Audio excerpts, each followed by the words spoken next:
If you're a goth lover, you need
My name is Witty, so they call me Witty.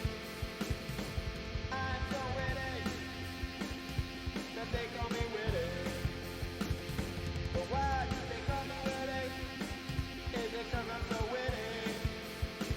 But other people are witty, but they're not so witty. So was I named Witty? Then I became witty. Or was I so witty? They had to call me witty. I'm thinking of something witty. For me, my name's witty. I'm gonna do something witty. Oh, my name ain't witty. I just call myself witty. Then they call me witty. Because if you call yourself witty, then you'll have to be witty.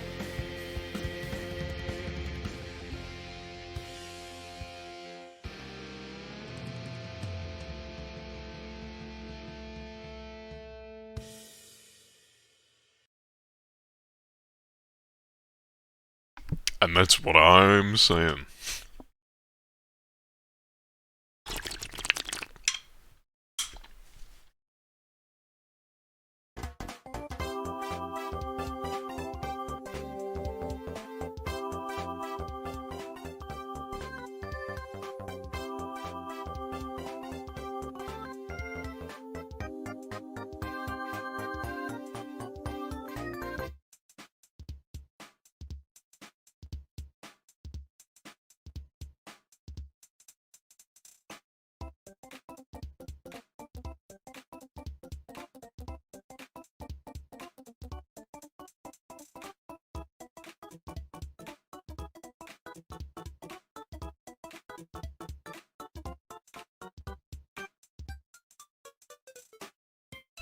Boom.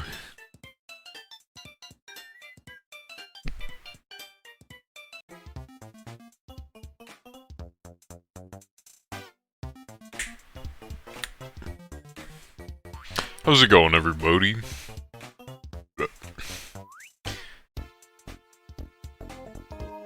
Are we excited?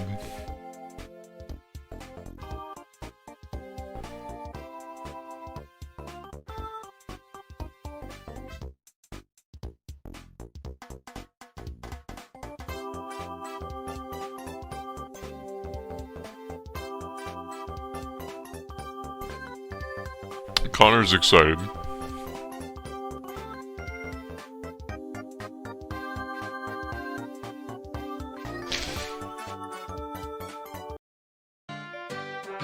Hold on. Hold on. Sorry, I'm trying to open the game.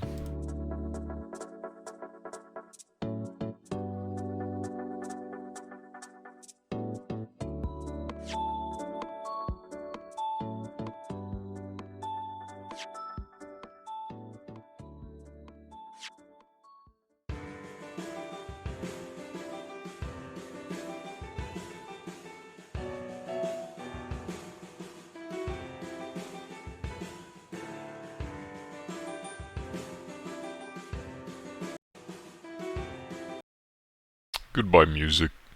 You know what? We don't need music.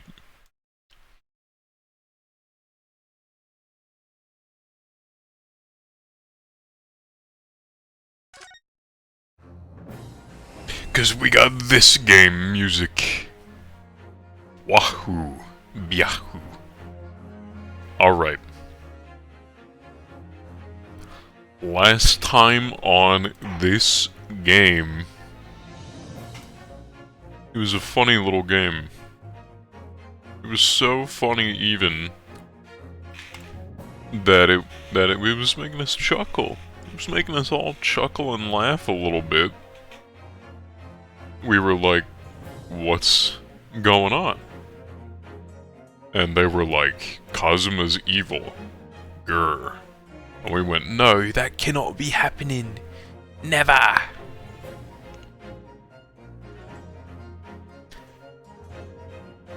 And so now, we're gonna dispute that together.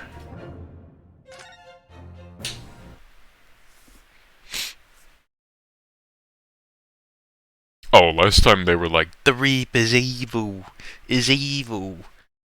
We're gonna dispute that together. Rah. We? Who's we? There is no we.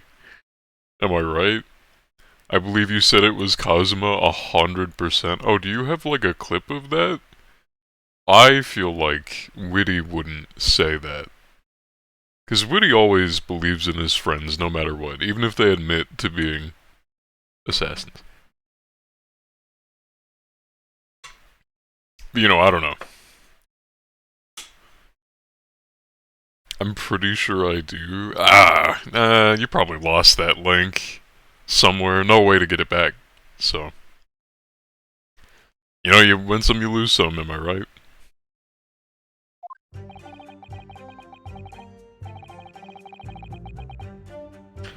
I've never taken the life of another, nor have I instructed another to kill. That's not his voice, hold on. How does this guy sound? I've never taken the life of another. That's like right. I've been investigating the truth behind the Reaper for years, and I was aware of Gadget's involvement. That's the reason why I went to Fresno that day, and how I came to discover the body. Point is, no common thread exists between myself, Gadget, and Dr. Wilson. Ooh, uh-oh. Don't we have a picture of them all, like, hanging out? No. Of Brother You and Gadget. I guess... Well, no, yeah, Dr. John H. Wilson killed your brother, so, like... That's me?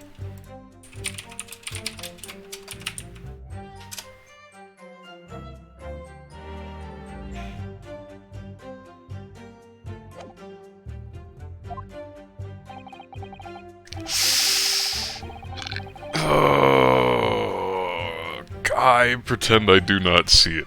Clearly, therefore, there's no reason to suspect me of being behind the assassin exchange. Grabba. So you deny all accusations by the prosecution. Both that you are the Reaper, and that you masterminded the exchange? I acknowledge that the public at large believe me to be the Reaper. However, that's a fallacy, which I alone am Naturally, the prosecution believes the testimony just given to be... This is fucking nothing. He's not spitting.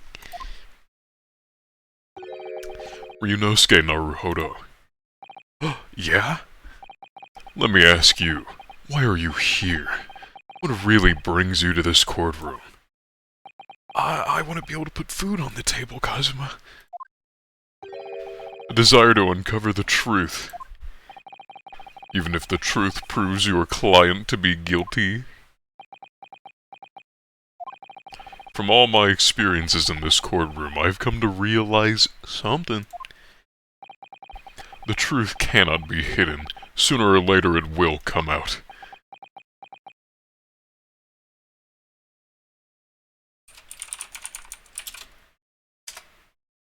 Sorry, I was roasting Yura real quick. So it's always my intention to work with my client in pursuit of the truth. Oh, pursuit like the song. I want you to remember what you just said. Wham! Enough dilatory chatter. Counsel for the defense, proceed to cross-examine the witness. I hope that doesn't come back to bite us in the butt. Ah, yes, my lord. I know exactly what you're thinking, Kazuma. I know you're just waiting to point it out. The contradiction you're convinced lies somewhere within this testimony. That is my job to point out.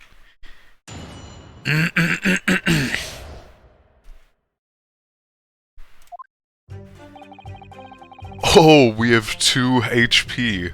We have 2 HP. I didn't... We have 2 HP. I didn't realize that. That's my bad. I'm gonna hit the save button just cause I forgot. Never mind, we're not gonna hit the save button. You know what? I'm gonna put that in the title.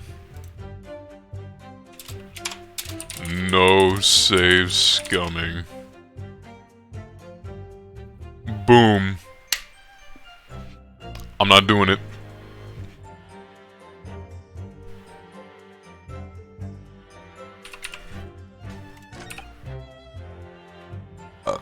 I've been investigating the truth behind the Reaper for years, and I was aware of Gadget's involvement. Hold it! You say for years. How long exactly? Is this confidence? What do you mean? Since the very first time the Reaper's influence was felt in this courtroom. 10 years ago now. And your investigations led you somehow to Inspector Gadget? You're saying? I didn't want to believe it. He was a personal acquaintance. We'd worked on cases together in the past. Oh, no save scumming? Is that you being confident? Or are you just wanting to not do it for the sake of the last day? A little bit of both. I'm holding a peace sign up, but you can't see it, so it's kind of just like, like me being cool. A friend, even? It felt like a betrayal, but I demanded permission to search his office at the yard without his knowledge. Which is when you found his secret notebook. I mean diary, isn't it? It's when I first learned of the location he'd noted only as Groose, and the appointment at 5 on the 31st. Well, I didn't know the significance of those details at the time. So now we're at the nub of the matter, like on a pencil. As it turns out, the significance for me personally was very unfortunate. Hold it! Why did you go to that specific location? I thought that if I was the Reaper's headquarters, then by turning up there at 5 o'clock, I would catch whoever was involved red-handed. Sadly, all that was awaiting me was the Inspector's body. Ooh, buddy. Trap set by Goku.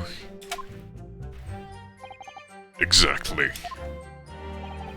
Goku had intended to implicate Hugh Boone, but unhappily for me, I arrived at the scene first. Ha! A ridiculously careless blunder. What? How would he know? How would he know? Are you gonna tell me how you would know, Kazuma? Hmm? Moved on to just throwing insults around that, I see, Kazuma. Think what you will, it doesn't change the truth. I need to wipe my glasses. They're covered in, I don't know, fingerprints. I cannot see.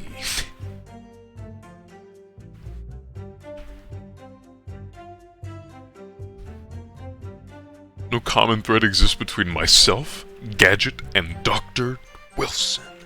So here's the thing, I'm not saying we're not gonna lose today, I'm just willing to bash my head into a wall without save scumming.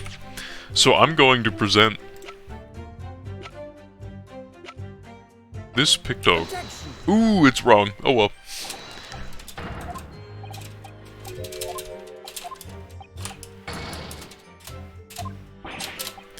Sorry, just a picture that proves they're all connected. Ah, my bad. Hold it! There's a link between you and Gadget, though.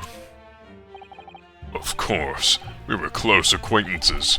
We'd worked on numerous cases together. Oh, do I have something that implicates specifically Wilson besides the guy that he killed?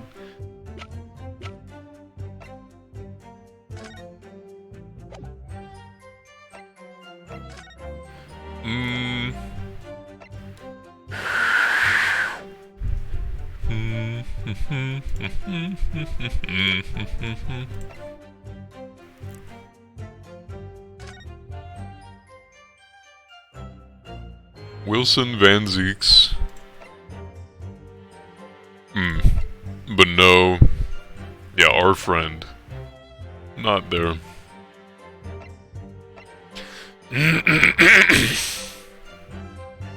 Okay. We'll have to move on. Oh, my fellas.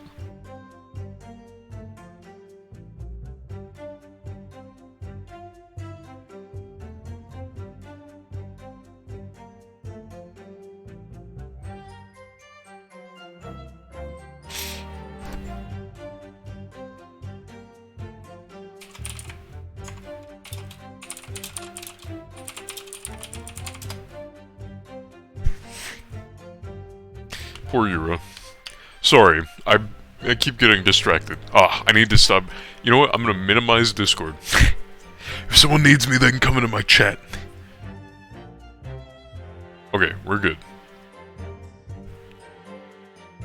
Of course, we were close acquaintances. We'd worked on numerous cases together. I'd considered the man to be a mentor of sorts. He taught me a number of important lessons. He did? Such as what? Where to buy good fish and chips, and such like. Well, that was convincing. Oh, hold on, I'll be super right back.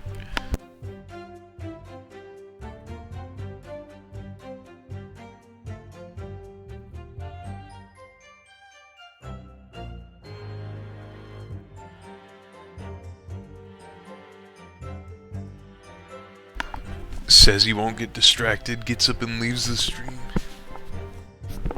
Haha. Guess so.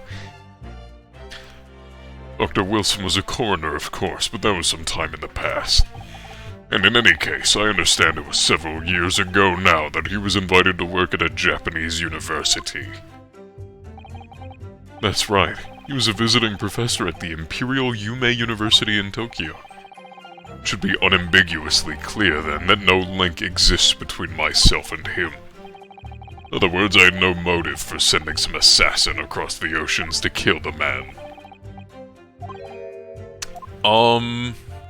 You mean besides the fact that him and brother happened?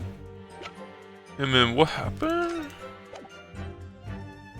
Him and... I assume he's gonna tell me that this isn't enough anyway.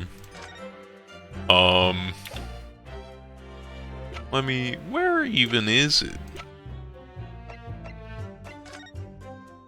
Yeah, eat this, man. Objection! I'm right? What is this? An autopsy report? Wait, this is 10 years old, from the autopsy of Lord Clint Van Zeeks. What? My brother's autopsy report. I'm pleased to see. The defense doesn't intend to run from the undeniable truth. Sorry, I just kind of forgot. It's been a while since I played the game.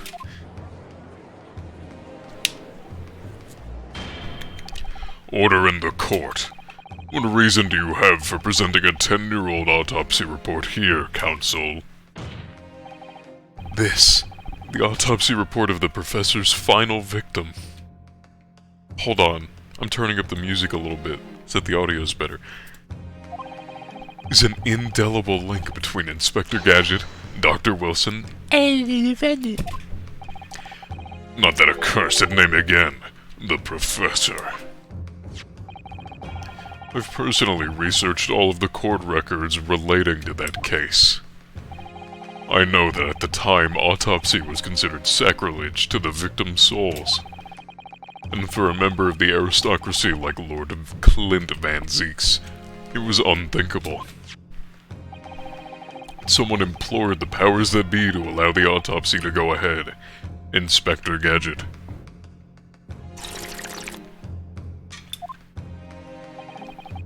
He declared that he was certain he would obtain conclusive proof from the procedure. It was Dr. Wilson who conducted the autopsy. His signature is clearly visible on the document. As promised by Gadget, the autopsy did indeed produce evidence. Evidence that conclusively proved Genshin Impact was guilty of the murders. In my brother's dying moments, he mustered all his remaining strength to leave that vital clue behind.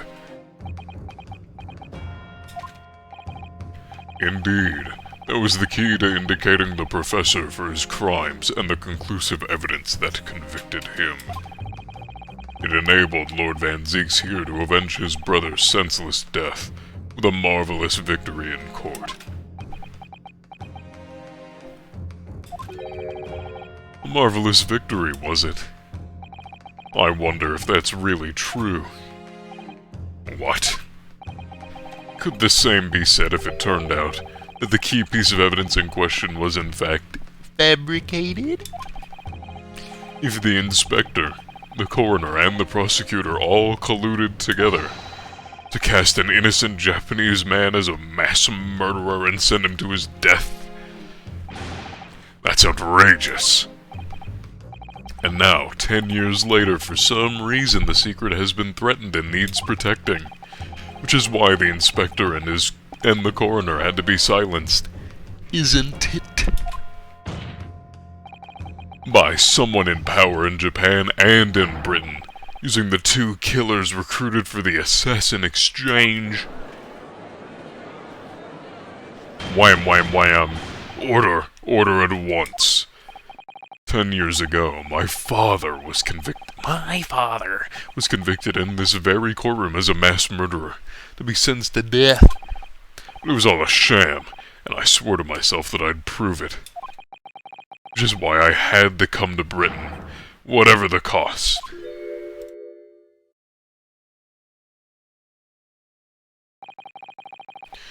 You'll have to forgive me if I feel compelled to toast this vengeful...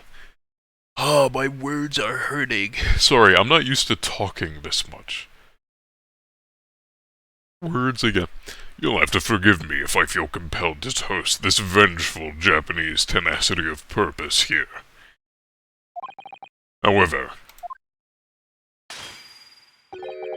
he who fails to quash his emotions in the courtroom has failed as a lawyer. Come on, Kazuma, you know this won't wash.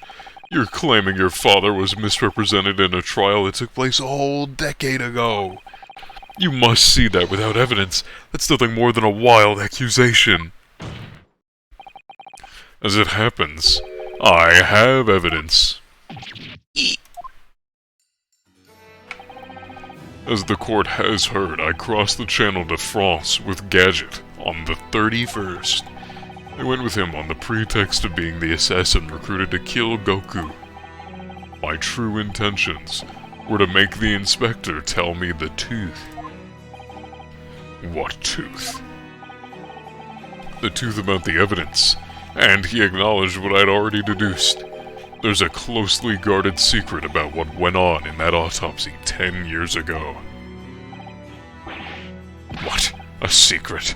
I know nothing of any secret. While we waited for my supposed mark...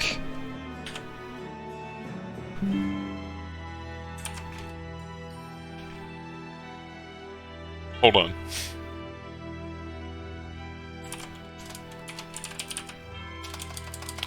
Oh, Mark's not here.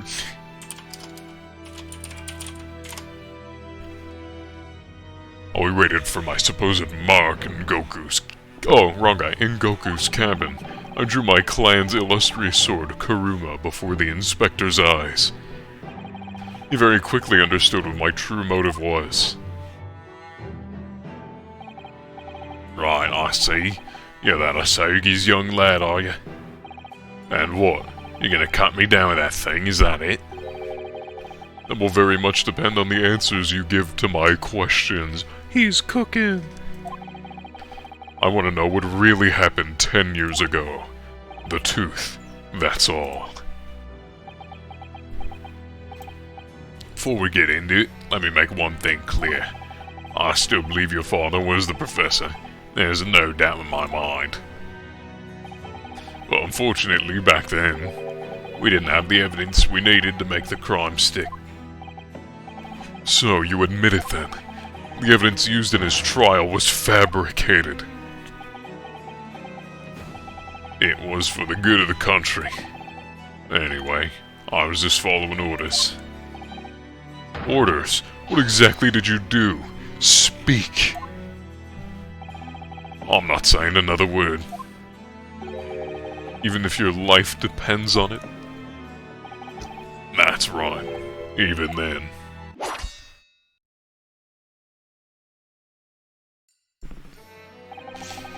So that's when the tip of the sword broke. Oh, Cosima. If the results of Clint Van Zeeks' autopsy were fabricated, then the investigating officer, Gadget, and the lead coroner, Wilson, must have known about it, and they can only have been ordered to pervert the course of justice in that way by one man. The man leading the case for the prosecution, Baroque Van Zeeks.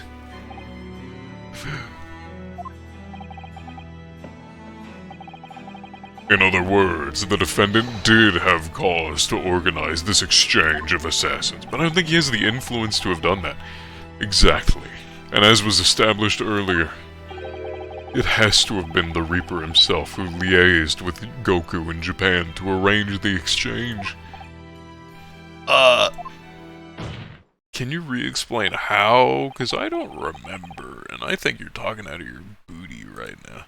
So it follows that the Reaper's true identity can only be that of the man who stands accused in this courtroom today, Baroque Van Zeeks.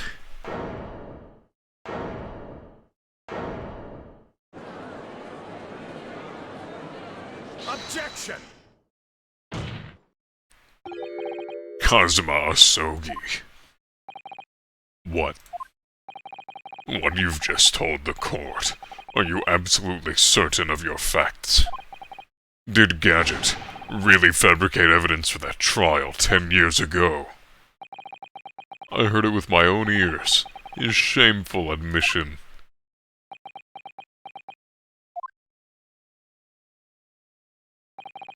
In that case, I know. The name of the Reaper. What? Hey, Harley.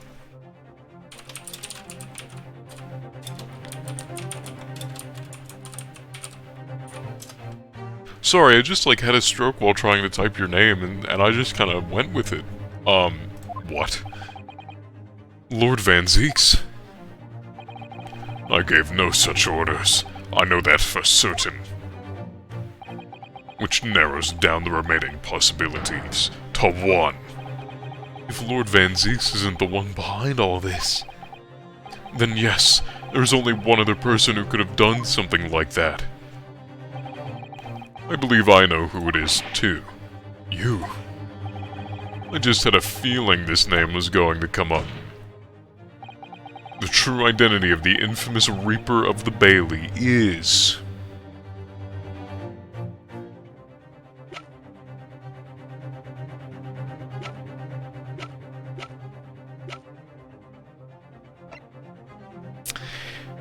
So, I think it's him, but it can't be, right? Ah. No, I said we're not safe scumming. So yeah, I'm just gonna have to take the L. I wholeheartedly believe it's this guy, and he's evil, and he did it. It has to be him. He has so much influence over the court. Okay, so... we gotta go through who it can't be. It's not Sus, it's not Iris, it's not Hurley, sorry Harley. It has to be a British person, actually, is who we're talking about. So it's not You.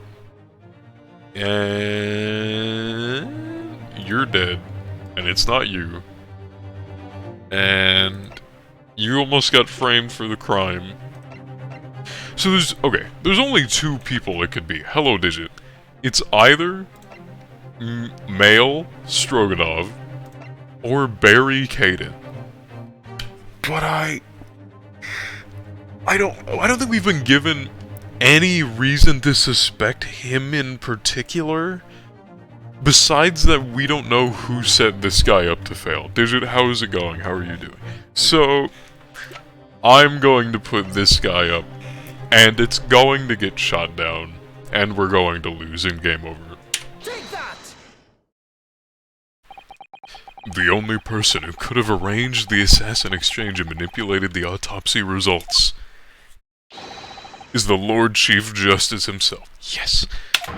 Lord Miles Stroganov. What? Lord Stroganov. Yes, it's true that 10 years ago the defendant handled the prosecution of the professor in court. But he only took over the case after his brother, Lord Clint Van Zieks, had been killed.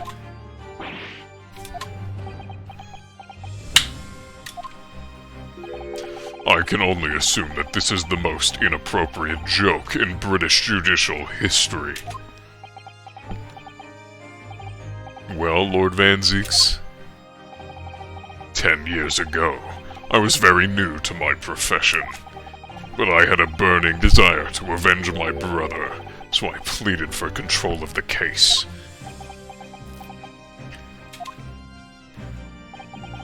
The investigation to that point, the supplication of the lords to allow my brother's body to be examined, all the evidence I was given, the autopsy report, it all came from you.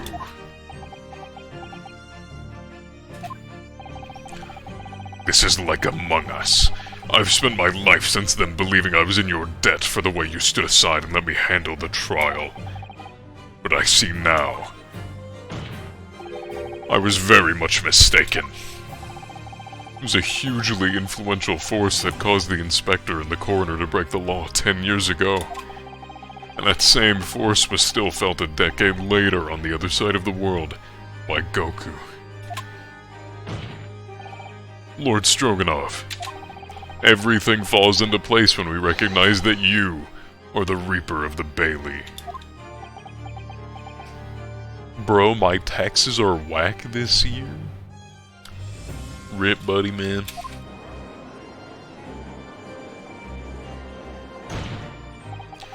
The court awaits your response, my lord. This may very well go down in British judicial history, but I assure you, it is no joke. Consider this a formal accusation by the defense. Doesn't warrant a response. A formal accusal? Don't be absurd. The defense's claims are utter nonsense. A wild fantasy at best. Not going to defend yourself? You claim that there was some wrongdoing with Lord Clint Van Zieks' autopsy. That's utterly untrue. Objection! Objection. But I heard it from Gadget's own lips. He admitted to it.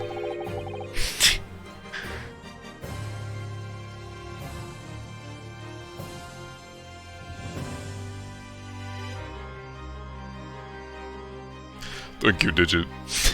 And where is your evidence? What? Gadget's dead now.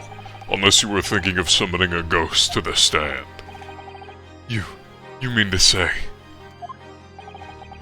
I forget how the system works in your little backwater country.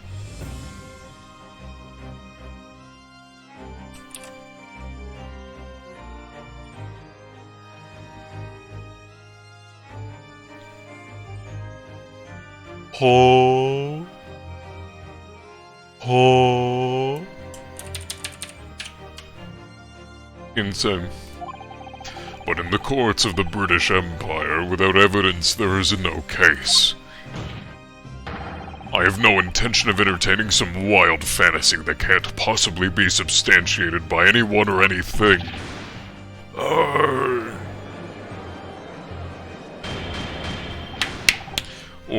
Order in court.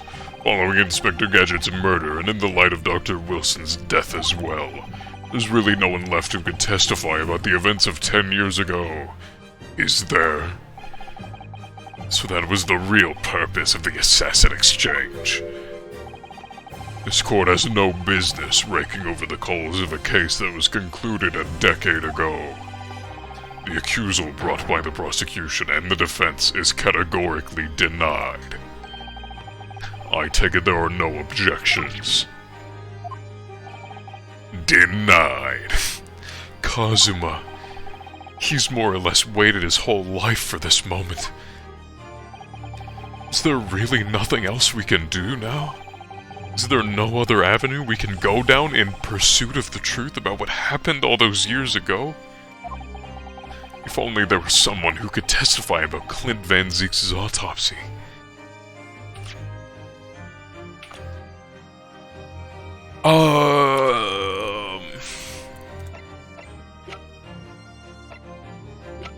Who did it? John H. Wilson, Clint Van Zieks. Yeah, this guy's dead.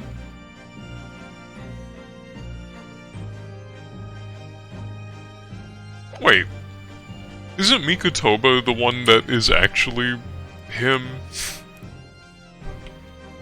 And Wilson was like a fake name? Isn't that what they said? No, there's like a real one out there too. Never mind.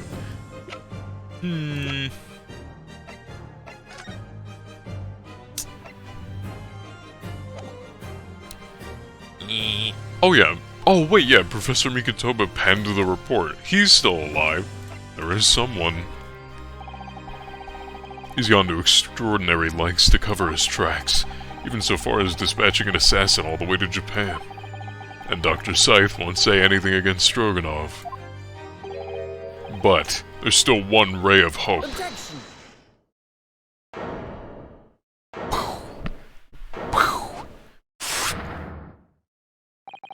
Actually, there is one person who could still testify about that autopsy.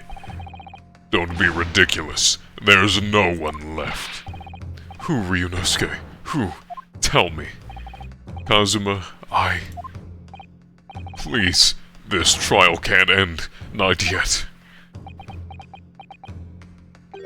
I'm not doing this for you, you motherfucker. I'm doing it for the truth. The person the defense would like to call to the stand to testify about the autopsy of Lord Clint Van Zieks is... Take that! Oh, heaven help us.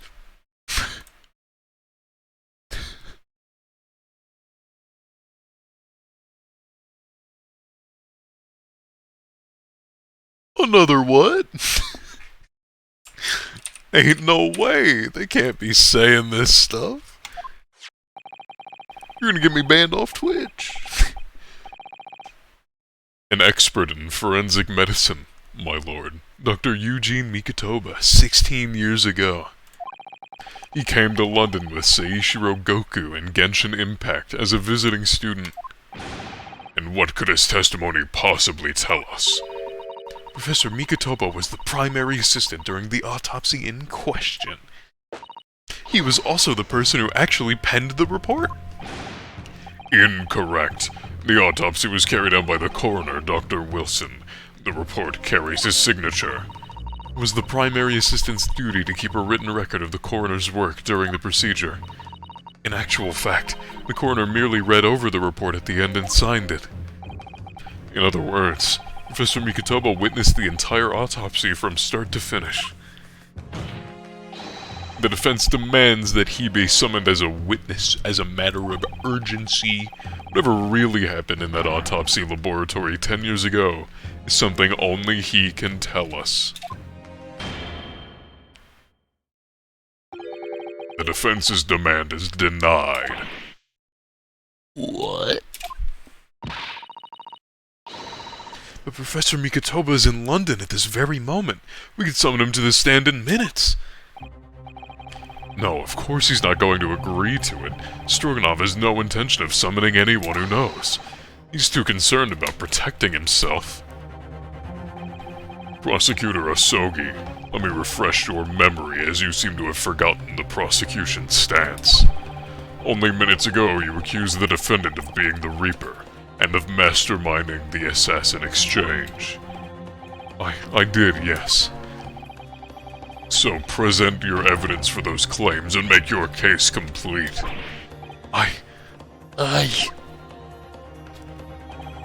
At this time, I don't have the requisite evidence. That's exactly why we need witness testimony.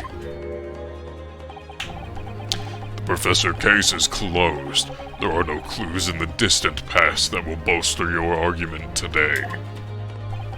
I'm afraid to say, Prosecutor Asogi, that you would appear to be possessed by the spirit of your late homicidal father.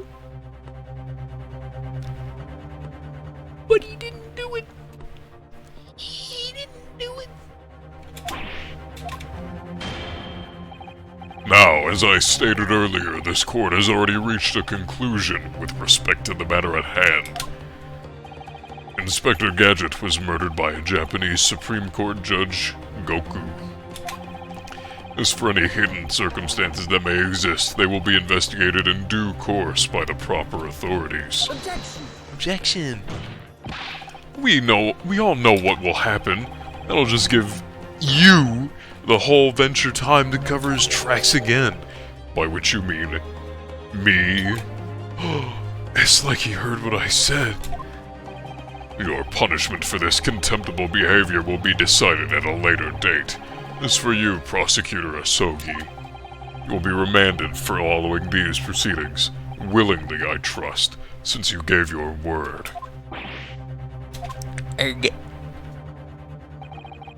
This futile game of revenge is over, young Master Asogi.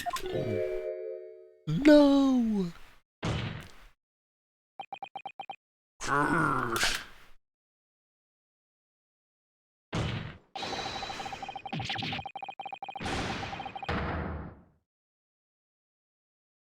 Poor guy. That won't be all. I hereby declare this trial to be over. Oh!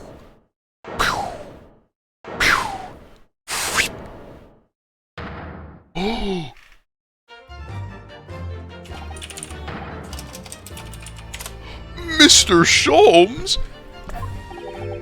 This is no place for amateur detection, Mr. Sholmes. May I remind you that these proceedings are closed to the general public. You will leave the courtroom at once. Objection. Mr. Sholmes was instrumental in the apprehension of Goku before he fled from Europe. The court should hear what he has to say. Lord Miles Stroganov, it's imperative that you refrain from bringing this trial to an end at this stage. Sholmes is gonna get everyone killed? Nah, man. Is it really, and why would that be? You need only recall your own words from the opening of the trial to answer that question, if I may. We will stop at nothing to uncover the whole truth behind these disturbing findings. Surely it can't be that the shock of being accused of being the Reaper yourself has erased that from your memory, can it? The whole truth, sir, has already been uncovered. It would seem that we have a great many important members of the judiciary present here today. I put it to you, my dear fellows, should the trial end at this juncture? After all, why have you been invited to attend? To nod along to the prevarications of your superiors? Oh yeah, that's a good point, actually. Oh yeah, I think he's got a point. He's definitely cooking for real, for real. Look at that yacht. Order in the court. It seems to me that we stand before a door that leads to a new era of legal practices. A door that is ajar. Unsubbed. Dang. Let us emerge from the shadows of the Reaper's decade-long ascendancy. For you and you alone, my dear fellows, have the power to push this door open now. Is it a door or ajar? That's what I'm saying. The auditors in this gallery have no rights to express an opinion on court proceedings. Silence. He's right. Judge has absolutely no authority here. Yes, if he calls the trial to an end, it must end. What will that really do? I sense dark things occurring behind the scenes. Dark things indeed. Is there a single person here present who can honestly say... What? What's... The trial should go on. Summon the witness. That's right. We need their yacht on the board.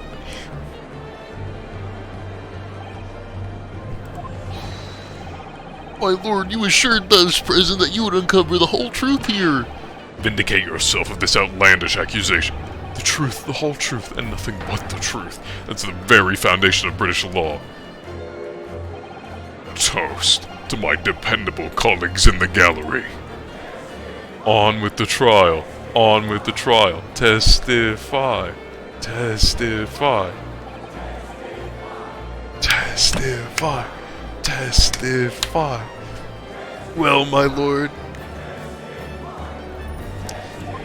you hear the voice of British justice, I take it. I think you'll find it will be rather awkward, the silence.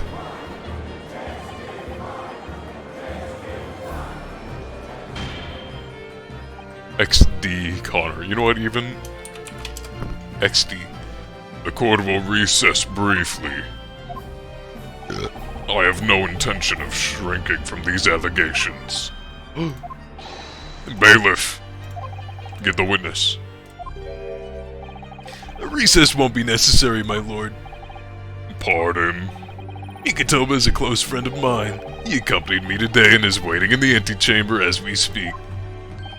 I do believe he's been enjoying a little trip down memory lane, in fact. What? Professor Mikatoba is here in the courthouse. Mr. Sholmes, you didn't know this would happen, did you?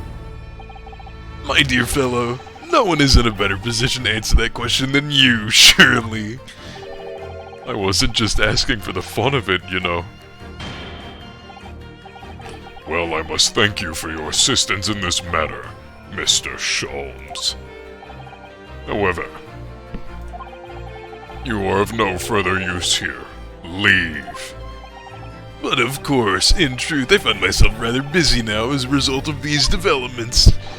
Mr. Naruhodo. Ah, yes? I trust you have Iris's little lucky charm with you. It's magically delicious. She sends her regards and a reminder. If you find yourself at a dead end, the ears are at your disposal. Just one tug, if you please. Oh, of course. In that case, the trial will continue without delay. Bailiff, show the witness to the stand. Gulp. So it's Lord Stroganoff. He's the Reaper of the Bailey. The bunny? Oh, so the bunny, we pull on its ear, and it's like a walkie-talkie. Basically. Yeah. Where exactly is this trial going to take me, I wonder? Just how deep am I about to be plunged into your mother? Well, I'm ready. I'm ready to head into the heart of this maelstrom and confront whatever horrors it tries to drown me under. Yo, it's getting kinda crazy right now. And that's where the stream's gonna end for today. Thank you guys so much for watching. That's a joke. Hey, we get to save, am I right? What the hell? Digit redeemed hydrate, ooh baby. Why is the doctor girl here? Wilson redeemed stretch. Alright. So, witness, please, state your name and occupation for the court. Eugene Mikatoba, lecturer in forensic medicine at the Imperial Yume University in Tokyo, Japan. And Professor Mikotoba, the young lady beside you, is... Ah, this is Dr. Maria Gorey, Scotland Yard's practicing coroner, the daughter of Dr. Scythe, I understand. Yes, Dr. Scythe. I'm afraid I can't tell you why she's here. She just followed me. She's staring. Help. You summon this strange, why is everyone racist, Japanese man as a witness to the autopsy. You don't summon Mama. That makes no sense. She was there too. That's about the size of it.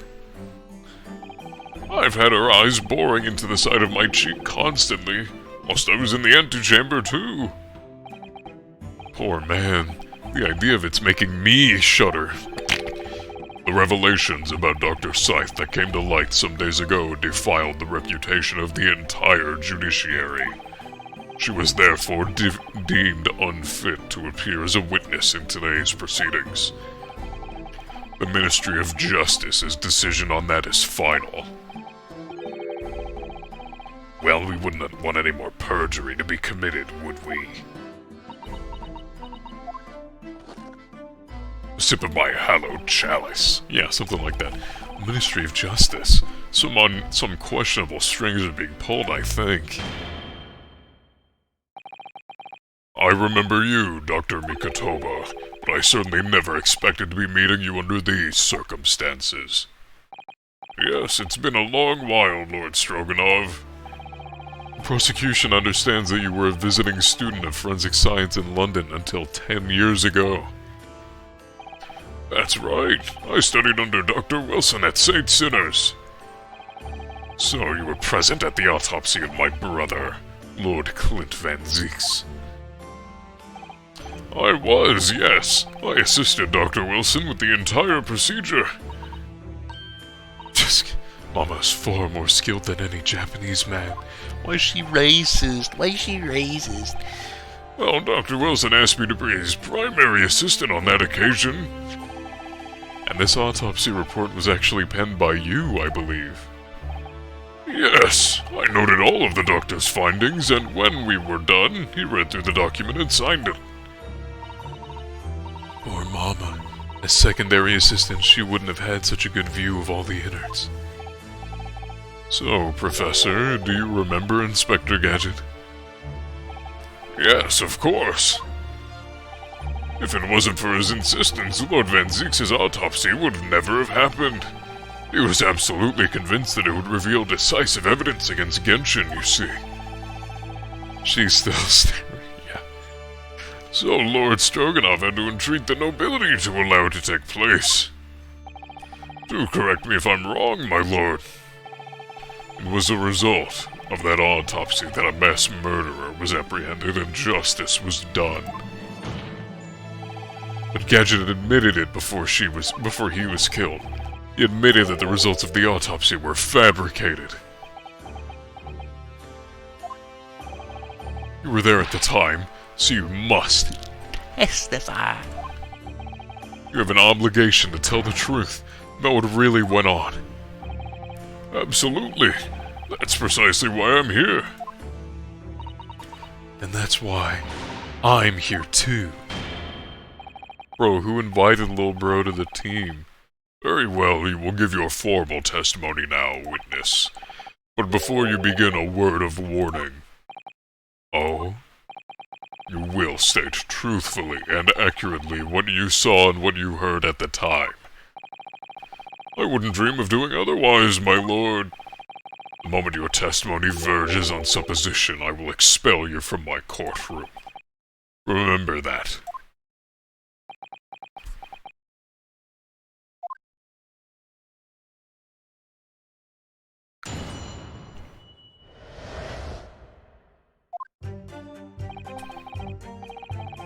From my own observations, I couldn't say there was any indication of the autopsy results having been fabricated. Death resulted from a wound made by a Western-style sword transfixing the heart. That I found a little strange. There were no other signs of internal injury. Nothing questionable at all. It was just that beautiful but dangerous piece of evidence removed from the man's stomach. presumed to have been swallowed by the victim, as a way of posthumously identifying his assailant. Oh, chill, that judge, yeah. No indication. Nothing to suggest fabrication? Professor Mikotoba, are you certain? Well, nothing that I can positively identify as such, much less swear to in testimony.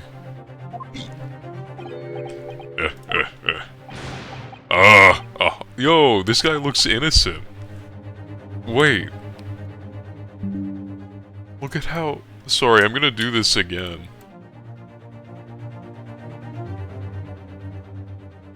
Look at how innocent this guy is.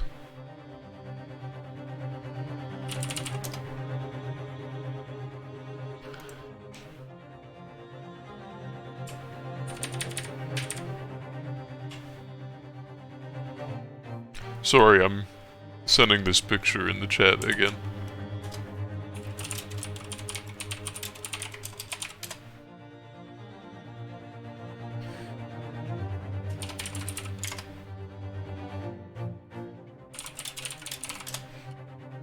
I said I was gonna put Discord away, and then I did, and then I brought it back.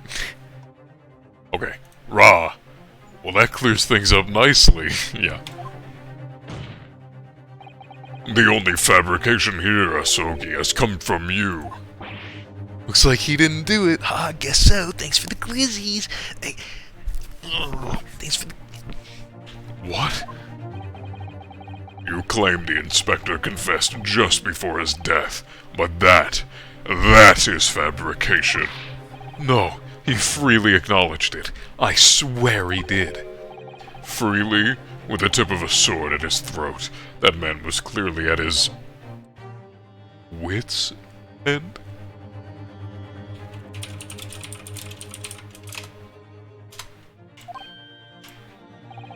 The court will give no credence to this confession that was uttered in obvious desperation.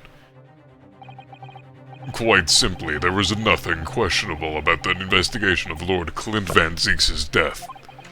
And with this testimony we have, without question, uncovered the whole truth of this matter. She is still staring at him.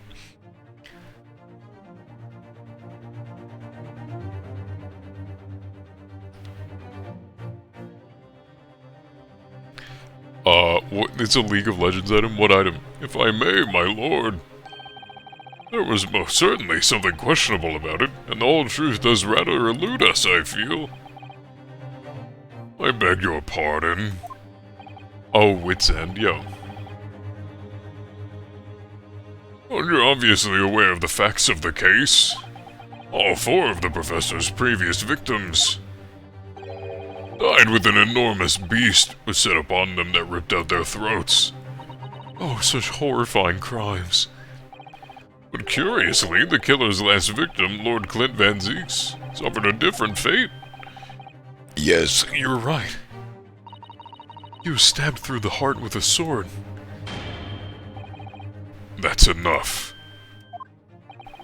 I believe I warned you about this, witness. I promised to curtail your testimony as soon as it entered the realms of supposition or speculation. Very well, my lord. In that case, the defense will pursue a conclusion to this during the cross-examination. What? I have the right to cross-examine. You gave me that. You're the judge, man. I don't know what to say, man. You gave me that. And I fully intend to exercise that right. Ryunosuke, I'm afraid that even the presiding judge has no authority to contravene the letter of the law, as I'm sure every member of the judiciary present in the gallery would agree. Humph. Very well. You may begin, counsel. However, the moment your argument strays from the established facts, I will not hesitate to bring the cross-examination to an end. Proceed with caution. Yes, my lord. My lord. Ooh, yummy. I have a feeling that this is going to be one of those bad cross-examinations where we have to, like, what is it called? Words. Words, and they speak in their words, and you speak them in their words, right? And then you words and you speak and they make sense. I have a feeling this is going to be one of those cross-examinations where we, like, if we press a thing, it'll be like, up, press more or don't. And if we click press more on the wrong one, it will game over immediately. Those are my thoughts.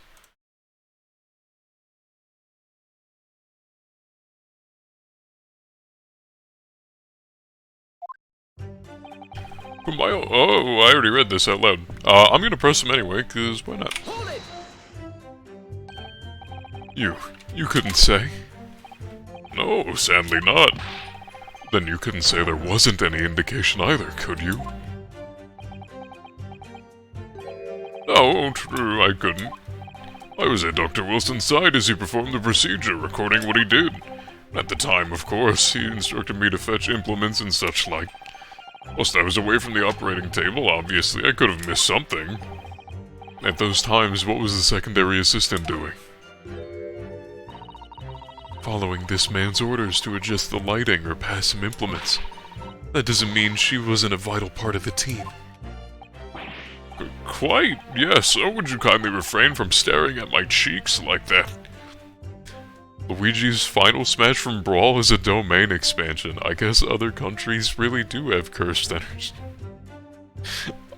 Yeah, Connor. Yeah, man. Why not?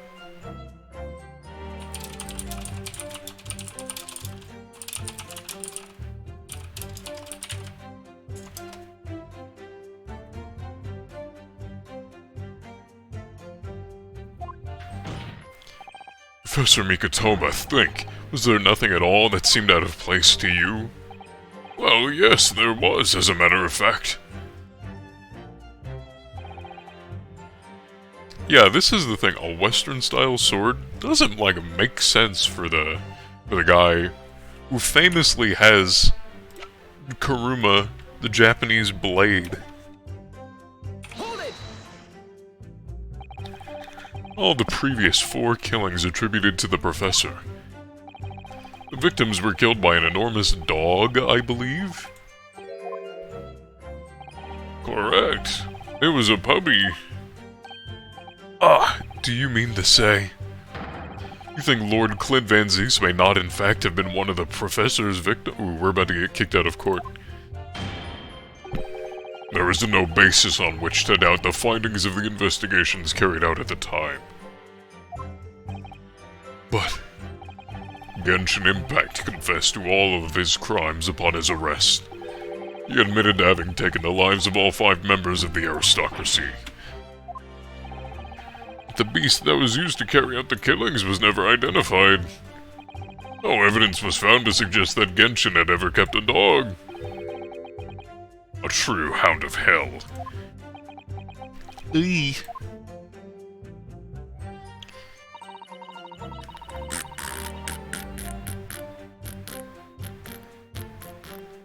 Hold on.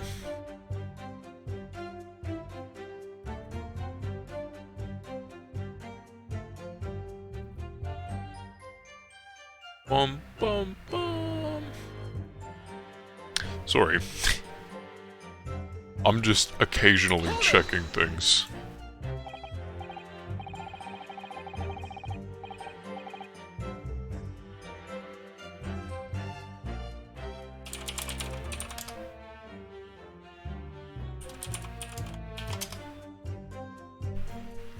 But, you weren't actually present at the autopsy yourself, were you, Dr. Gory? Does that matter? Well, I just wonder how useful your testimony can be in that case, really. I mean, it would be different if your mother, Dr. Scythe, were in the stand, but... I've read all the paperwork about the case, and Mom has told me the story countless times. The statement I just made is exactly what's written in the autopsy report. I did confirm that myself at the time, it's true. Besides the stab wound, there were no other signs of internal trauma. I see. Mama told me all about it. Oh? She said there was nothing of note internally. They did find an amazing piece of evidence, something unbelievable. Unbelievable? What do you mean? Come on, Dr. Gory, what was it?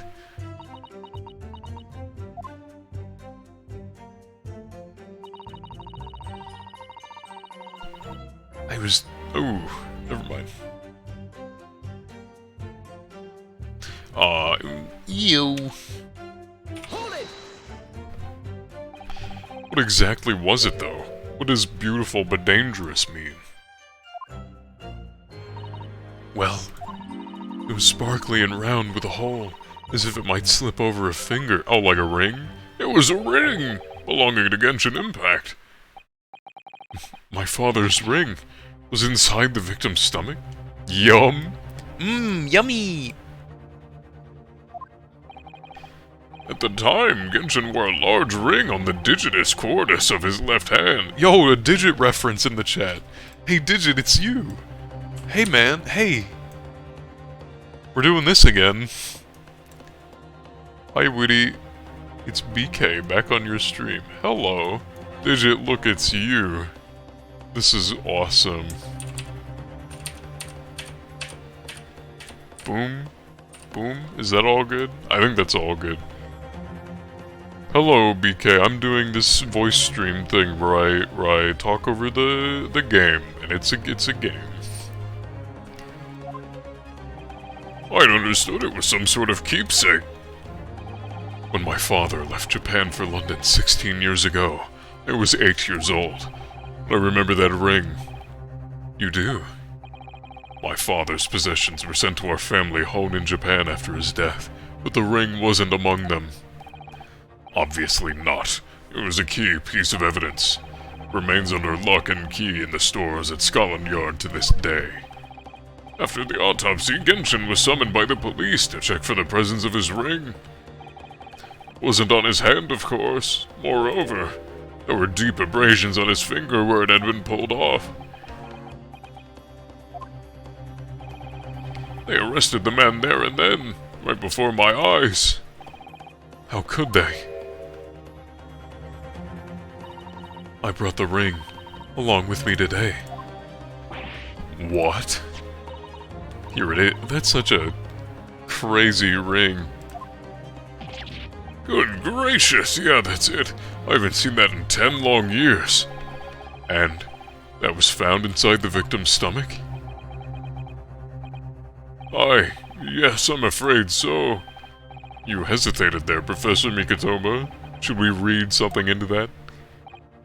Ah, well, it's just that thinking back now, I didn't actually witness the moment it was extracted. Oh my, really? At the precise moment, Dr. Wilson had asked me to fetch him a new scalpel, you see. Dr. Gory, the removal of historic evidence from the stores requires my consent, does it not? Get destroyed, man. What, have you been getting better at your streams? It's been, like, what, 2 days? Since you were last here? Like a week, maybe? But thanks, I guess. However it came to be here, the court cannot deny that this is crucial evidence for today's proceedings. Very well, you may submit it. Yo! It's not the sort of ring normally seen in Japan. Almost look like claws protecting that jewel. Must examine it very carefully, Mr. Naruhodo. Very carefully indeed, Bergloom. Sure, let me look at this ring. Blanc? Blanc? Oh, there's nothing, like, here at all? These fat claws are doing a good job of protecting the equally fat gemstone in the middle of this ring. Yes, if you were clumsy, you could give yourself a rather nasty cut on them, I should think. Ow! Now my finger's bleeding, the claws really are sharp. Oh my, that was very quick clumsiness, Mr. Naruhodo, even for you. It would make such a dangerous ring. Couldn't swallow it without doing yourself some fairly serious damage, surely. Sticky mochi bun of about that size would go down much better. Someone as clumsy as me would probably manage to choke on it somehow. Okay, so what our argument is... you can't... You wouldn't be able to swallow this? I guess someone did swallow it.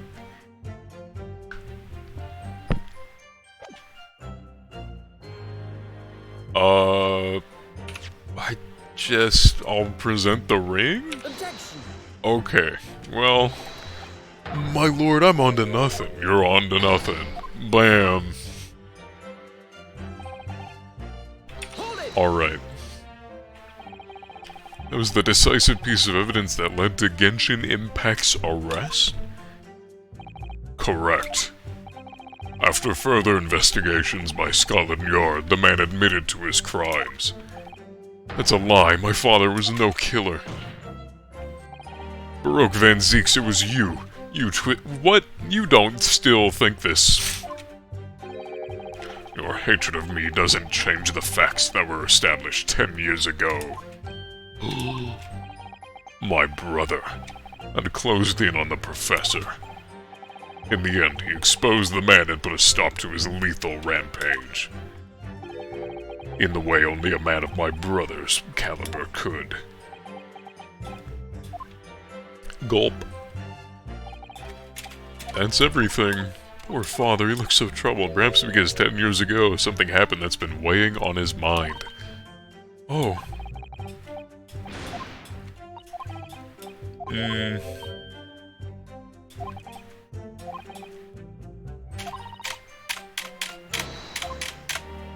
So, like, I'm a little hung up on the ring. Can I present the ring here? Objection. No.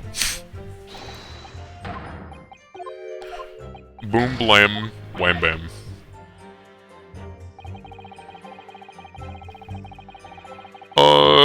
Okay.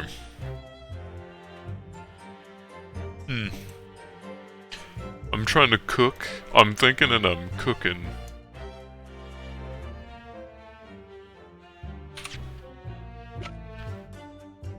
Did I miss something here? No, right?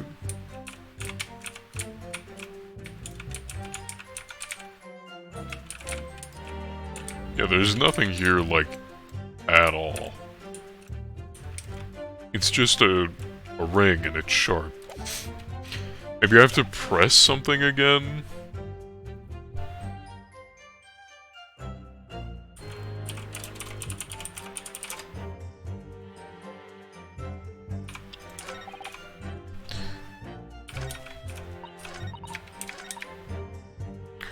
No other signs of internal injury? The ring? Again? Objection. Yes! I did it! The court has heard that the ring was extracted from the stomach. You didn't actually see it being removed, did you, Professor Mikotoba? That's right, as I said in my testimony before. At that moment, I was fetching a replacement scalpel. In other words, you can neither confirm nor deny whether this ring, in fact, really came from the victim's stomach or not. What are you suggesting, counsel? That the ring was never in the victim's stomach to begin with. It's entirely feasible that Dr. Wilson fabricated that detail about the autopsy. This is true, Malthus, did you do that? Are you saying that Dr. Wilson was in possession of the ring in advance, after it was somehow stolen from Mr. Asogi? And he produced it during the procedure, pretending to have found it there and then in the victim's stomach. Objection. Supposition at best. What possible evidence do you have to support such a rash claim? This evidence right here. That's the autopsy report. It's explicit in that report, counsel. Other than the ring, nothing unusual was noted internally. So I'm not sure how you intend to prove your point. That is my point, you dummy. The lack of internal injury says it all. What? To swallow a ring of this size would require considerable effort and determination, Undertale reference. And in addition to its size, there are the sharp claws around the gemstone to contend with. My brother was a determined man, and on the brink of death even more so, I'm sure. He would have stopped at nothing to ensure that evil killer was brought to justice. If he really had swallowed that enormous ring, it's inconceivable that no traces of its passage down his throat would have remained as internal trauma. No.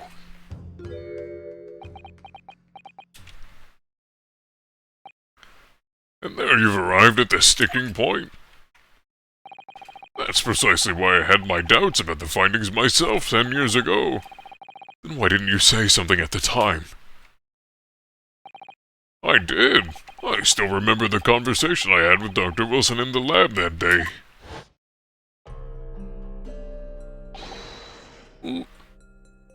I don't... what do you sound like, Wilson? Look at this! Now this is a very curious thing to find in a man's stomach, wouldn't you say? But isn't that rather peculiar, Dr. Wilson? What's that now, Mikitoba? My name's Wilson. Well, if you swallowed a ring of that size with those sharp claws that it has, surely you'd expect to see damage to the throat and esophagus, torn mucous membranes at the very least. Dr. Mikitoba, may I remind you that I have vastly more experience than you. I'm terribly sorry. I can think of plenty of ways to explain why no injuries would be seen. No, let's say this. The victim would appear to have ingested the item as evidence to identify his assailant. Go ahead, write it down.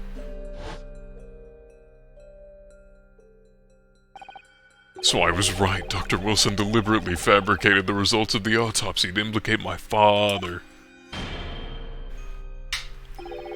I'm disappointed, Counsel. That argument is nothing more than speculation. What? Dr. Wilson was Britain's leading authority on forensic science and autopsy work. There is no scientific basis on which to doubt the man's expert opinion. Pardon the interruption, my lord. Damage to the mucous membranes of the throat is easily identified even in living subjects. Using a device called an endoscope, recently demonstrated in practical use in France. I want one. The government can pay. I don't think so, and Dr. Gorey. Rest assured that your removal of evidence from the stores without permission will not go unpunished.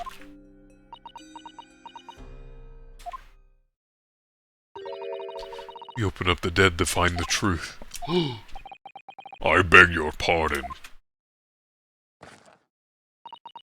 But Mama, she chose to stitch her corpses up with all her secrets inside. That's wrong. Get her. Dr. Gorey, It's looking as though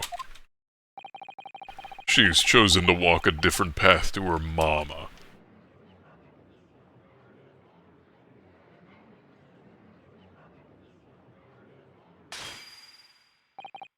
Yes, the ring. what about the ring? I've just remembered something. An earlier incident. What incident? The one I recounted to you before. But a memory I have. Of Genshin Impact saving my life. What?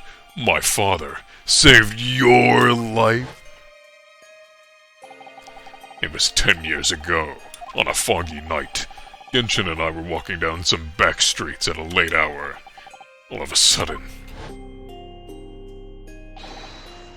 Don't make a peep, you're coming with us. all of our assailants were armed with pistols, their faces obscured by scarves. Bang! The next thing I knew, there was silence all around. Genshin lay on the cobbled street. Blood was seeping from his left hand. He'd shielded me. It was on the ring finger of his left hand that he used to wear that ring.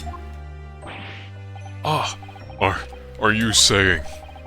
I've always believed those thugs were after me.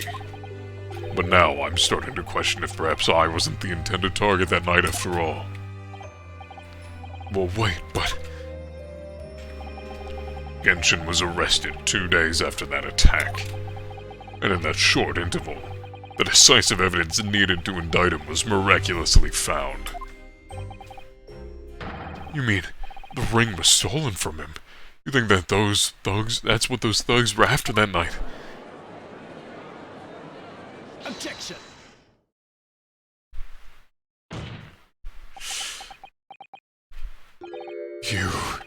You pathetic coward. You expect me to believe that you weren't involved?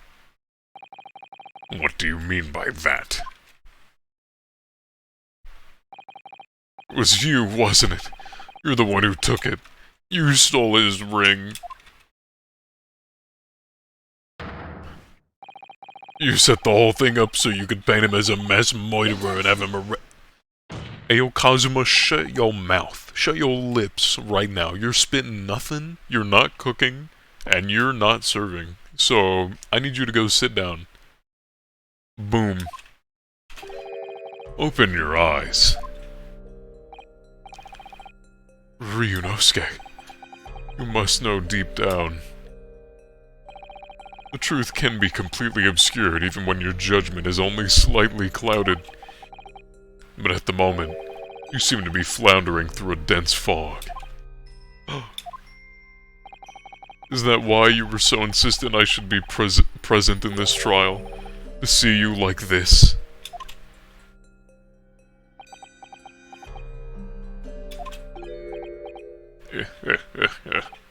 Well, this is an amusing spectacle. What a grandiose expression on your face, as if you were Lady Justice herself. Seems you've thoroughly convinced yourself of this alleged fabrication of the autopsy results. So much so that you're apparently blind to the blatant contradiction that would be born out of it. What? Though it is extremely hard to believe, let us imagine that there was some misconduct during the autopsy. If that were the case, why would Asogi not have disputed the findings in this trial? I wasn't there, he might have. In the closed court hearing 10 years ago, the defendant never once denied the— Oh. Isn't that right, Lord Van Zeeks? I have to yawn, Your Honor. Yes, that is indeed correct. Upon hearing the verdict of guilty, he merely closed his eyes, quietly accepting the judgment. The actions of a man who has accepted responsibility for his deeds and is resigned to his fate. But then... Oh my, that is very strange. If Mr. Asogi did nothing to oppose the charges against him, then...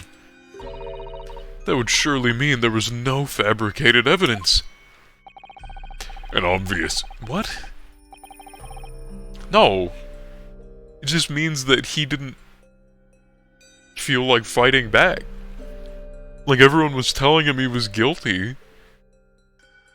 Bro just gave up. If he knew it was fabricated, then he would have just given up. He'd have been like, oh yeah, nah, I'm not making it out of this one. An obvious conclusion to which you should have arrived many minutes ago, Asogi. Your twisted loyalty— Oh, I have to yawn. and clouded judgment are hampering your ability for logical thought. Oh. Genshin Impact's silence at his hearing can mean only one thing. There was no fabrication of evidence during the autopsy of his final victim 10 years ago.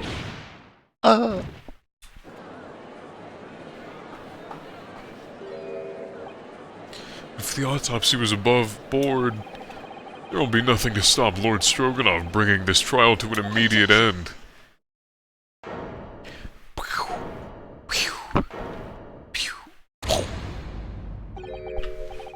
Thank you, Ryunosuke. If it wasn't for your frank words just now, this trial may very well have ended prematurely. Kazuma, I need to drink water.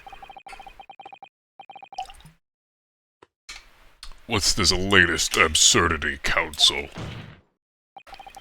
My lord, your reasoning is perfectly sound, but for one giant hole. I beg your pardon, you say that to me in my own courtroom? I'll have you kicked out for talking about that.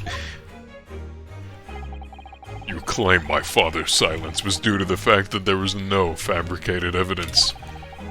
There's another possible explanation. You've overlooked the possibility that he had a reason for maintaining... I said that. Objection! Silence that would lead to him being convicted and sent to his death. If the autopsy results were an invention, there's no conceivable reason why the man wouldn't have protested. Oh, those results were an invention, all right. There's no question of that. Or are you forgetting that two people with a connection to that autopsy have been murdered? If I force the grievances I feel from my mind, I start to see you in a very different light. I think perhaps it's you who's been living in delusion all these 10 years. Me. Kazuma has been Kazuma has created one last chance for us here, Mr. Naruhodo. If we can only show that there was a reason for his father's silence in this trial. A reason why the man would have said nothing even though he was innocent. Could it have been part of some negotiation, perhaps? Enough rhetoric. The court must be shown evidence. Oh, Neptune.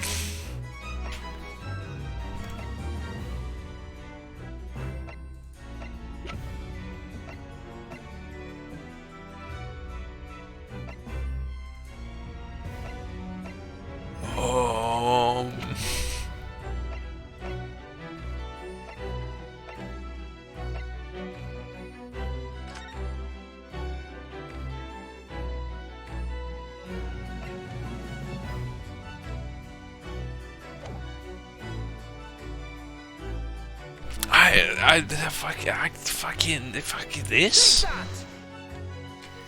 I'm cooking. Yes. This is the defense's answer to that I was not cooking. For me, I'd have protested my innocence till I was blue in the face.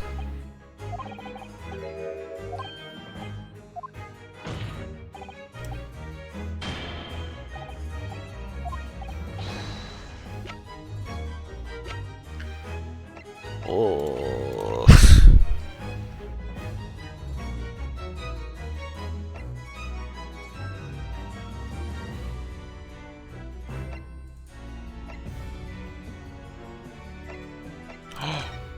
Oh.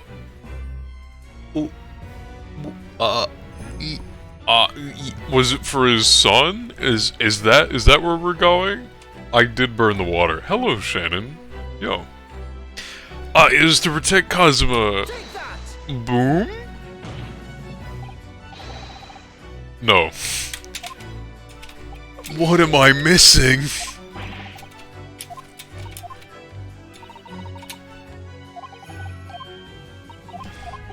Shannon, I'm close to the end, I think.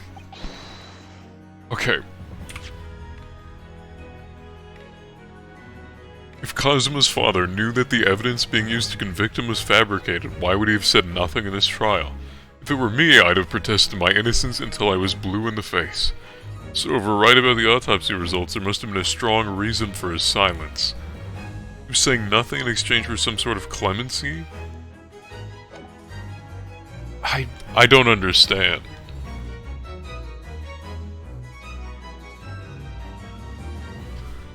I don't understand.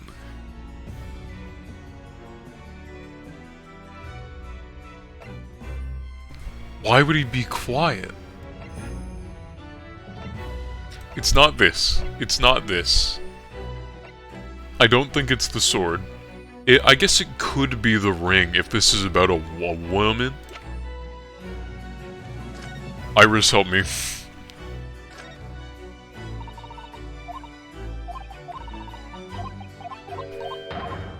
No, they can't help me. Okay.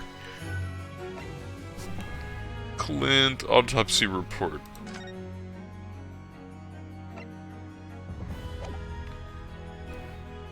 Wait.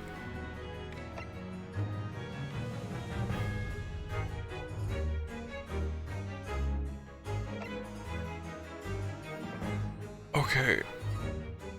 Wait.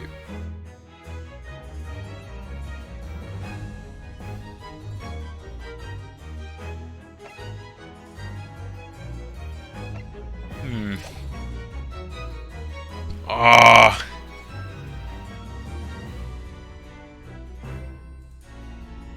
Okay. My thoughts are it's either the ring and there's some sort of romantic interest involved that we don't know anything about, or it's something about this ring finger of the right hand we haven't talked about, or it's just the picture of them hanging out. That's like, but I don't know, man. I don't know. It's gonna be wrong, and we're gonna... Kazuma and the Asogi papers is, yeah, what I presented. I'm stuck. I'm stuck and lost.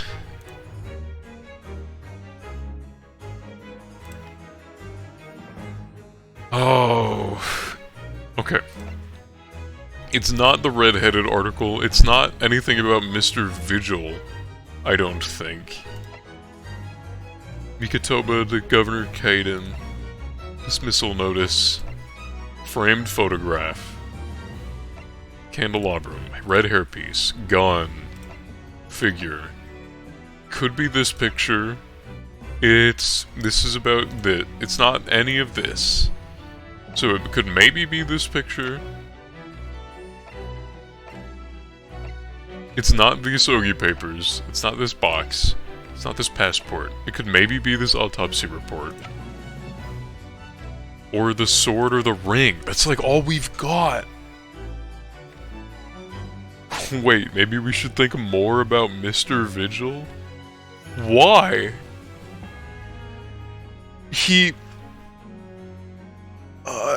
All he did, Vigil isn't relevant until after Asogi dies.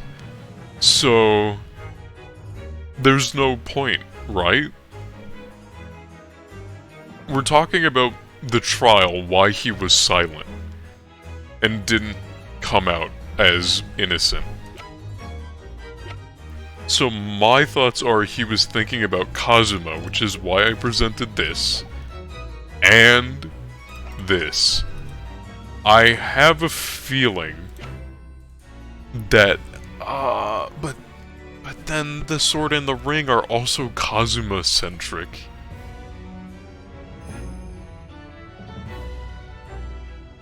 So, I don't know. I'm just gonna present it. It's over. It's over.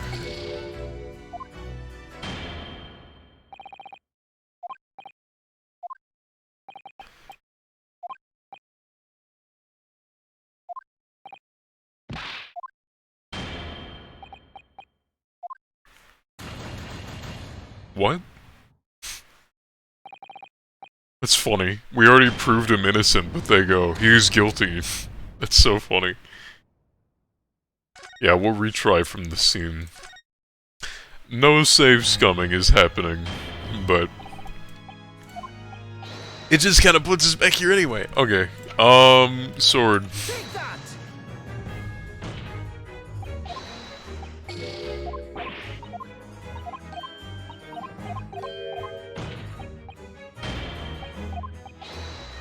Okay, let me look at Clint's autopsy report one more time.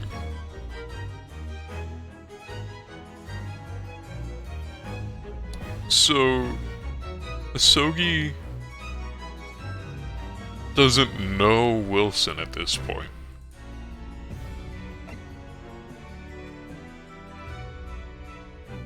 I don't know. Is it this?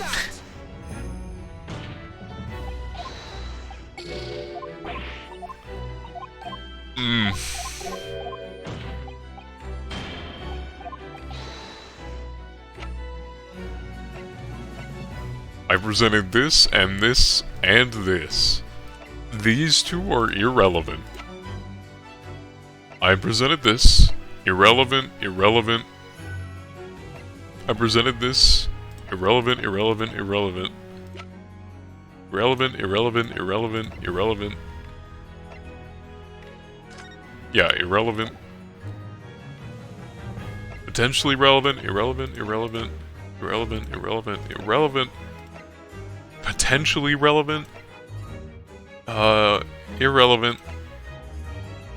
Probably not relevant. Irrelevant, irrelevant.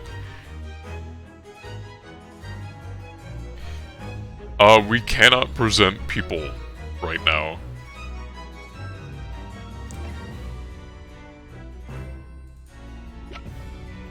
Picture?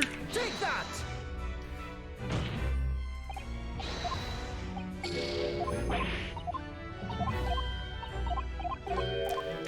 They're not cooking with this question, is where I am at.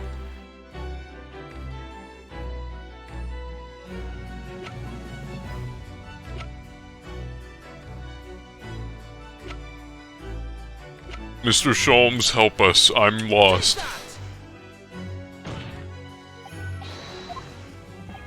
Okay, the bunny rabbit was incorrect.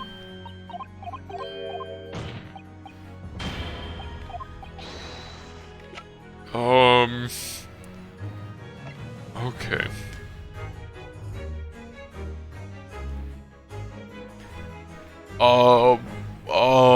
Was it to, it was for this guy.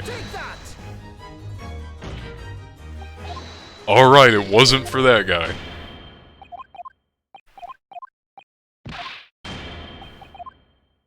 Yeah, they're definitely not cooking with how this is presented, at least. At least there's a finite number of things it could be. But I'm very confused.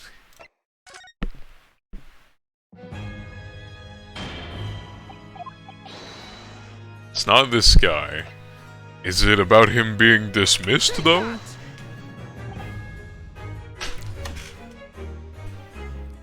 Why? I don't understand, because we know that he was dismissed because they covered it up. There's nothing in the conversation leading up to this led to that. Even a little bit. Like, even the tiniest little bit. Why was Genshin Impact silent during his trial? I don't know. Oh, right. It had to have been because the guy that let him go before he was executed was falsely accused. I just don't know what we're cooking right now. It's true that Genshin Impact's silence during his trial resulted in his conviction. That didn't actually lead to his execution. On the contrary. Oh, are we saying because he knew he wouldn't get executed? Okay. I guess. We don't know that. That's conjecture. Why would we bring that up in court? Ah, whatever. It led to his escape. An escape that was only possible because he'd been sentenced to death. So he wanted to fake his death? I guess. Alright. Although I find it hard to believe... He didn't want to fake his death. He did? I don't know. I don't know, man. Although I find it hard to believe my father would have negotiated in that way. The defense is correct. A fake execution, falsification of a death certificate, and a jailbreak inside a coffin. Clearly such an elaborate plan couldn't have been carried out by my father alone. He must have had the help of a collaborator from the judiciary. I have here the dismissal notice of the chief warder who was working in the prison at the time. The notes read, there are indications that the jailbreak was in planning prior to the inmate's incarceration. In other words, there were suggestions of some sort of negotiation between Mr. Asogi and the British government. In exchange for silence in court, he was given an assurance that he would be broken out of prison. Yes, with that sort of clandestine agreement in place, I can imagine he would have kept very quiet. I would go further than that, in fact. I would say that the elaborate jailbreak of Mr. Asogi can be explained in no other way.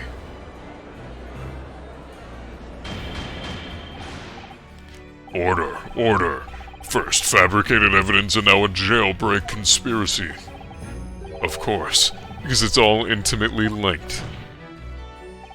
The prosecution wishes to summon a new witness to the stand. Witnesses. People who can testify about the jailbreak that took place 10 years ago. Ah!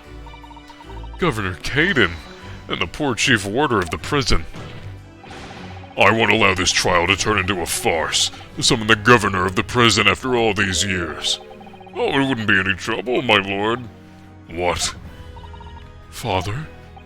My dear friend may appear a little rattle-pated at times, but I can assure you he's extremely thorough. He wired both Barclay and the local prison earlier, asking Governor Caden and Mr. Vigil to attend the Old Bailey as a matter of extreme urgency. Mr. Sholmes did that? Or are you telling me that both men are, unless I'm much mistaken, waiting just outside the courtroom at this very moment? My lord, you must permit the trial to proceed as you declared at its outset. You promised that we would stop at nothing to uncover the whole truth behind these disturbing findings. Very well. Bring in the witnesses. Make no mistake, I too would like nothing more than to lay this business to rest once and for all. Sholmes has had this stuff in the bag. He was like 10 steps ahead and knew everything that was going to happen. He just wants to cook this guy, yeah. Oh boy, you get to hear my, Caden voice. Would the new witnesses state their names and occupations for the court, please? Aye, Barry Caden, Governor of Barclay Prison. Everyone calls me Gossip. I sell Johnny little tidbits to passersby. Your other persona, if you don't mind. Oh, I do beg your pardon. Of course. I love that Sholmes is just like, hey, I called all the people you need like 3 hours ago. They're waiting outside. Yeah. My name is Daily Vigil. I used to be the chief warder at Barclay Prison. The reason you've been summoned here to court today is to testify about the jailbreak of the so-called professor 10 years ago. What? The professor? We've already been through all this before, a decade ago. And the conclusion was that there was not anything untoward happening. Ooh, that was a voice. That was an issue. Convict escaped from your prison, Governor. Hardly what you'd call nothing untoward. Ah, well. The convict's death certificate was somehow falsified after he was allegedly executed. And he escaped the prison inside his own coffin. A plan of that complexity could never have been carried out without the help of somebody of influence inside the prison. Governor Caden, don't imagine... What? Governor Caden, don't imagine that the passage of time will afford you any protection. If it turns out that you were involved in the plot to break Mr. Asogi out of your prison, then of course, the consequences will be very serious, in all likelihood a capital punishment. Gods! Hold on there, laddie. All I did was... He was about to admit... And you interrupted him. He was about to admit... Witness, Governor Caden. Aye, sir. You have a critical role to play in the public safety of our country. A great responsibility to shoulder. The significance of your testimony in court cannot be understated. Therefore, think carefully before you admit to what you did. And Prosecutor Asogi, if you threaten the witness again, you will be held in contempt of court. My apologies, my lord. There's no disputing the fact that an intricate jailbreak plot was enacted 10 years ago. Clearly, you were both involved in some way. So you will testify before the court now and explain exactly what took place.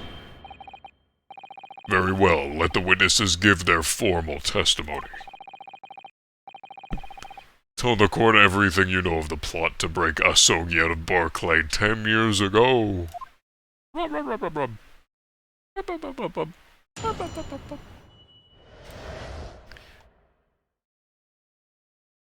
Discord, oh, Discord. Boom, bam, blam. It was the day that... Ooh. I can't do it unless he says this Scottish thing first. Yeah. It was the day the Japanese jock was found guilty. The directive came from the prosecutor's office. I assigned the convict to the chief or individual here, and put the plan into action behind the scenes. I was responsible for Asogi right up until the night of his execution, but I knew nothing of my plot, of any plot. Then I can if there was some negotiations between the convict and the prosecution's office. All I did was carry out my duty, for Her Majesty's Great British Empire. Well, a Great British Bake-Off, buddy. Directive from the prosecutor's office. Are you saying that that was the jailbreak plot? Aye, that's right. Who sent it? Who authorized that plan? I deny that. You're saying you don't know? Listen, there was not a thing about the Professor case that was nigh unusual in some way. I deny any questions. I just did what I was told to do. More than that, I could not tell you. I see. But if the jailbreak plan originated from the prosecutor's office, then one thing is very clear. As suspected, there were clandestine dealings going on between Mr. Asogi and that office.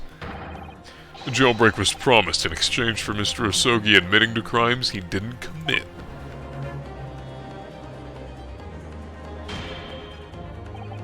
That, counsel, is nothing more than speculation on your part. So, let me ask the defense. Oh, yeah? Yeah, bud? I fail to see how these witnesses have any more pertinent information here. You intend to assert your right to a cross-examination? Oh, you know what? No, I give up. I give up. Absolutely, I have no intention of squandering a single opportunity, my lord. It seems oh man, he's just racist again. Or fiercely tenacious, wow. Very well, proceed, counsel.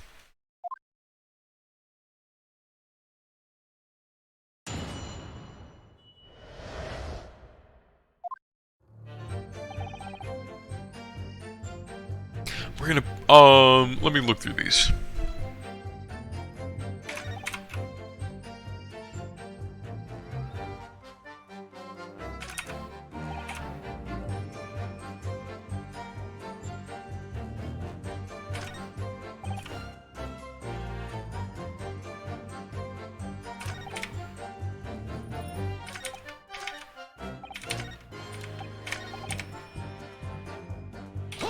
What was the directive?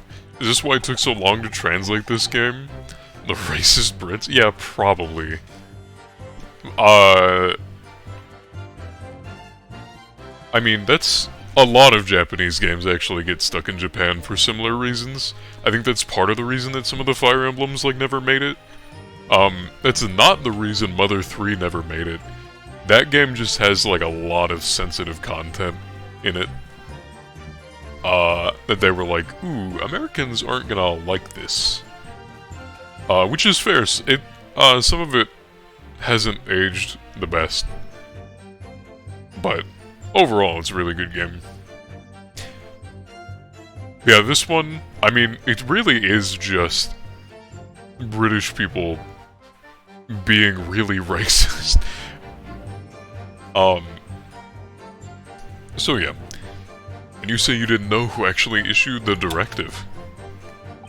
Aye, that's right. All I can be sure of is that it was official. If it was from the prosecutor's office, that narrows down who could have issued it straight away. And it wasn't me. Or can I even say with certainty that it did originate from the prosecutor's office? What? There's no telling where it started. There's a fair chance it came from higher up the ladder. Basically, can I give you any indication of who was behind it? You can't be serious. All we can say for sure is that the order must have come from somebody in authority, I suppose. The likes of us on the ground, as it were. Then I bother with idle speculation. Let's get the job done.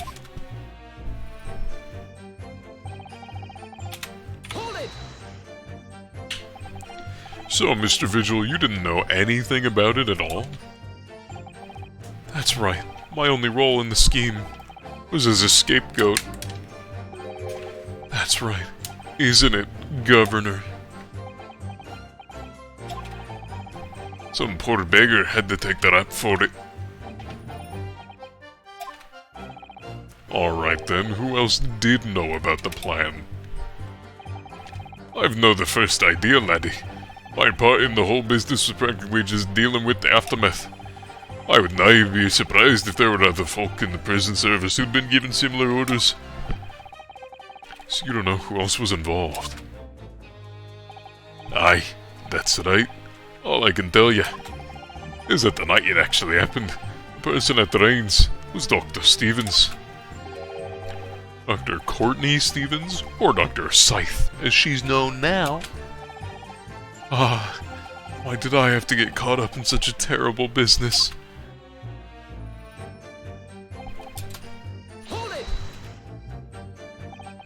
Did you not notice anything unusual happening in the lead up to that night? Oh, everything was unusual. Exception after exception. After all, it was the professor. The man had terrorized the country as never before with his crimes. In order to hide his identity, he was forced to wear an iron mask over his head. Hideous treatment. The fellow was surprisingly docile for someone who'd taken the lives of 5 of the country's nobles. Being the chief warder, I was the only person permitted to approach his cell. I can still hardly believe that I was duped by my own country. I believe you jumped from the window of the governor's office when the jailbreak was blamed on you, didn't you? Wash, Vigil. Can I apologize enough? No, Governor. I don't believe you can. It won't change what's happened.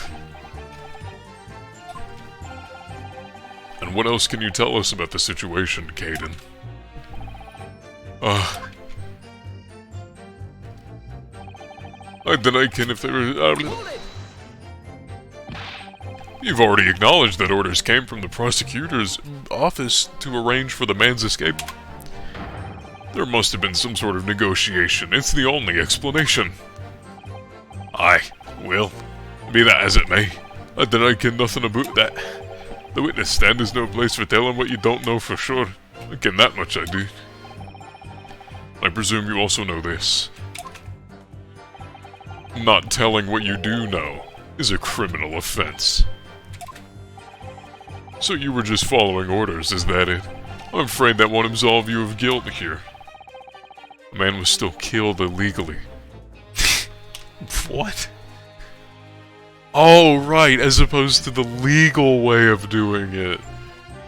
Oh, my bad. You may very well be found complicit in murder, Governor. So that's what it's to be, is it? Even with the threat of conviction, you won't break your silence?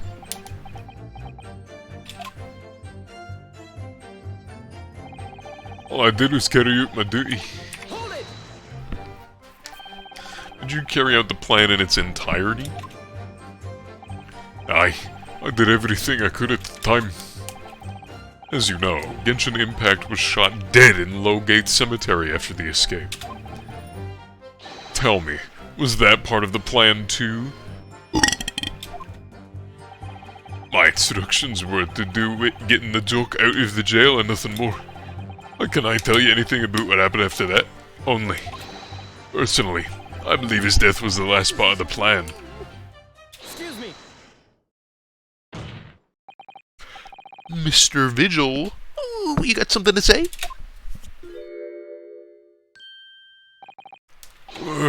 Wow, yes, sir. What can I do for you, sir?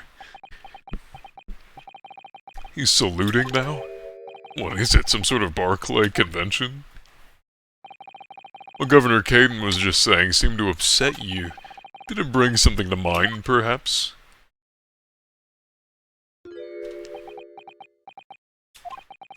For the last 10 years, I've completely blotted out the memories of that time from my mind.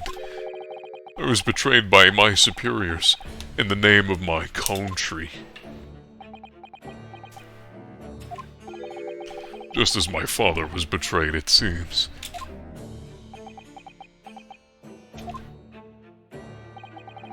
But you see, thinking back now, I really can't imagine that the shooting of Mr. Asogi in the cemetery was ever part of the plan. What makes you think that? Well, it just doesn't make sense, does it? To make the man admit to crimes he didn't commit with the promise of a jailbreak, only to kill him in the end.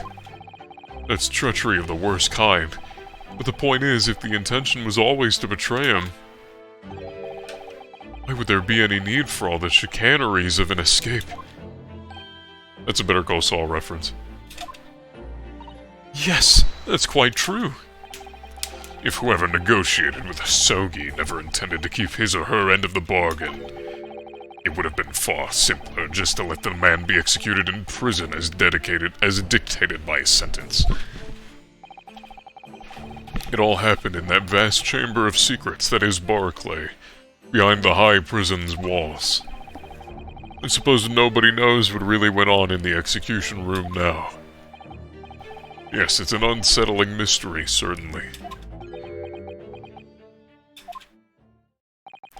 Truth be told, it is a wee matter that's never quite made sense to me.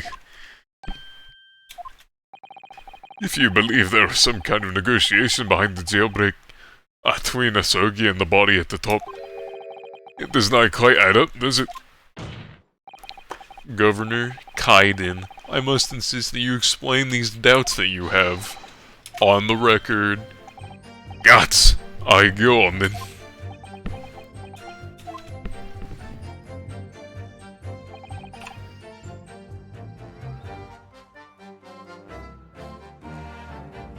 Hold it! Admitting to the crimes, that was what he had to bargain with, surely. How can I see that myself? After all, did the prosecution have no conclusive evidence against the Carly, eh? I don't know what Carly is. This, you mean? Discovered during the final victim's autopsy? There's every possibility that this conclusive evidence was fabricated by Scotland Yard and the prosecutor's office. Objection! Possibilities are all very well, but nothing has been proven. You can holler about misconduct in the trial 10 years ago all you like. But if you can't establish that it happened with hard evidence, no one's going to listen. Aye, that's right. So what I'm saying is, the convict had nothing he could use for any kind of bargaining at all. The witness makes an astute point. Logically, it would seem no negotiation could have taken place.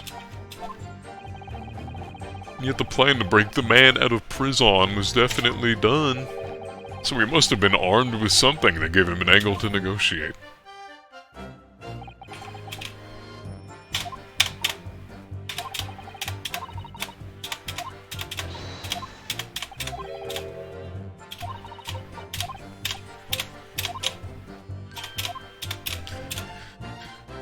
Okay, so what did he have to negotiate with?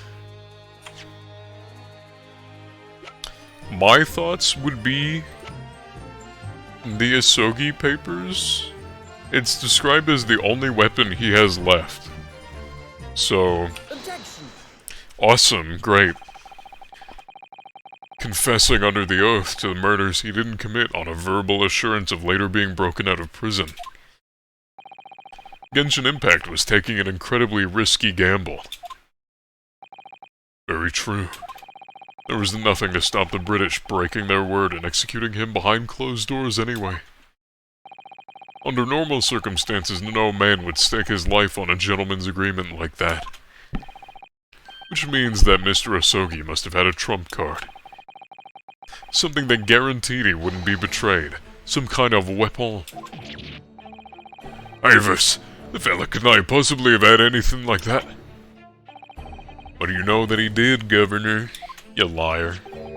The Asogi Papers, the name given to the last will and testament of Genshin Impact. Ugh. It turns out that Mr. Asogi was hiding his will in his cell at Barclay. Chief Warder Vigil caught him with it one day.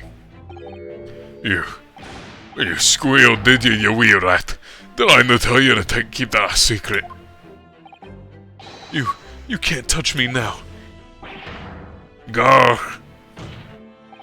When Mr. Vigil caught sight of that will through the bars of the convict's cell, Mr. Asogi pleaded with the warder. Alright then, what's on that paper? A last will and testament. This will is the only weapon I have left now. A weapon? And after the convict had been killed following the elaborate pretense of the jailbreak, that document mysteriously disappeared, didn't it? Well, yes.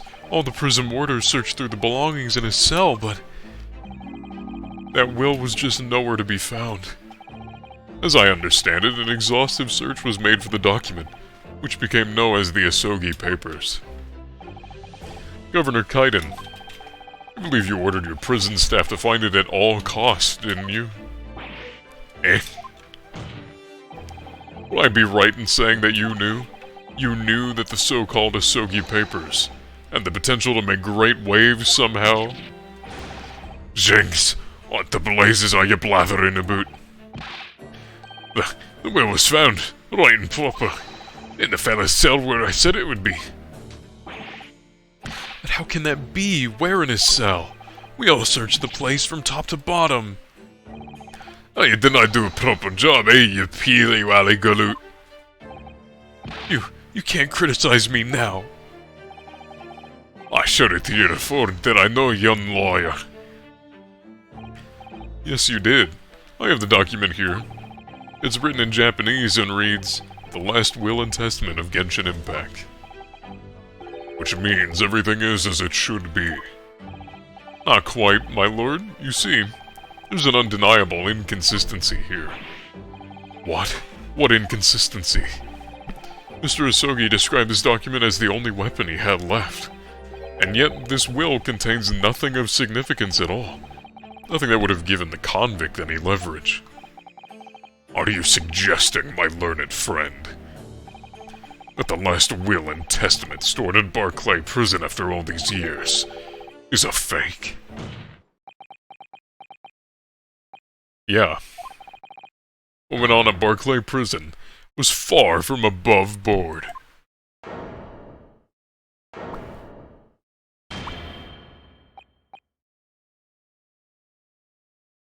That last vilification by the defense was an affront to the entire British legal system. This absurd notion of a weapon is something for which we have only the former Chief Warder's word. The man could quite easily be lying, or at the very least sorely mistaken. What? No! I definitely heard him say that, I swear. Clearly we need to get to the bottom of this. We need to know exactly what happened with these so-called Asogi Papers. A waste of time. If the will was fake, where's the real one? Mr. Vigil was stabbed in the back by the judiciary 10 years ago. He lost everything, very nearly his own life. And now you're going to do it again. You're ready to brand him a liar and turn your back on him without even letting him defend himself. It's clear that Barclay Prison is hiding something. That young lawyer's cooking. Wow, we don't really like the judge. Get his yacht. What did you say? Testify. Testify. Testify. It would seem that a vocal few here are utterly blind to the truth. Very well then, let the witness testify again. Ooh. Yes, sir, my lord. Yahoo!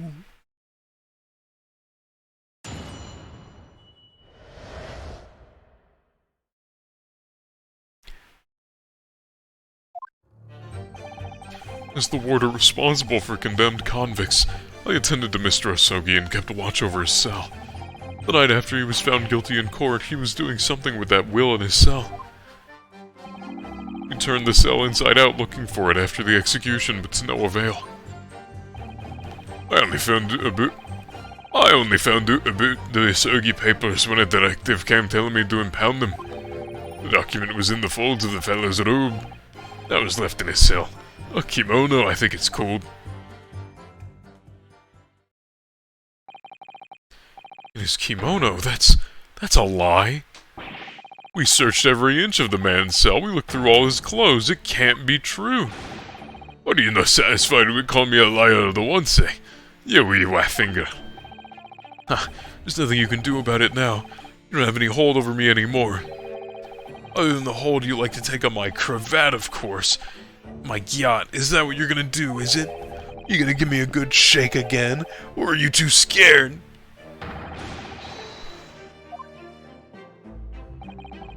Little and large, what a double act.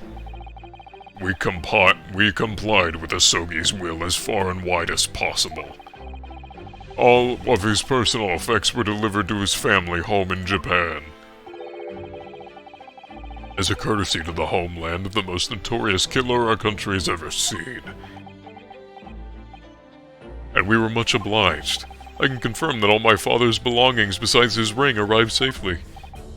Aye, and you cannot deny the handwriting is that of your old man, eh? Yes, there's no mistaking that it is my father's brushwork. Really? And his last will and testament was this man's last weapon, was it? I think we can safely assume that the convict was merely prattling, knowing the end was nigh.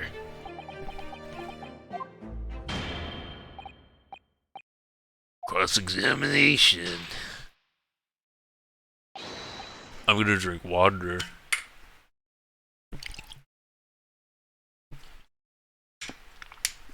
Ah. We gotta be close to the end.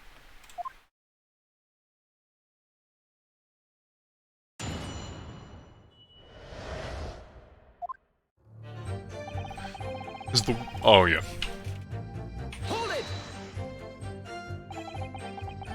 So would that mean that you conversed with Mr. Asogi? Yes, certainly. Though there was precious little time before his execution was due. He was remarkably calm considering his days were very much numbered. In all honesty, he really didn't strike one as a man capable of mass murder. Yet he confessed in full to the crimes. I know. That's why I felt compelled to ask him one day. I can still recall his reply. I'm guilty of the unforgivable crime of ending another human's life, yes. He was so tranquil and intelligent. Put me in mind of an Eastern holy man. What? Weirdo. And what about the will you saw him with? What can you tell us about that?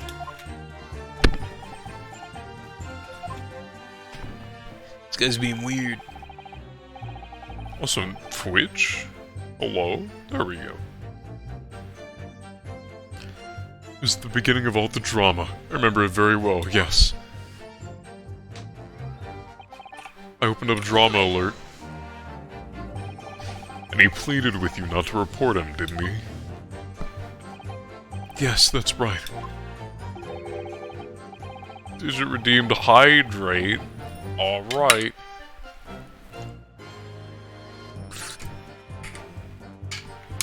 Glug glug. And like the vampire you are, you did not tell me. A blatant reach of trust that was. I could see that the man had a noble spirit. I found myself wanting to treat him accordingly. Listen, redeem stretch. But according to what you told us 2 days ago, the convict had been strictly forbidden from having any writing materials whatsoever. Yes, you're quite right. Ah, so when exactly was the will penned? That was before the man was remanded in Barclay, obviously. Yes, at the prosecutor's office, under supervision of the relevant authorities. I personally instructed Asogi to make a will for the benefit of his family and his homeland. In that case, why was it found in his cell? What do you mean by that? Well, if it was penned at the office, you would have expected that it would remain there for safekeeping, surely? Ugh. It's curious. There doesn't seem to be any obvious explanation for why it was subsequently found in the convict's cell. Ugh, well. Defense makes an astute point. Well, Governor? Prison governor, can I be expected to ken the inner workings of the prosecutor's office? In that case, Lord Stroganoff, maybe you can give us an answer, buddy? Ooh, he said no. I would have to consult with the notary responsible for the will at the time.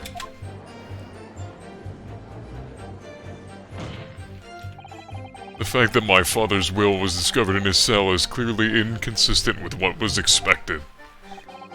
I want to know why. Another inexplicable mystery, then. Well, the thing is about that will. Hold it! It was the governor who ordered the search for the will, as I understand it. Is that right?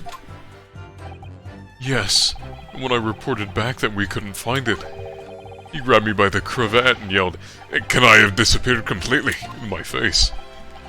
Aye, well, it's doing to the governor to keep everybody working as hard as they should. The governor needs a wee taste of his own medicine, Mr. Naruhodo. Point is, it was clearly considered a very important document, wasn't it? But it proved impossible to find. That's right. Then before I knew it, it was in the morning paper. That blood-curdling article.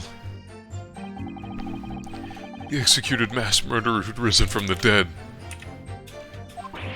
Oh, you mean... the article based on Mr. Drebber's experience in Lowgate Cemetery. Yes, that was it. The day after I'd read that news, I was summoned to the governor's office. And that's when the awful accusation was made. That you'd aided Genshin Impact to escape from the prison, resulting in your immediate dismissal. I'm afraid I really don't remember anything after that. As the governor of the prison, I had no choice.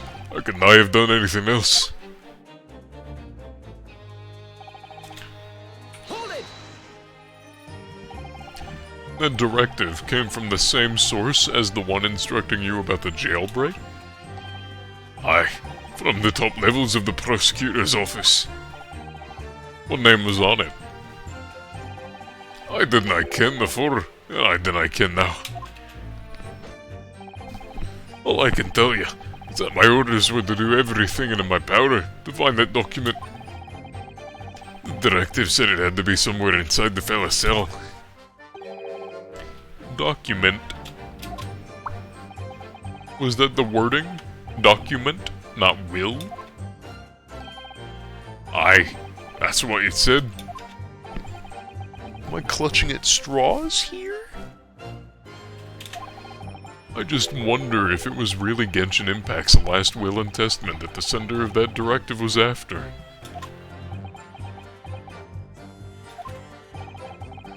Continue with your testimony then, witness. Hold it! Mr. Asogi's kimono. Aye, only he brought with him when he was locked up. Yes, he was permitted to have his personal effects with him during incarceration, I understand. That's right. He was granted as much freedom as possible during the few days before his execution. Indeed, he had a number of items of personal significance, I remember. He was very reluctant to part with them. Some books, a kimono, his sword. His sword? Karuma, the famous sword of the Asogi clan. It bears the soul of my family. I don't doubt it. I wasn't really getting at that. Forget it being the soul of the clan. Could the man have had a more obvious weapon? Have some respect, Ryunosuke. Respectful silence? The warders carry firearms at all times, and the inmates have shackles around their ankles. You could not have hurt anybody with that thing. Still, he was allowed a sword, but no writing material? Aye. He wrote that will before he came to stay with us at Berkeley. You see. Dr. Mikotomo was asked to bring the necessary Japanese writing implements to the prosecutor's office. A Suzuri inkstone, black sumi ink, and some Hanshi rice paper, no doubt. I was present when he wrote it. I'm sorry to say, it just looked like a screaming mess of, earthworms. Yeah, fucking right. Yeah, right, man. Yeah, right, buddy. You feeling faint, Mr. Vigil?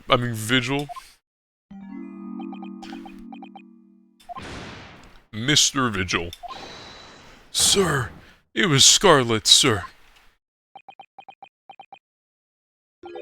What? Oh, I'm terribly sorry. I didn't mean to blurt it out like that.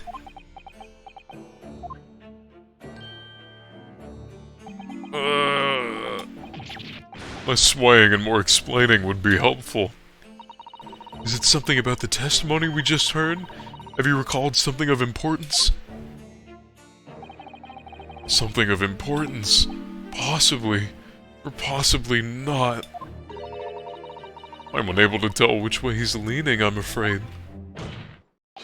My lord, the defense asked that Mr. Vigil be permitted to supplement his testimony with this possibly or possibly not important detail. Permission granted. Go ahead, Mr. Vigil. Yes, it was Scarlet.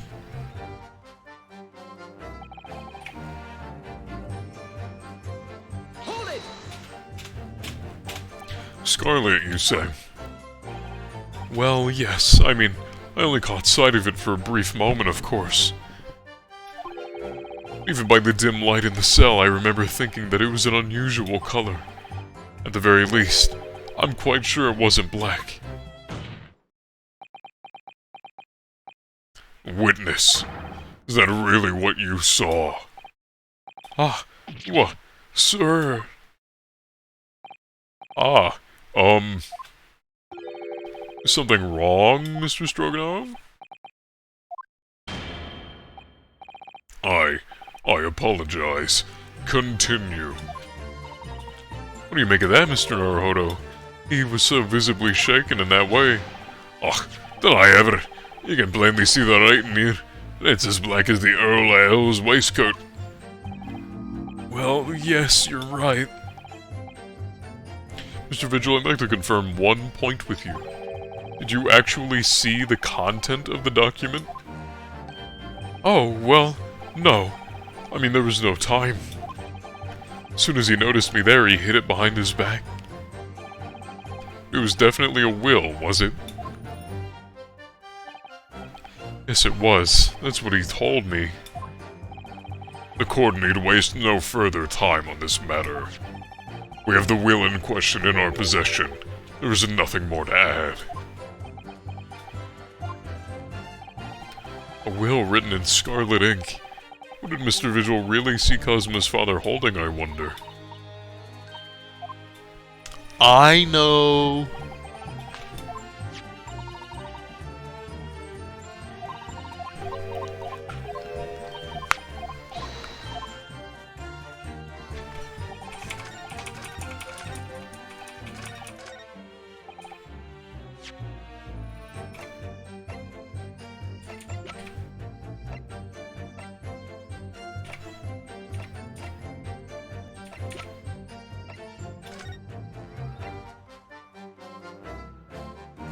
Recent scarlet ink stains visible on the little and ring fingers of the right hand.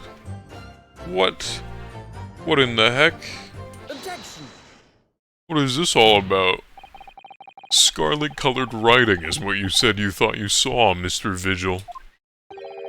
And I believe that's exactly what you did see. What? Avarice again? You have no evidence to say that. Oh, but I do. Look at this. That's my brother's autopsy report. Again, we keep looking at that today. I don't like seeing it. Yes, and there's something in here that's bothered me since I first read it. It states that scarlet-colored ink stains were noted on the fingers of the victim's right hand. Yes, so it does. Scarlet ink? Now, I'm not familiar with the habits of the British aristocracy, I freely admit. But I would hazard a guess that they don't all go around with ink stains on their fingertips, do they? Your wit is not appreciated. My brother was a well-bred and well-bred? What? Hey, that's a little weird. And fastidious man. Should ink have sullied his fingertips, he would have cleaned them immediately. What is your point, counsel? My point is this. Whenever Lord Clint was writing in that unusually colored ink, it must have been directly before his death. Because he died before he had the opportunity to clean his hand. What? I remember something that troubled me at the time. At the scene, the lid of my brother's inkwell was open. But Clint was punctilious about such things. It seemed unusual, and no document penned in the color of the ink that was in the inkwell was ever found. So the document had disappeared. Are you suggesting the document my father had in his hand that night in his cell was the same document that Lord Clint Van Zeeks was writing moments before his death? Then it was. If Mr. Vigil's testimony is to be believed, it can only mean that, yes. Mr. Vigil. Sir, when you spotted Mr. Asogi with the document in his cell, his precise words were as follows, were they not? What's on that paper? A last will and testament. This will is the only weapon I have left now. A last will and testament, but not his. It was Genshin Impact's, baby. Ugh. If the conversation really did go as Mr. Vigil says, then what we know now completely changes the meaning of what Mr. Asogi said. You really think? Mr. Vigil did indeed see the convict with a will, but it wasn't that of Genshin Impact. It was the last will and testament of Lord Clint Van Zeeks. No. What? I've got my hands on my head like the meme. This is madness. My brother's last will and testament. That would mean that he had chosen to die. That is what it would mean, yes. No, impossible. That is utterly out of the question. Lord Van Zieks. Clint was pursuing the professor. It consumed him day and night. What the lonely stoner seems to free his mind at night. Whatever happened, he would never have abandoned his investigation before its conclusion. Never. He wouldn't rest until the job was done, until the killer was caught. The idea that he would willingly accept his own death, it's obscene. I have 10 viewers right now? Hello? Did a ton of people come in? I think this is a glitch on OBS's part. That's so funny. Objection! And yet we can be sure that he was writing his will moments before his death. And that Genshin came to be in possession of that document. So, what could the will possibly have contained? Clearly, something that couldn't be made public under any circumstances whatsoever.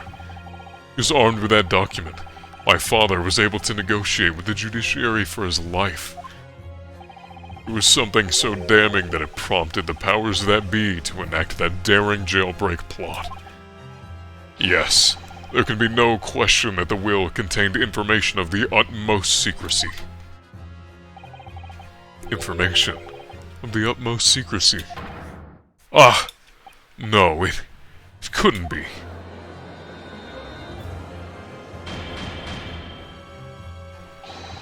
I've heard more than enough. Pursuing this notion of a phantom will nobody can attest. Oh, I said will. Will nobody can attest to have seen serves absolutely no purpose. No, my lord, that's unacceptable. What did you say, counsel? Last will and testament the Genshin Impact had in his possession was that of Lord Clint Van Zieks. All of the testimony and evidence presented to the court has logically led us to that as a possibility. We have a duty to pursue the line of reasoning to its conclusion. Actually, didn't Vigil just say he saw it? He did, but they're trying to gaslight him, you know? Gatekeep girl boss, all that. With no possible means of knowing the contents of the document, there's no line of reasoning to pursue. Frank Vigil saw it. Lamau real. Real.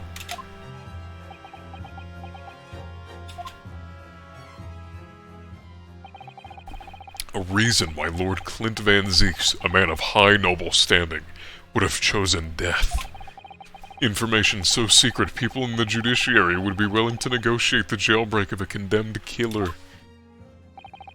The only explanation that fits those facts is an unthinkable truth that turns absolutely everything on its head. But it's just too hideous. Mr. Naruhodo. However difficult the situation might become, you work with your client in pursuit of the truth. That's what you resolved to do when you entered the courtroom this morning, if I'm not mistaken. Miss Sus. So hold your head high. You are strong. Yes, you're right. 10 years ago, in his final moments, Lord Clint Van Zieks left behind a will. A will that Genshin Impact was able to use as a weapon to negotiate his escape from prison. In all probability, the details in the will were related to the Professor case. The defense's last statement is mere conjecture. What are you getting at, man? Ryunosuke?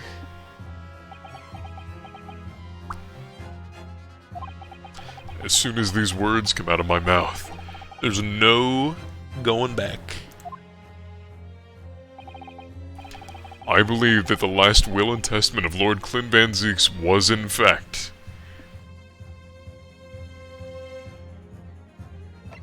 a confession.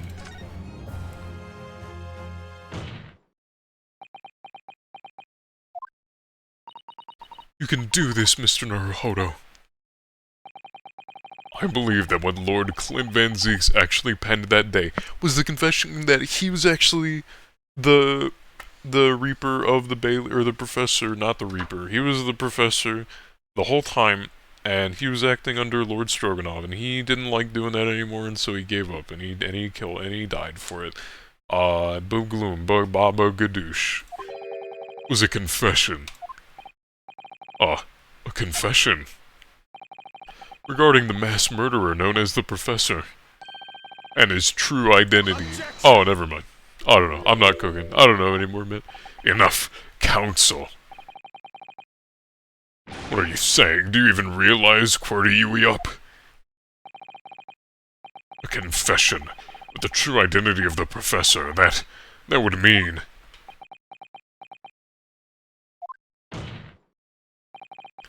Lord Van Zieks, I appreciate this must be hard to take in. It's the only explanation that fits. The killer that terrorized London a decade ago became known as the Professor. A man believed to have murdered 5 members of the aristocracy. Wasn't Genshin Impact at all. No, you can't be suggesting. Was in fact the man believed to have been the 5th victim. Lord Clint Van Zieks himself. Grr. Ah.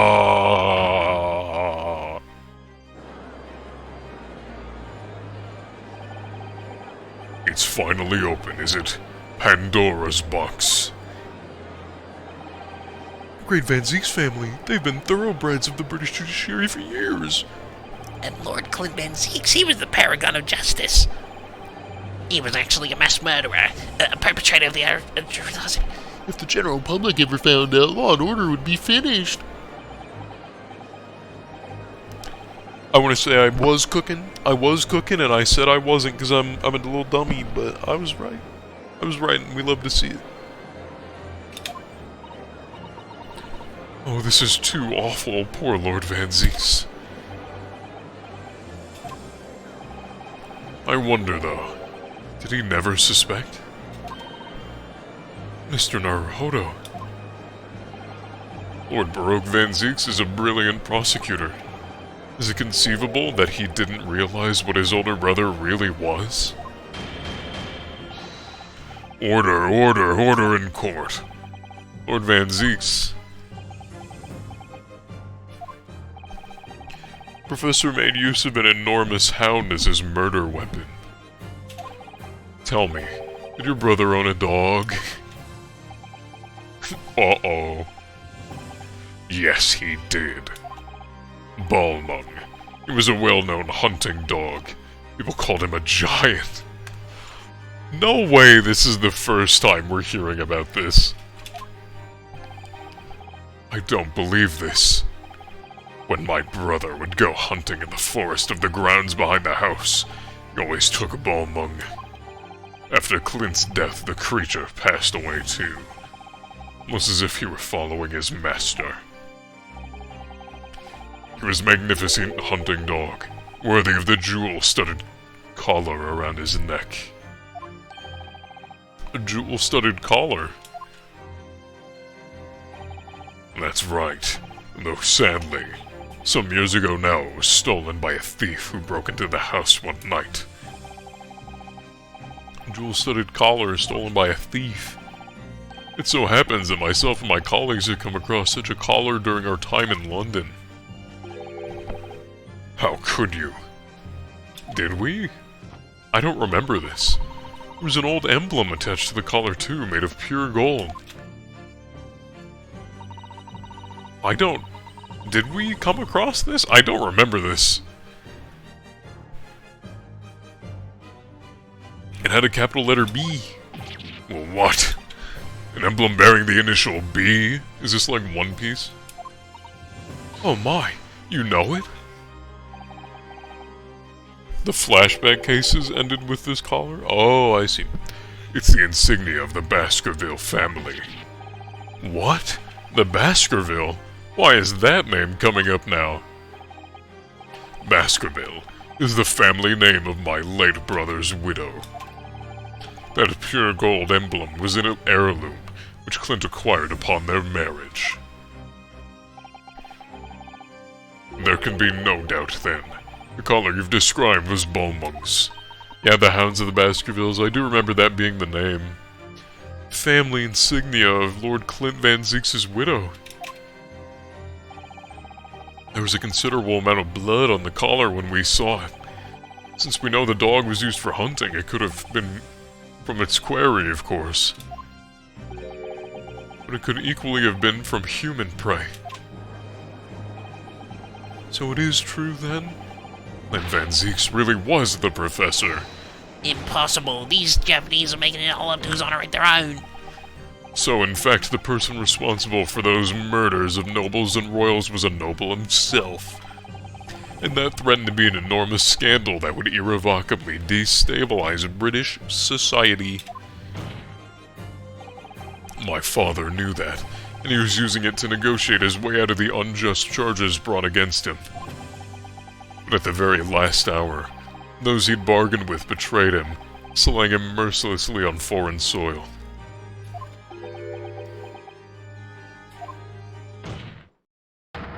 Well, can you deny it, Lord Stroganoff? 10 years have passed, and still now the 6 million inhabitants of our great capital rest easy believing that justice was done. That though his anonymity remains, the diabolical murderer was caught and executed.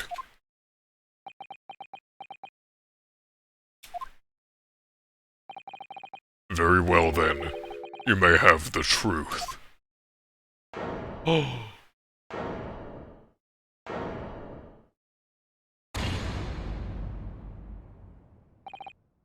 Tell me then, tell me what Clint really was.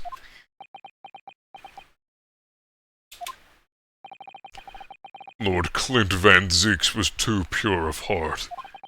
When he became a prosecutor and went in pursuit of the black roots of crime, he drove himself into a corner.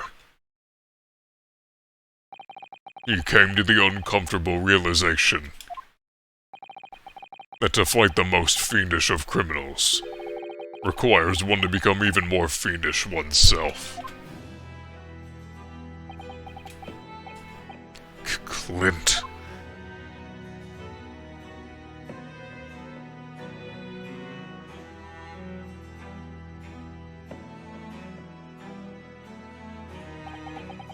The 19th century was a truly miraculous 100 years for Great Britain, and indeed the whole world. New industry, new technology, and with the birth of the Metropolitan Police Service, a new law and order. With these dazzling new developments meant ever deeper shadows were cast on society. Water sullied by factories, air thick with noxious fumes and crime, growing daily to fill the darkness. Lord Clint Van Zieks made it his mission to combat that darkness. But as time went on, it slowly ate at his soul, until eventually, he was consumed. It's ironic, really, and somewhat surprising, that the truth has once again been unearthed by a Japanese.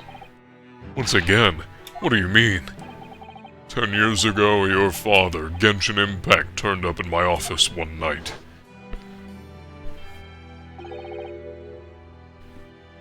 The professor. Yes, beyond all shadow of a doubt. You must issue a warrant to search his home at once. Don't be absurd. That man comes from one of our country's most illustrious families. He's a paragon of justice here in the capital. Yes, that's the point. That's why none of you can see it. He's using his noble status as a diversion while he commits these atrocious crimes behind the scenes. Do you have evidence? Nothing definitive as yet. He keeps an enormous savage hound on the estate. We need the full support of the judiciary for this. We're up against a member of the aristocracy. So a large family estate has a fierce guard dog. You should know that's commonplace here in Britain. I'm sorry, but I can't possibly put Scotland Yard onto this based on the tenuous accusation of a visiting student.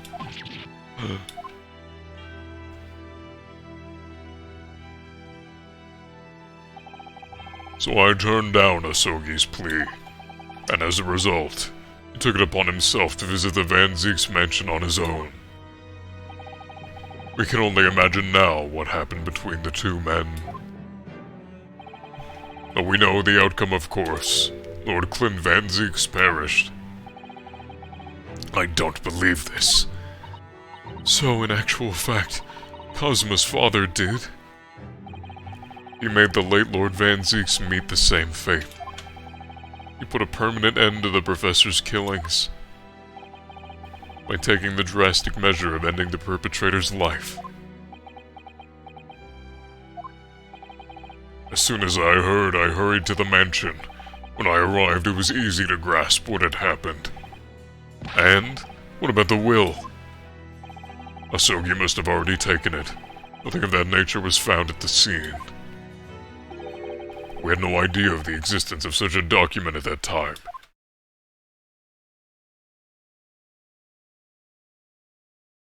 Go?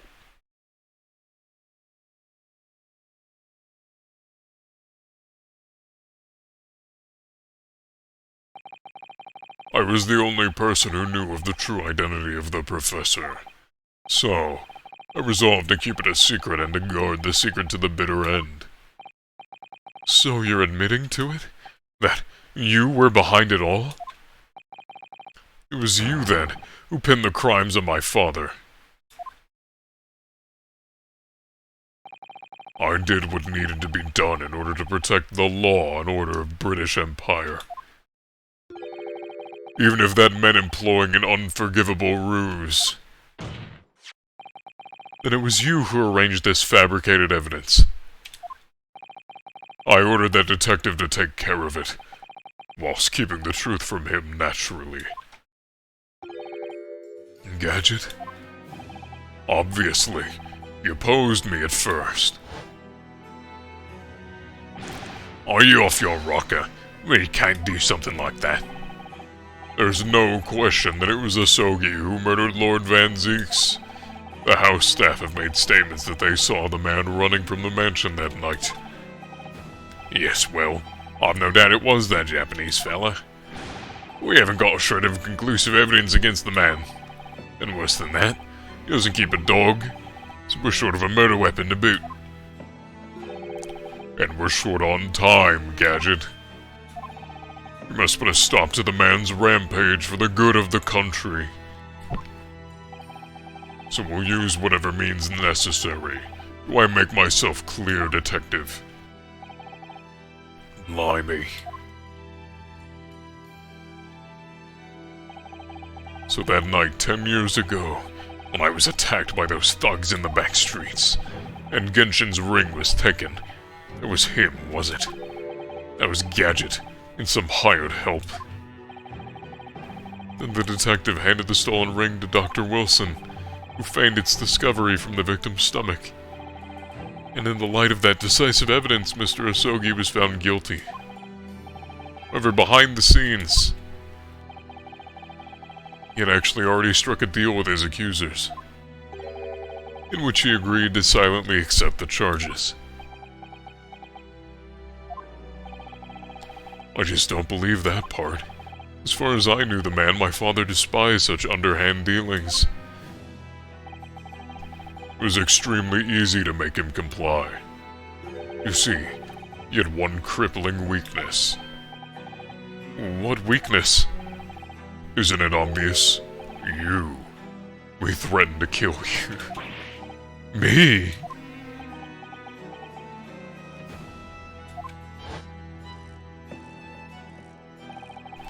Perhaps you have no desire to return to your homeland, Asogi. What? Though I hear you have a 14-year-old son. Agree to cooperate, accept your guilt without contention, and you will see Japan and your son again. You scoundrel! Whether you choose wisely or not, it will be a closed trial, by order of Her Majesty. So whatever rash claims you might make in court, we'll have no trouble in stifling them. There's really only one outcome for you, Asogi. The gallows. Oh my god. Don't forget that I still have a weapon at my disposal. A document revealing a truth that I know you're desperate to keep hidden. Yes, it hadn't escaped my mind, which is the only reason I'm willing to bargain with you. I only want to protect this country's law and order. You understand? So, what's it to be, Asogi?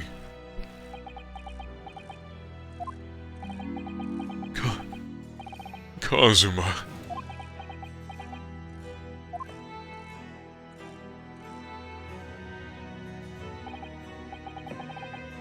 He did it for me.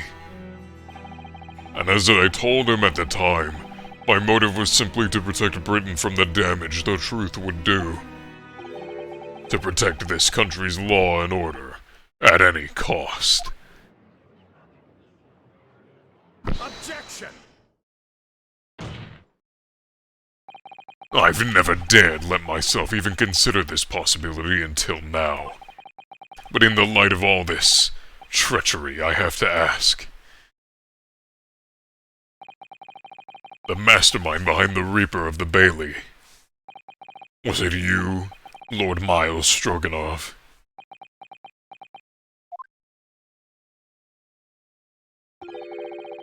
A rather brilliant idea, wouldn't you say, Lord Baroque Van Zeeks? That the spirit of your late brother, and paragon of justice, should return to reap justice for his sibling? Could there be a more appetizing tale for London's masses, I ask you? What brazen? I knew that you'd play the part to perfection. Your role really wasn't that of some embodiment of death, no. You were London's guardian angel. An angel with bloody hands? I think not.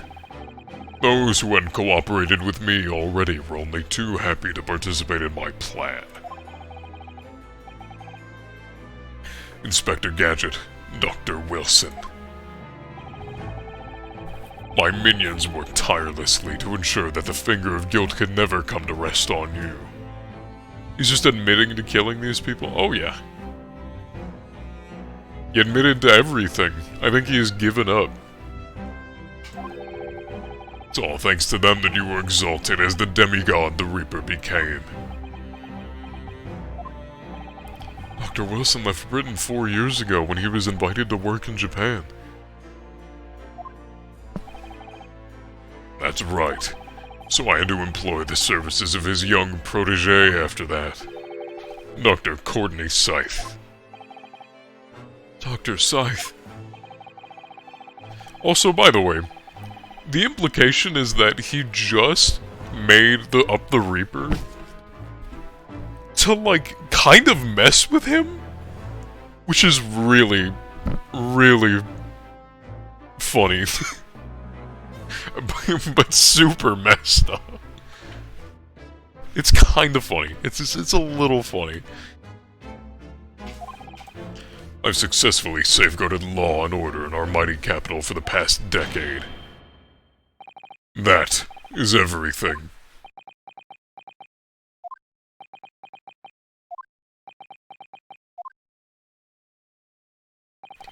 My lords, ladies, and gentlemen, I do hereby confess, it was I who sired the concept of the Reaper. However, let me say in my defense, it was all for the preservation of law and order across the entire empire. Oh my god, Lord Stroganoff did it? An unforgivable collection of crimes, but still. All those who died at the Reaper's hand were rotten to the core anyway. It was all in the aid of keeping London safe.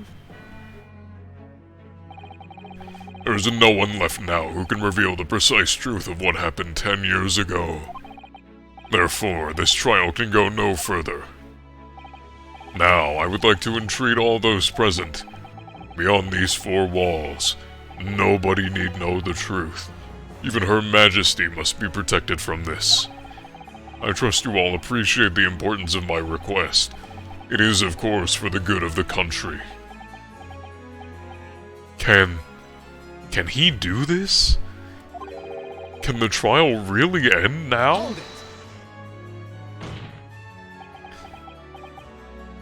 I have one last question. For the accused, Lord Van Zieks. What? Of course, I know that you're a highly accomplished prosecutor, so I find it hard to believe you didn't have any doubts at all. You never suspected your older brother. Yes, the same thought occurred to me, and I said it out loud earlier, too.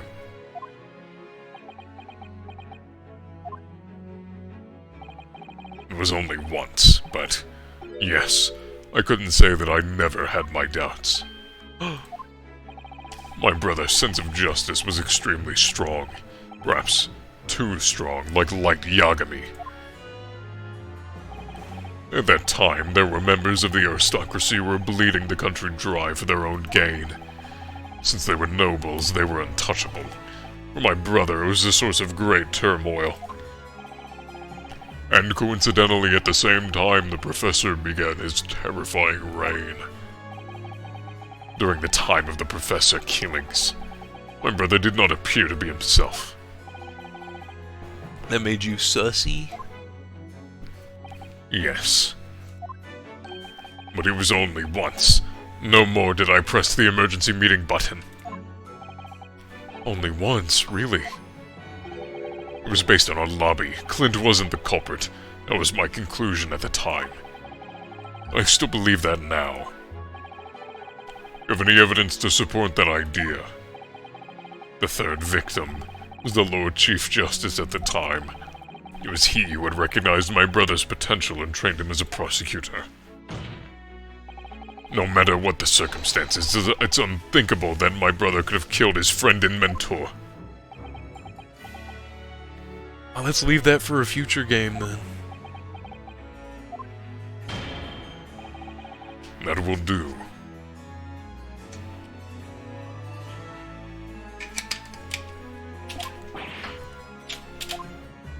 His name was Charles Edward Lamont. Neither Clint Van Zieks nor Genshin Impact still walks this earth. However much we debate this matter now, we cannot hope to reach a conclusion. But There are only two extant pieces of evidence from the time. The woe-begone ring that acted as the incriminating evidence, and the 3-paged last will and testament penned in black ink and left behind by the man. The wretched truth of what happened is exactly as I have explained.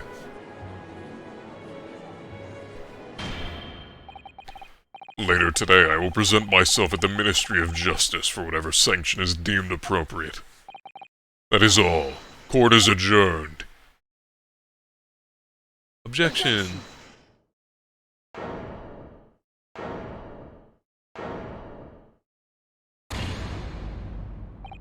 Thank you, Kazuma. Me? If it wasn't for you, I wouldn't have made this 11th hour discovery. What discovery? My lord, I'm afraid I must insist the trial continues. It's like 8 o'clock. I beg your pardon. As the court has been reminded today already, we must stop at nothing to uncover the whole truth. And to that end, one particular statement made by somebody in this courtroom moments ago revealed a very subtle contradiction. What contradiction? But all I did was ask the accused one simple question. Well, it began with Lord Van Zieks and his recollection about his brother.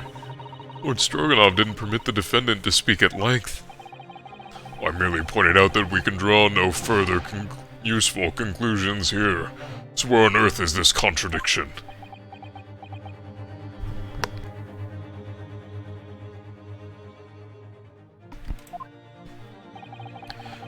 One of them definitely just said something contradictory.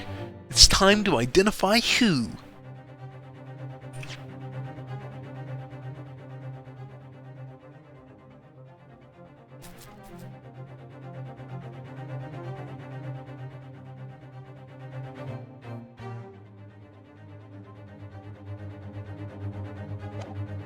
Three-paged will and testament?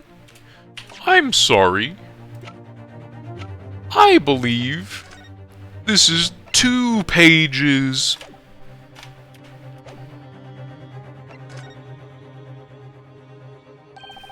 It was Lord Stroganoff, I'm sure of it.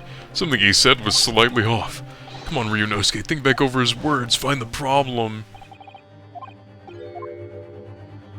I already know. He said 3-page.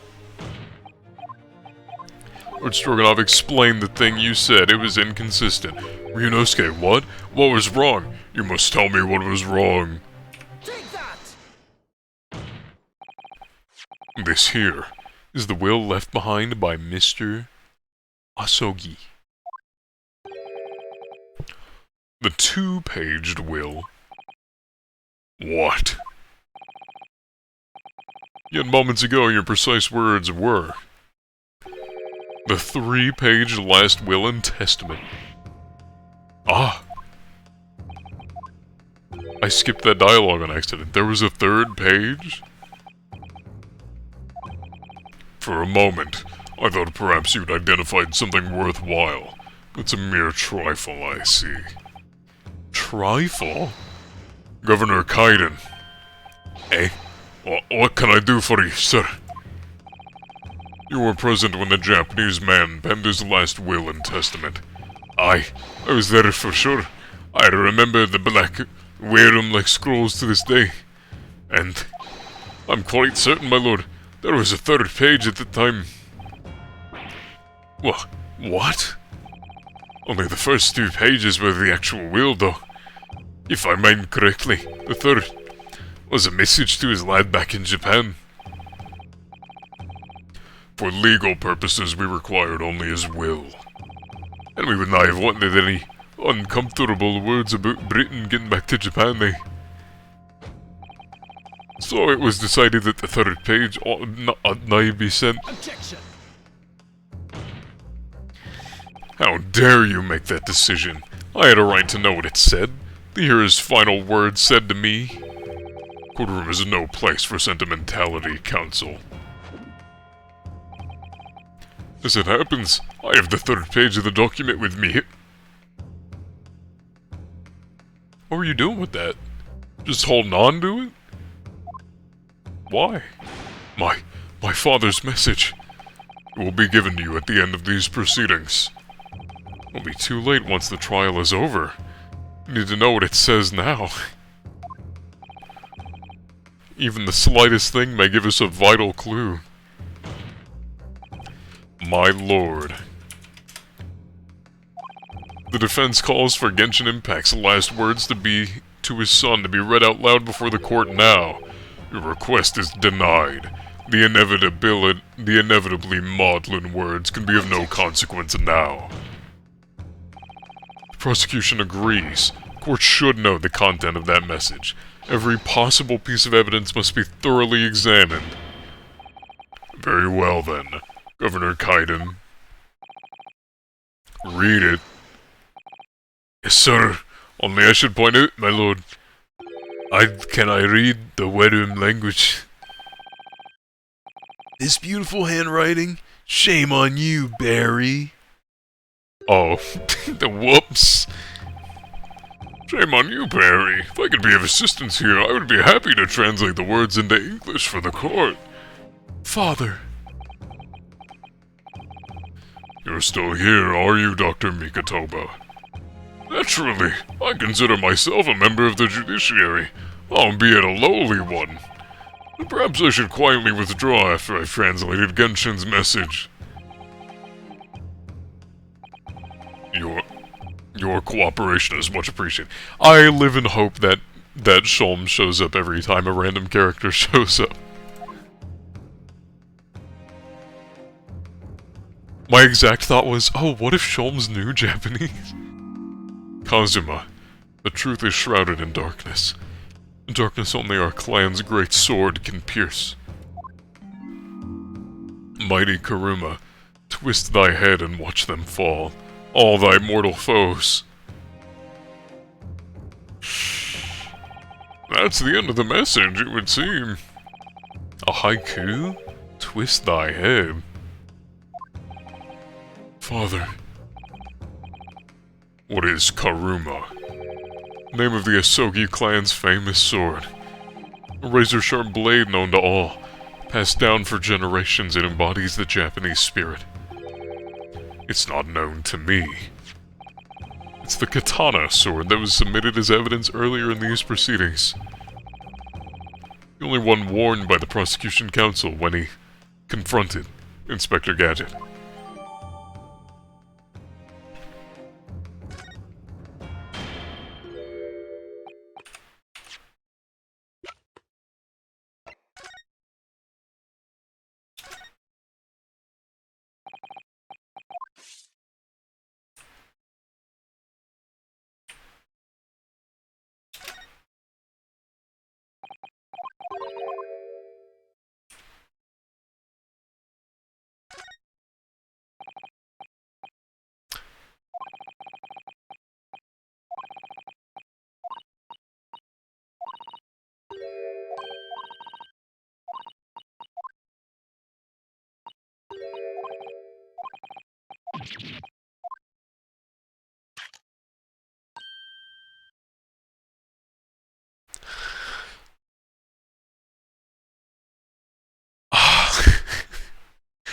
I think this is so silly. Because if it was me inspecting this, I would have already found this. I would have been poking and prodding around already. But that, that's alright. This guy is cooked. Look what's inside of it. Is that a tightly wound sheet of parchment? It's in red. Scarlet. It's written in scarlet ink. I pen this, my last will and testament, in the final moments before my inevitable and willing death. This is it, isn't it? Mr. Naruhodo, look at the signature at the end. Clint Van Zeeks. And the date. 10 years ago on that fateful night. So for 10 years it's been silently concealed inside Karuma and nobody knew. The last will and testament of Lord Clint Van Zeeks. Wait. Oh my goodness. Look at this. This is unbelievable.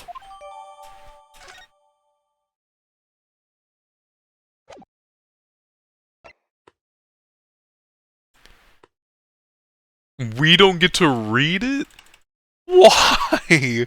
Let me read it. Ah, whatever. All these procrastinations are beginning to try my patience. Adjournment of this court is long overdue. As the presiding judge, I have been as accommodating as possible. However, despite all that, no information has come to light.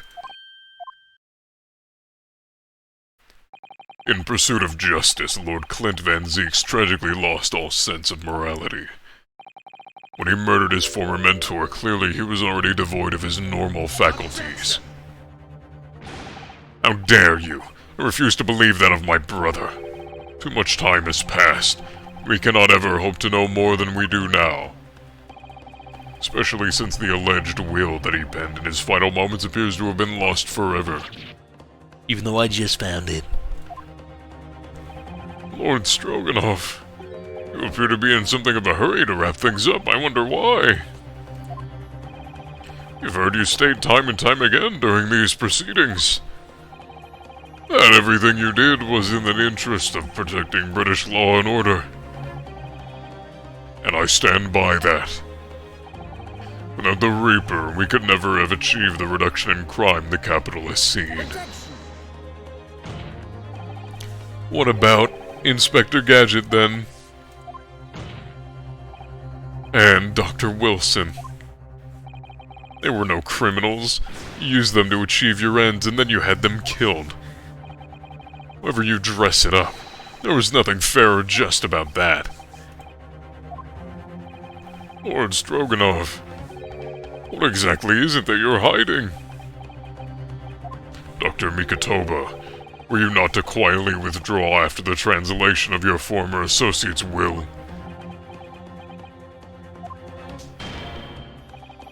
In this courtroom, no argument carries weight unless it is supported by evidence.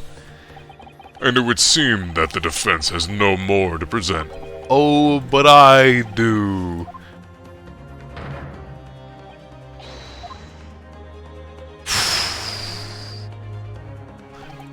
This is my last chance, Mr. Naruhodo. I have to present some decisive evidence now or it's all over.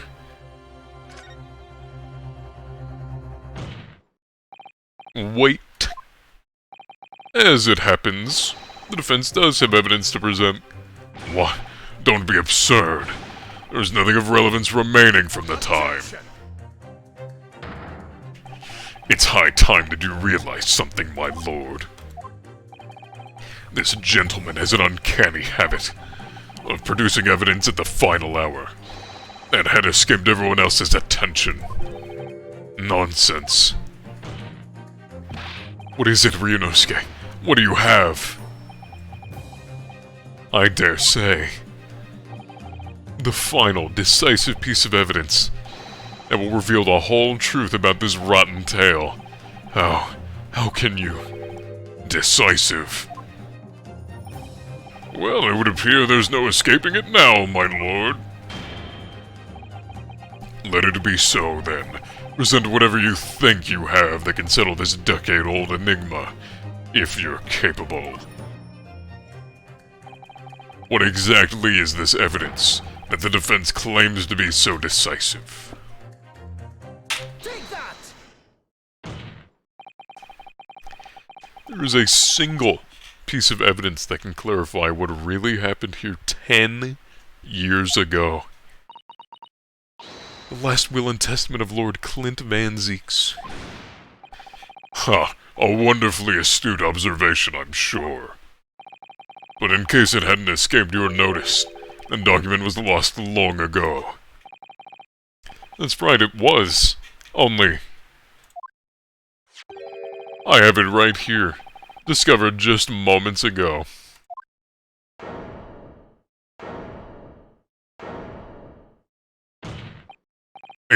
Impossible, that can't be. Everything that's happened comes back to this will. This document is the key that will unlock the entire mystery. Grrrah!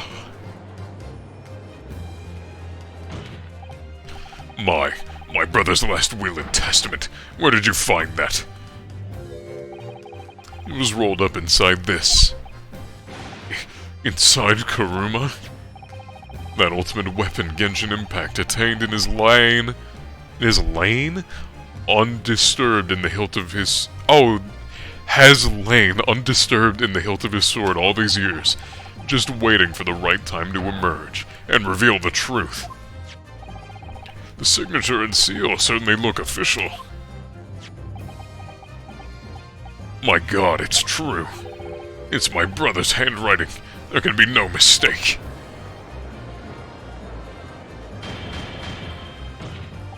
I forbid the contents of that document from being read out. Do you hear me? I strictly forbid it. You can't do that, my lord. This document could explain everything. Document could literally destroy the meaning of justice in this country. I demand that you hand it to me at once. Why? What are you trying to hide? Could it be that you already know what's written on this page? What are you implying? Court is adjourned with immediate effect. Leave! Do that, my lord, and you'll suffer a fatal blow as Lord Chief Justice. I beg your pardon. Forcibly ending a trial without good reason, and not any trial, a closed trial by order of Her Majesty the Queen. To defy the monarch's will is treason.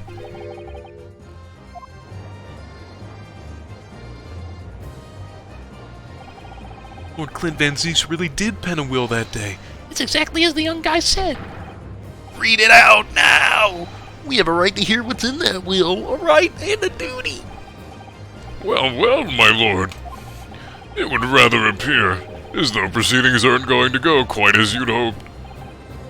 You fools. Go ahead, Ryunosuke, read it. The prosecution gives its full support. Very well then. No, for God's sake. No!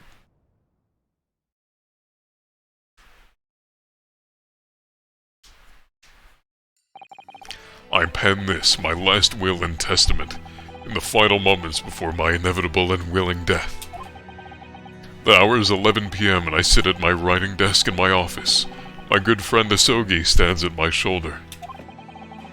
He has expressed his intent to invoke the dying ritual of the duel, that I may depart this world with honor, an honor of which I am utterly undeserving. The Japanese are a truly merciful people.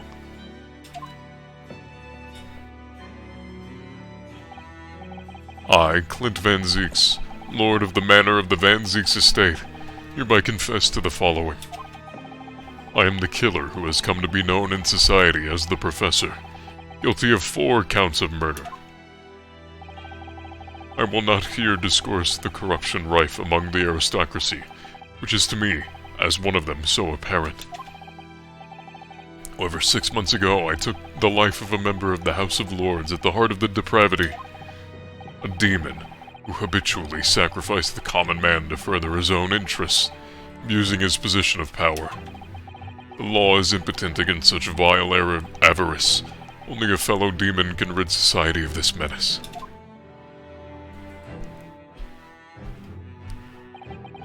That demon was my quarry, upon whom I willingly set my great hound. But though I am a hunter of some experience, I am a poor felon, it seems.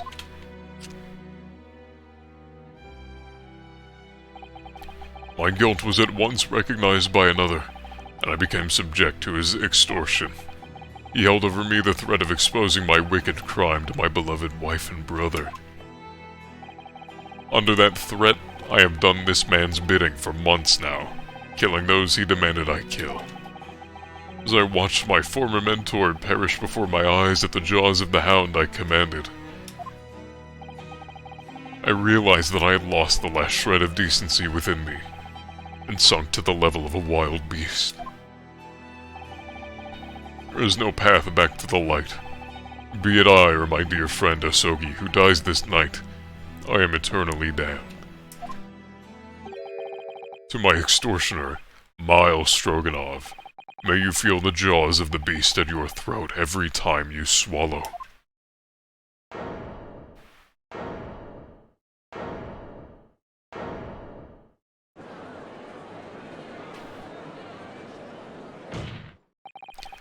So now we know. Yes, Clint Van Zieks was a murderer. But somebody was directing him and naming his victims. His extortioner, Lord Miles Stroganov. It was you!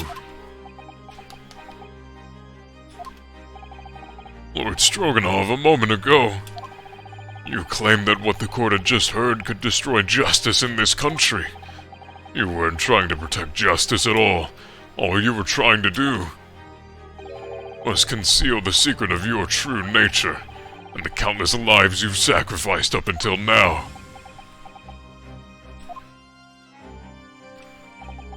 It just didn't make sense to me that the third victim, the former Lord Chief Justice, was my brother's benefactor and a man of lofty principles. As I said, Clint had no reason to kill the man. But you did, didn't you, Lord Stroganov?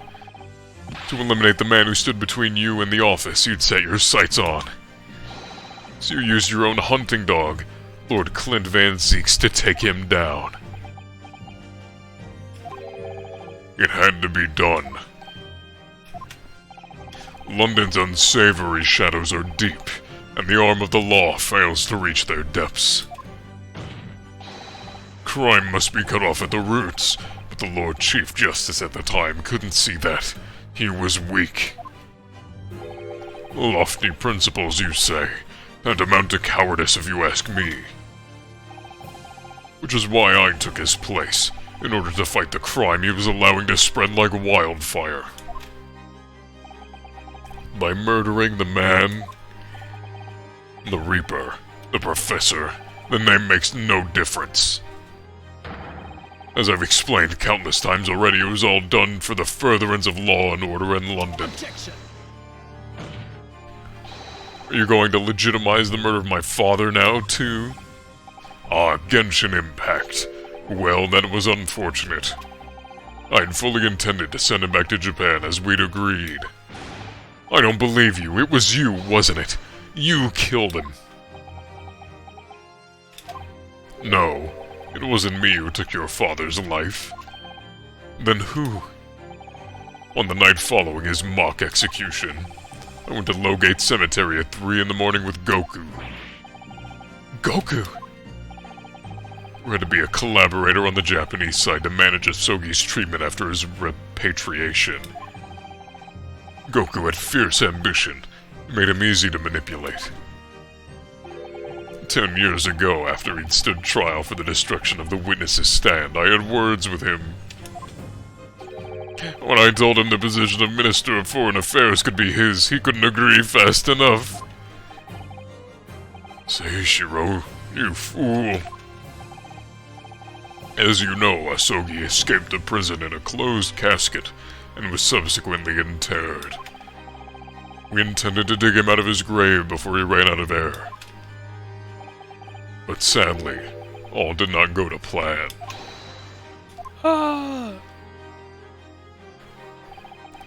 There was an unexpected visitor to the cemetery with his own ideas about digging up graves. So if this guy didn't do that, this, like, whole game wouldn't have happened. That's crazy. That's insane. We just wouldn't know.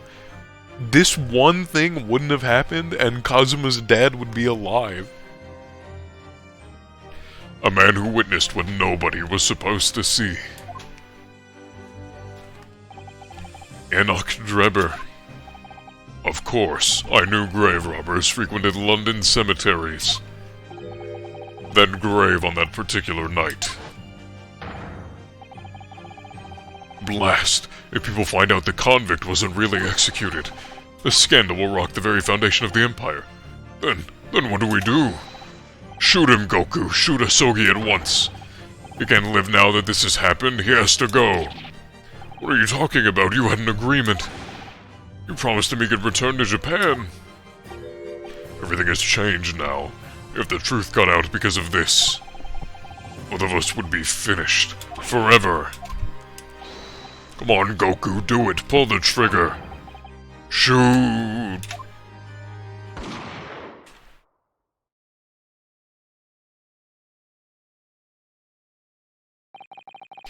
Goku shot Asogi from the shadows. The grave robber was so close the blood sprayed over his coat. He fled as fast as his legs would carry him.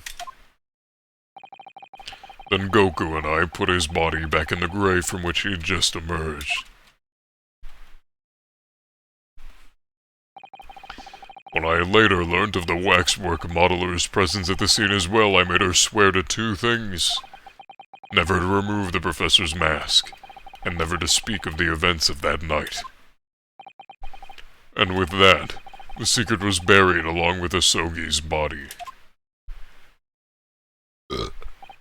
So, now you know what really happened in Lowgate Cemetery that night.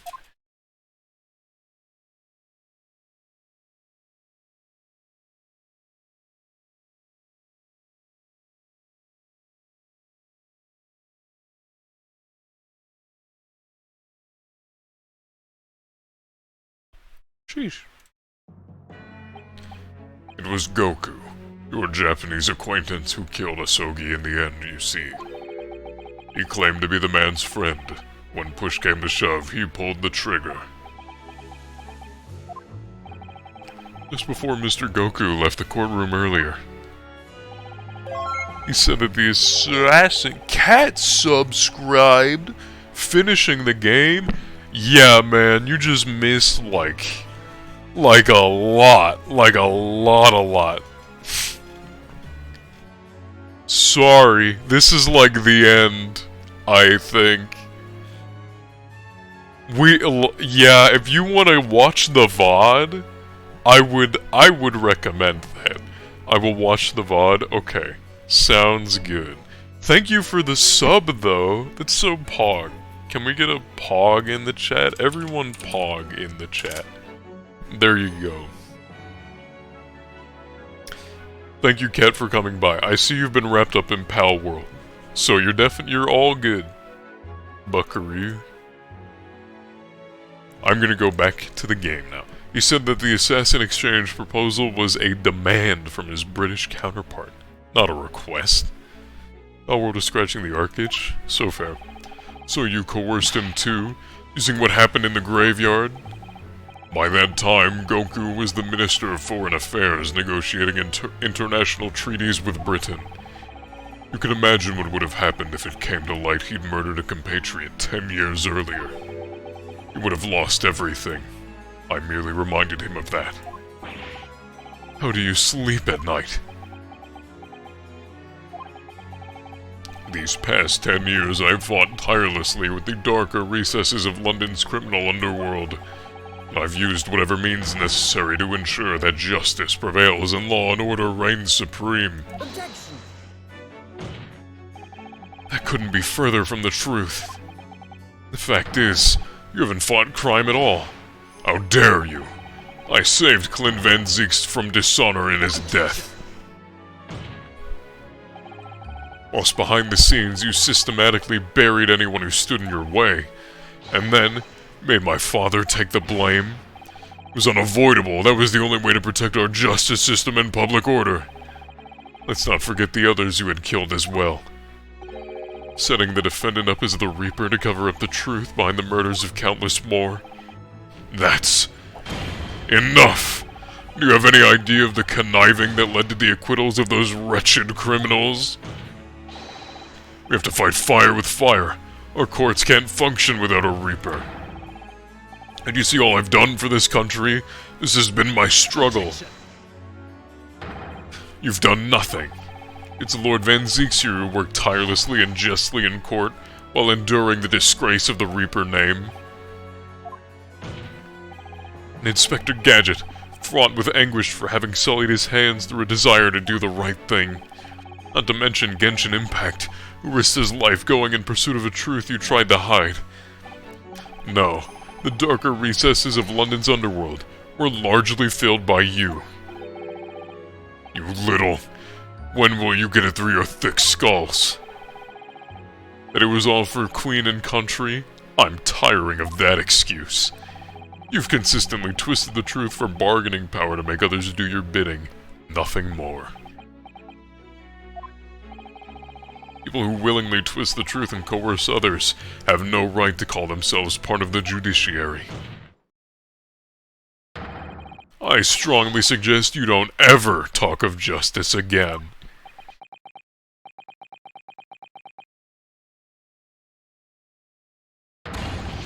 Gah!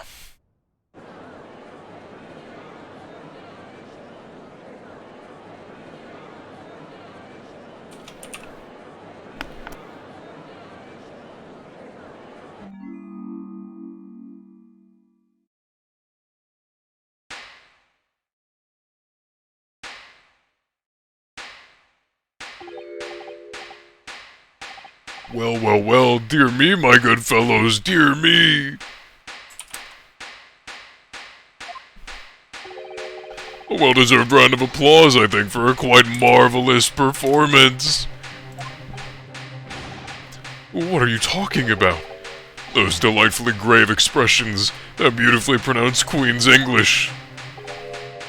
Really, our friends from the Far East are quite the picture of industriousness. You fraud, keep your mockery. Please don't misunderstand. It really is exactly as you both said. What are you trying to say? I have occupied the darker recesses of London's underworld and, how did you put it? Done nothing. I confess it's a little embarrassing to have it pointed out quite so starkly, but yes, I really have done nothing, which means I'm innocent.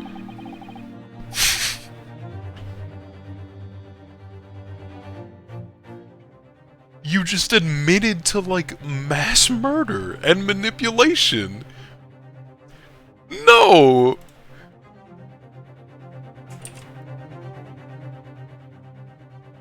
This is not the face of a guy that's going to be considered innocent. There is no world. That was a Mario? No? Yeah, man. I can't believe this is happening. What? We're not gonna believe this, right? He admitted in front of a court to everything that he did.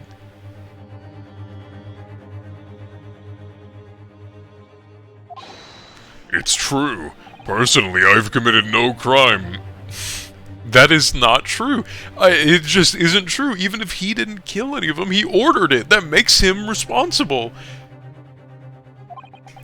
I've merely been surrounded by fools, who've acted very rashly indeed. You can't get away with that. You've consistently preyed on people's weaknesses. And what, threatened them? Are you sure it wasn't just bargaining? He admitted to it. You don't get to unadmit to something. I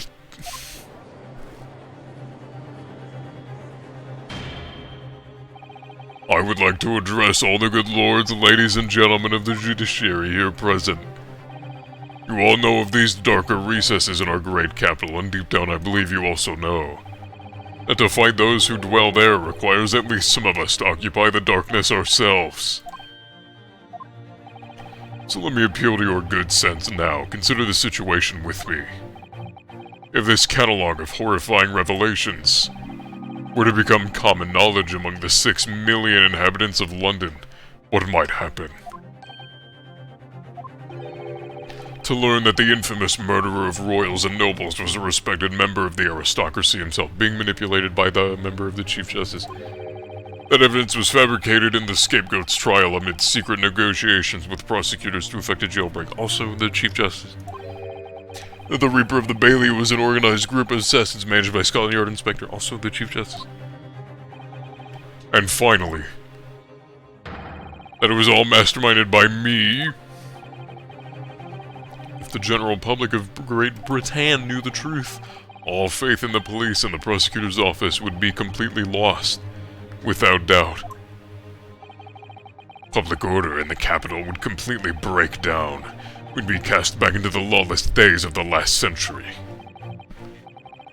Precisely as it was 100 years ago when 1 in 10 of the population were criminals. Think what we've accomplished since then. A public policing force, a comprehensive set of laws. And if we want to continue to protect this new era of law and order, I say again, we must at times occupy the darkness ourselves. No, you just shouldn't have done this. We have successfully identified and apprehended the man responsible for taking Inspector Gadget's life. That is all that was expected of this trial. All these other matters that have been discussed will be eliminated from these minutes of these proceedings in the interests of preserving law and order. And to protect Her Majesty the Queen, of course. Well, my lords, ladies, and gentlemen, what say you?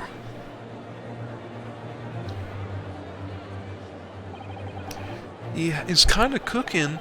The things Lord Stroganoff have done are quite unforgivable. On the other hand, Isn't it our duty to maintain law and order in the capital? You can't deny that the threat of the Reaper over the years has done wonders for the crime rate. I actually think Asogi, was the guy. Stroganoff.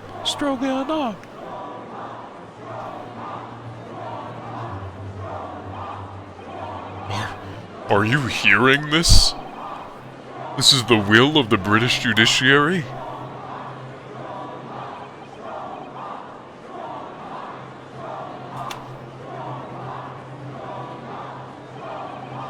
For your rousing response, friends, I express my heartfelt gratitude.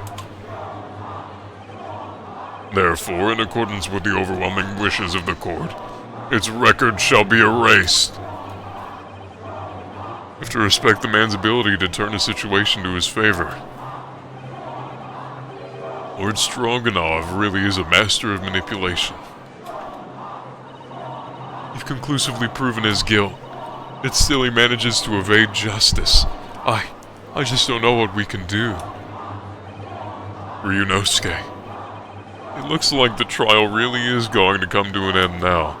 I'm almost out of options, except for the bunny rabbit.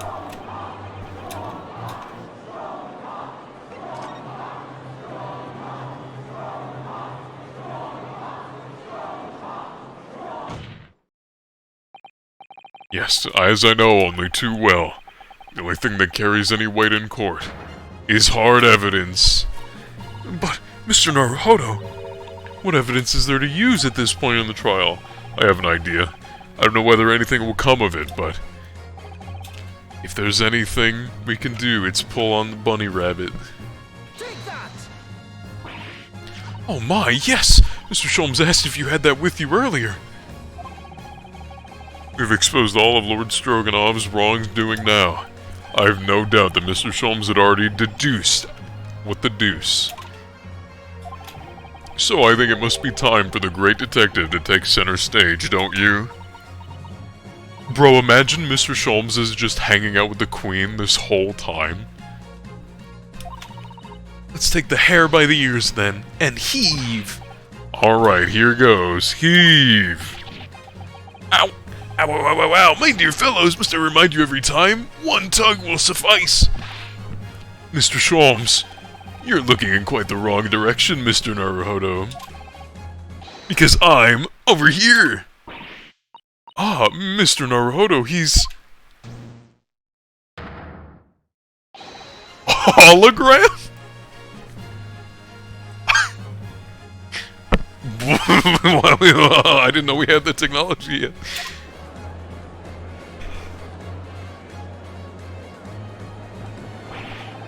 I wasn't expecting you back, Sholmes. Delighted to be here again, Lord Stroganoff. What? What is the meaning of this? Bailiff, seize him! Put that man in irons! This is a closed court. You've been warned once already, man. Ooh. What the? Wait, we can't get a hold of him, my lord. we just go right through him. I'm afraid your efforts are wasted. I'm Fortnite dancing right now. You see, the great detective you see before you is composed entirely of light and shadow. An image, if you will. Oh, Mr. Naruhodo, I must congratulate you on your fine deductions. Mr. Sholmes, what on earth is...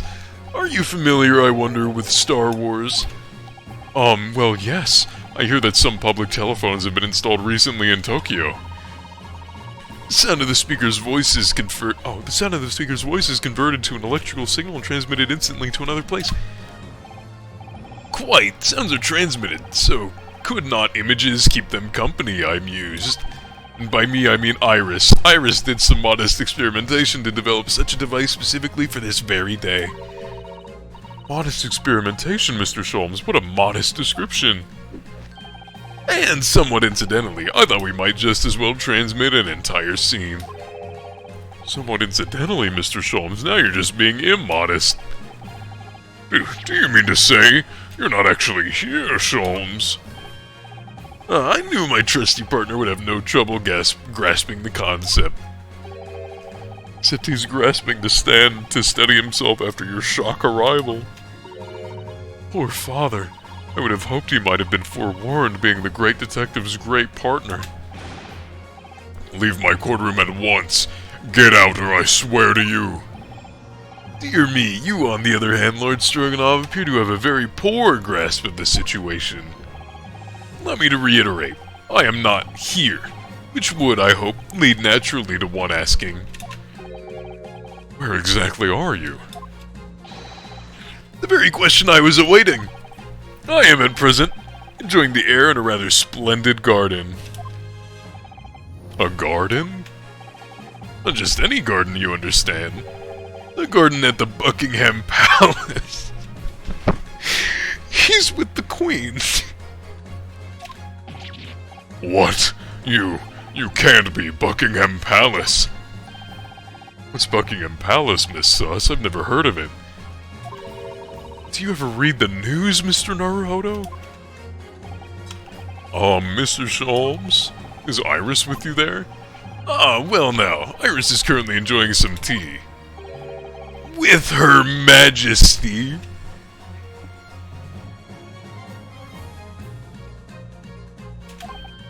Her Majesty. How did I guess that? I cooked so hard.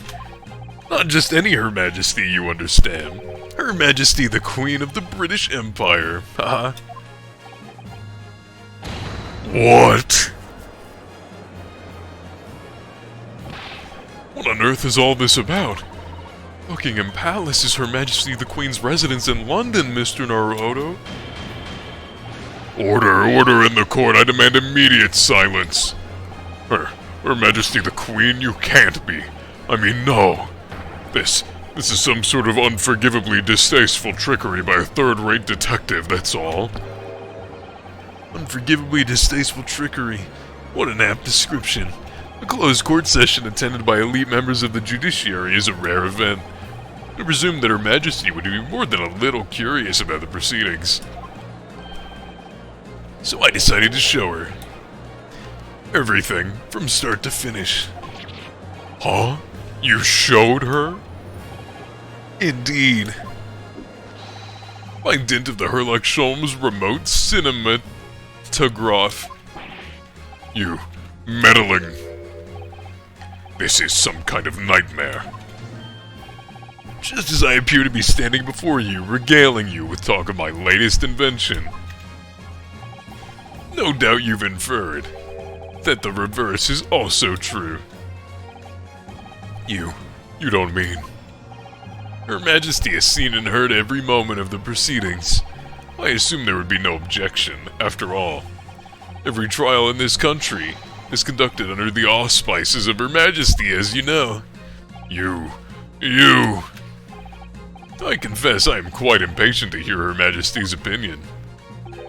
About the unforgivably distasteful trickery in which you've been engaged over the past 10 years. No, I was merely... Oh, so sorry to keep you all waiting. Vicky and I had so much to talk about. Iris, there you are. In fact, I have a little message here from Her Majesty. A message. Well then, if everyone is sitting comfortably, ahem. Forthwith and with immediate effect, all authority previously afforded to Miles Stroganov is hereby revoked forevermore. Furthermore, he will be prosecuted for crimes against his country in a public trial by jury in the coming days. So, it seems that Her Majesty doesn't believe we need to fight fire with fire. Justice in this country needn't be administered from the shadows at all. Miles Stroganov, the darkness you fostered to conceal your despicable actions these last 10 years is a thing of the past now. After today, your brand of law and order has no future, because no longer are you the Lord Chief Justice. In the eyes of the law and of Her Majesty the Queen, you are nothing but a criminal.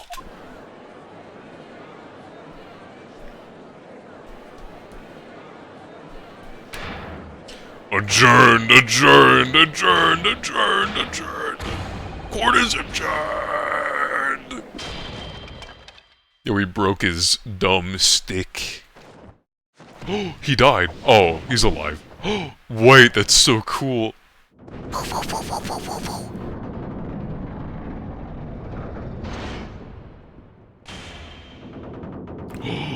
Yo!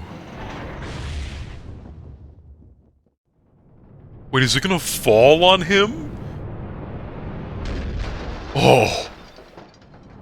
No way! No way! Ah!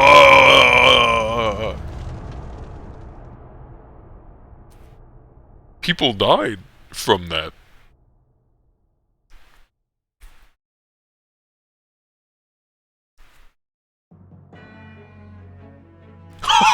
He's cindered! Lord Clint Van Zeeks left a will in which he confessed to everything. When those words came out of Asogi's mouth, it deranged me completely. I knew I must do anything and everything in my power to contain the situation. But I couldn't find the damn document. I searched his cell, but it wasn't there. Which precipitated the jailbreak plot, I presume. What do you mean? The need to obtain that will was all-consuming. I was sure that if I facilitated his escape, he would emerge with the will somewhere on his person. But despite searching his limp body in the cemetery that night, it still eluded me. Never even crossed my mind that it was concealed in the sword's hilt.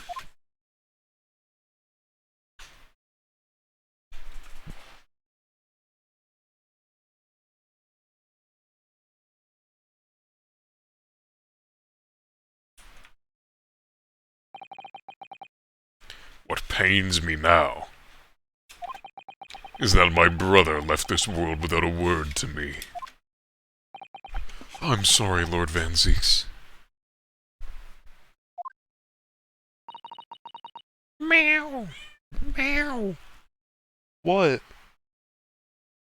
Monica wanted to be involved here at the end. In point of fact, I think perhaps that isn't the case.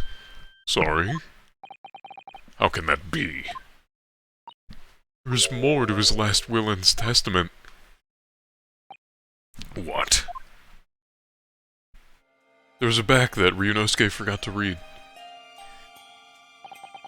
As I confront the prospect of my demise, I feel bitter regret for my younger brother. Baroque, you have always looked up to me, and now you follow in my footsteps to become a prosecutor. It is my fervent wish that my unspeakable deeds should not hinder your advancement.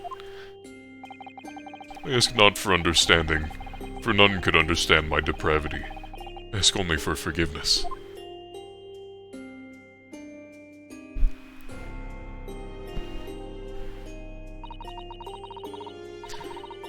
Sogi is a fine detective and a hunter worthy of respect.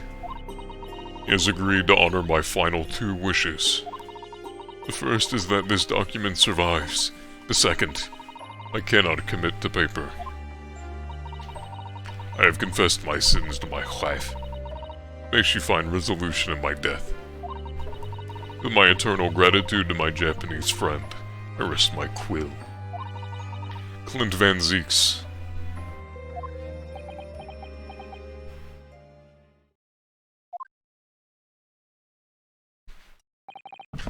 Clint. Eesh.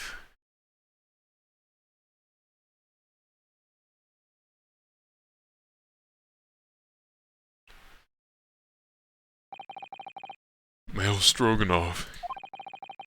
You colluded with Goku in a criminal plot so immense it spanned the oceans, and you cold-heartedly murdered all those who knew the truth about what happened 10 years ago.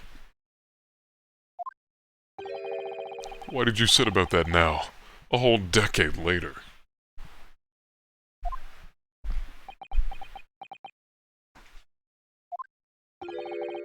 To ascend to the very peak. These last 10 years made me realize being the Lord Chief Justice wasn't enough, short of becoming Her Majesty's Attorney General. I could have no real power to effect the changes needed in this country. And for that promotion, I need to ensure no remnants of the past remained. Oh, could you?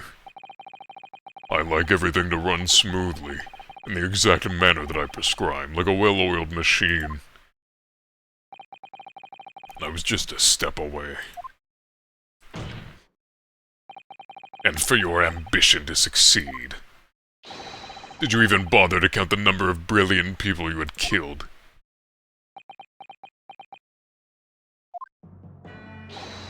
Ah, Mr. Reaper, are you not forgetting something?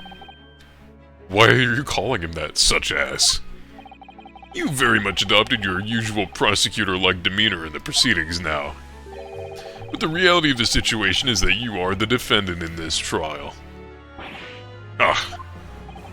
However, the presiding judge would appear to have fallen from the bench, as it were. May I suggest, therefore, that we entrust the final adjudication to an old friend? My lord. Oh, as a member of the judiciary, I have been following the proceedings from the gallery. And I must say, I shan't ever forget how fun it was to chant testify.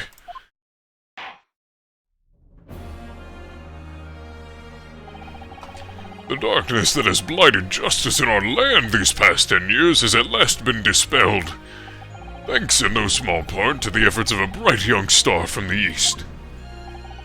Defense Counsel Naruhodo. Yes, my lord. On behalf of everyone here present in the Old Bailey, I give you my heartfelt thanks. You're too kind, my lord. The first time I faced you in court, just under a year ago now, I had the faintest of intimations, I don't know what that means, that if British justice, so warped and twisted over its long history, was finally to know change, this might just be the man to do it. What? And at the time, I wouldn't allow myself to acknowledge the possibility. I couldn't overcome my hatred of being racist after the circumstances of my brother's death. Mr. Naruhodo. An indication or a hint, thank you. Allow me to apologize for countless discourtesies on my part. You're a lawyer of boundless talent. And the person playing as you behind that screen is really smart. Oh, Lord Van Zeeks. When I first arrived in Great Britain, I was literally a nobody, certainly not a lawyer. The truth is, my fortunes have been entirely made up by the miraculous people I've met. My bestie Kazuma Asogi, who led me here to Britain in the first place. My loyal and ever-patient judicial assistant, Miss Suss, who throws me around a lot. The brilliant Lord Van Zeeks, who's always racist. And not to mention, the exceptional master of logic and reasoning, who's always wrong, Mr. Sholmes. Saving the best for last, Mr. Naruhodo. What a relief. I'm well aware that without all these people's help and support, I wouldn't be where I am today. The truth is a guiding light that always leads to happiness. I've lived by that principle for a long time now, but actually it's not true. The truth can also cause great pain, sometimes even leave people on the brink of despair. And for that reason, there are those who feel the need to hide the truth, who do it instinctively even. As soon as we allow our eyes to settle on something other than the truth, the darkness takes hold. From there it grows until eventually makes us blind to the guiding lights of the truth together. That's a song by The Weeknd. So that's why it's my belief, and we must all resolve never to avert our eyes from what is just and true.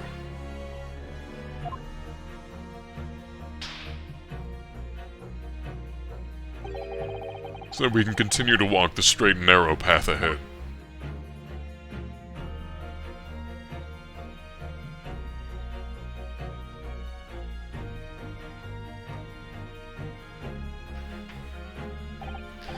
Well, I must excuse myself now. But before I go, Mr. Naruhodo, let me compliment you on your grand opus. What? Without your beautifully composed case against Lord Stroganoff, Her Majesty would have been unable to act. Thanks to you and your fellows, the haunting undertones corrupting Britain's justice system have been silenced. Woo. Thank you very much.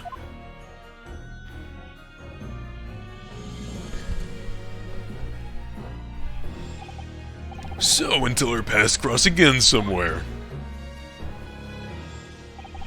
Well then, it would appear that this long trial has finally come to an end. My apologies for any anxiety caused, my lord. I'm quite sure we shall meet again here in the courtroom before long, Prosecutor Baroque Van Zieks. In conclusion of these proceedings, I hereby declare the defendant Baroque Van Zieks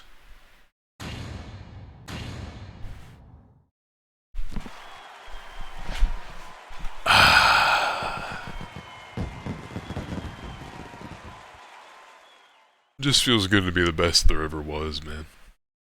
This court is now adjourned.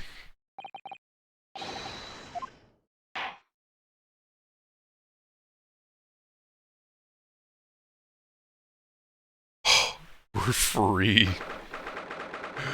We're free. It really is all over. Did I sacrifice too much? Mr. Naruhodo, I really must congratulate you. It was a truly, truly splendid performance. Honestly, I couldn't be happier for you. Oh, thank you very much. But I really couldn't have done it without you at my side through it all, Miss Sus. Oh. Your kind words mean so much to me. It really was a very splendid show, that, Naruhodo. I'd have thought you'd be smiling from ear to ear, but you look rather glum.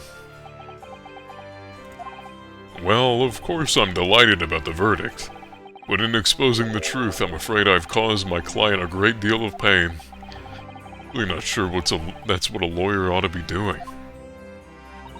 Oh, well, in that case, I'm quite sure that when you see Lord Van Zieks' smiling face, everything will seem so much better.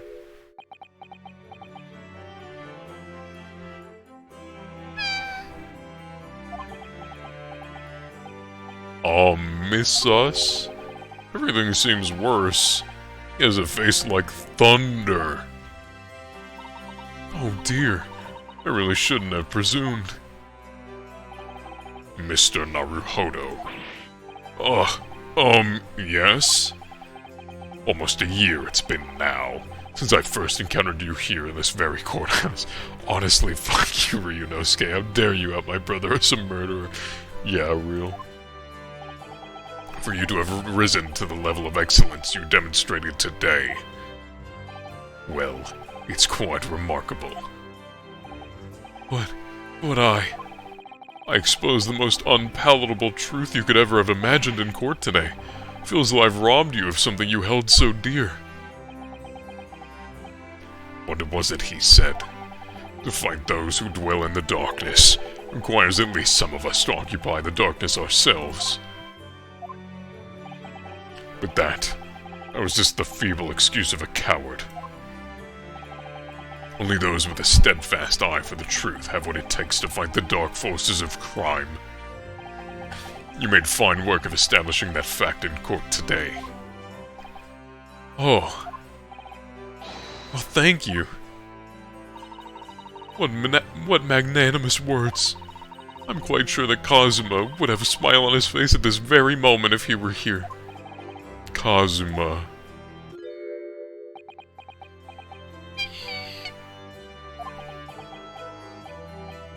Miss Sus? There's another face like thunder here. Oh my, he really was here. Lord Van Zieks. Allow me to congratulate you on your acquittal. Congratulate me, or curse me. What is Honestly, fuck you, Ryunosuke. How dare you out my father as a murderer? You failed to bring me down as the Reaper. I owe you an apology. No, it is I who should apologize. Your father, Genshin. If I had been stronger, then perhaps. I made an unforgivable error of judgment. I can offer no excuse. I can offer no forgiveness. That said, suppose you fought for justice and the truth. For that, at least, I can't withhold respect. Your words mean more to me than you could know. I will hold them dear. Kazuma. I must say, there's one thing that's still bothering me. What's that? The will that Lord Clint Van Zeeks wrote before his duel with my father.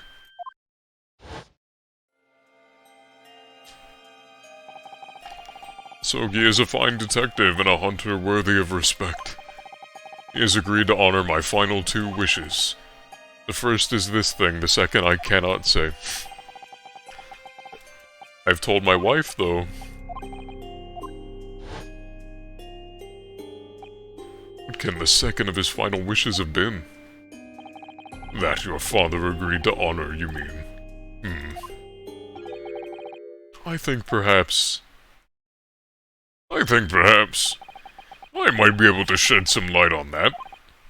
What? Father? It was 10 years ago, as you know, the day before the execution was scheduled. I went to the prison to say my farewells to Genshin.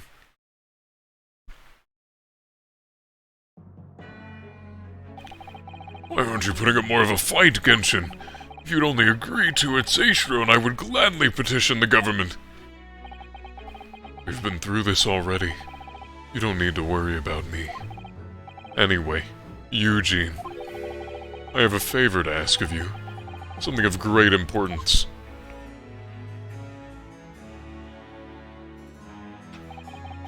You're one of my greatest friends, Genshin. Whatever it is, consider it done. I'm going to tell you an address. I need you to go there at once, in secret and telling no one. You should find a lady of the Gentry. Gentry? I don't know what that means. In hiding there. A lady of the Gentry? She's not in a good way. And she's with child. And she's with child. The birth is imminent. As a medical man, I'd like you to attend to her. Please, you're her only hope. By any chance, is the child yours, Genshin? Don't be daft. It's a favor that was asked of me by a man I knew, as his dying wish. My goodness! I swore to the man that I would help. That I would do whatever I could for his wife and his unborn child. But if something should happen to me... Oh, is this Iris? I need to ask you that same favor. You're the only person I know that I can truly rely on. What did you say? If something should happen to you? Tomorrow night you're going to be...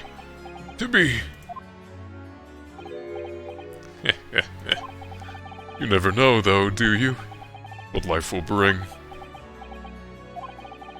Alright then, tell me the address. I'll head there at once. With Seishiro and... No, not with him. Pardon? This is a favor I'm asking of you. And only you, Eugene. Right, I see. Very well then. That very night I caught a train from Paddington the Bear to Dartmoor in Devon. I found the old house. In the middle of nowhere it was. An old hunting hound lay asleep in the grounds.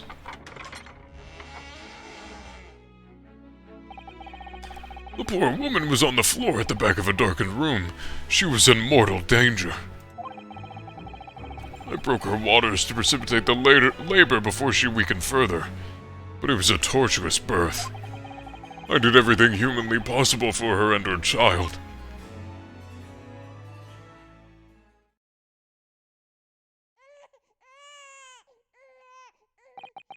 And in the end, I was lucky enough to welcome a new life into the world.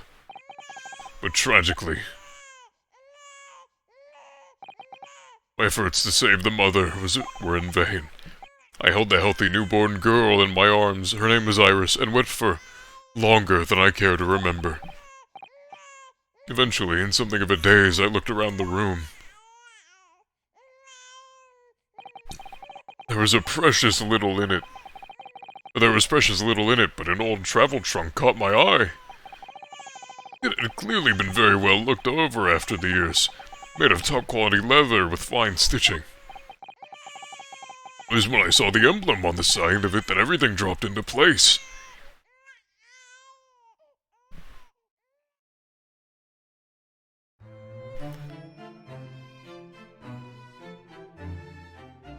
B for Baskerville. Baskerville? You mean, the woman was the wife of Lord Clint Van Zeeks? That's right. The newborn was his daughter. But that makes no sense. Why on earth wouldn't Clint have entrusted the child to my care in that case? I was completely unaware that he even had a daughter. Suppose he didn't really have any choice. What? Well, your brother said that he'd confessed everything to his wife, so she must have been beside herself with worry for her child. If the true identity of the professor were ever to be made public, the girl would be forever branded as the daughter of the infamous Massimoita. Ah! So the only solution was to distance the young girl from the Van Zeeks family as much as possible. I don't believe it. I imagine that in his final hour, Lord Clint Van Zeeks made the obvious choice. He wouldn't have thought to himself, this Japanese man here is someone I can trust. I honored my promise to Genshin, of course. However, only a month later, I was summoned back to Japan. Without disclosing the parentage of the child, I couldn't obtain permission to take her with me. Oh, how awful. I was completely at a loss. In the end, I had to ask my great friend. I asked him if he would be a father to her. That being Mr. Sholmes, I presume? Yes. He took one look into my eyes and agreed to it on the spot. Mr. Sholmes, he has a heart of gold. Ababoo. Really, all it can be said that I did for the child was to give her a name. Oh? When I'd come to Britain, I was trying to escape from the grief of losing my darling wife. So it was her name that I gave the little girl. Her wife's name, Professor Mikotoba? In other words, Name of my mom? Ayame Mikotoba. oh, that's right, Ayame. Or in English, Iris.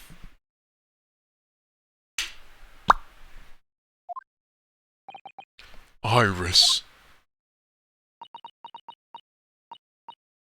I had no idea. Ding dong. Ouch! Mr. Naruhodo, what's wrong? This little thing just pinched me on the booty. Ah, my dear fellows, can you hear me? Mr. Sholmes, is that you? Ow! Yes, we can hear you. You see what excessive tugging can do? Let that be a lesson to you. Mr. Sholmes, we weren't able to thank you properly before, but you were simply marvelous. Your checkmate move was a stroke of genius. Indeed it was, wasn't it? I surpassed myself, I feel. It had become apparent to me that to stop the Lord Chief injustice would require such measures. Runo, Sussy. Oh, Iris. Oh. Oh, I'm so pleased. What a wonderful outcome. Her Majesty Queen Vicky said she thought my special blend was delicious. Oh, I'm sure she did. After all, no one brews a more delicious tea than you, Iris. Let's have a party to celebrate. And Mr. Reaper, you simply must come too now that I know you're my uncle. Wha- I'm afraid I couldn't. The Reaper of the Bailey flustered by a 10-year-old baby again. No, really? Oh, pooh. But, I give you my word that I shall present myself at your residence in the near future to express my gratitude. Oh, how lovely. You've promised now, I won't let you forget. Bye now. Alright, Iris, thanks for your help earlier. Oh, that was nothing. Just come back home soon. Ow! Oh, one final pinch goodbye, was it?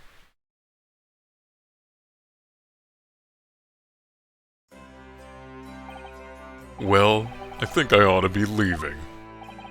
Lord Van Zieks, would you care to accompany me? Certainly.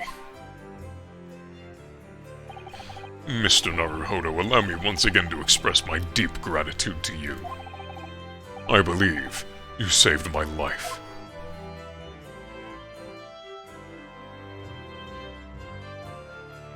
Goodbye. Wait, Lord Van Zieks! What? What are you intending to do now? Well, clearly, she'll have to resign from the prosecutor's office. Oh no! I intend to publicize the full truth about the Professor case. Once that's done, the Van Zieks family will be ostracized completely from London society. Surely not. So as soon as I am free from my employment, I shall leave the capital. Oh, I see. Don't be a fool. Oh, are those the actions of a man once feared as the mighty Reaper of the Bailey? I beg your pardon. For the past 10 years, you've endured that pseudonym and been cast as one of the dark forces yourself. Now that you've finally been freed from that disrepute, your battle is just beginning, surely.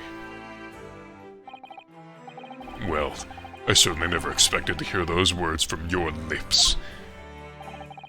I waited a very long time to come to London.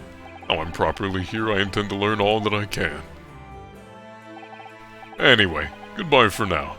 Ryunosuke Naruhodo. Kazuma Asogi. Seems as though he's really matured suddenly. He's not the only one who's matured, Mr. Naruhodo. Well, I think we should make our way back to Baker Street. We must help Iris with tonight's din-din. We must.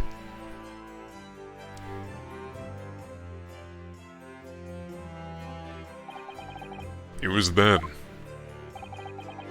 that I came to an important decision about my future.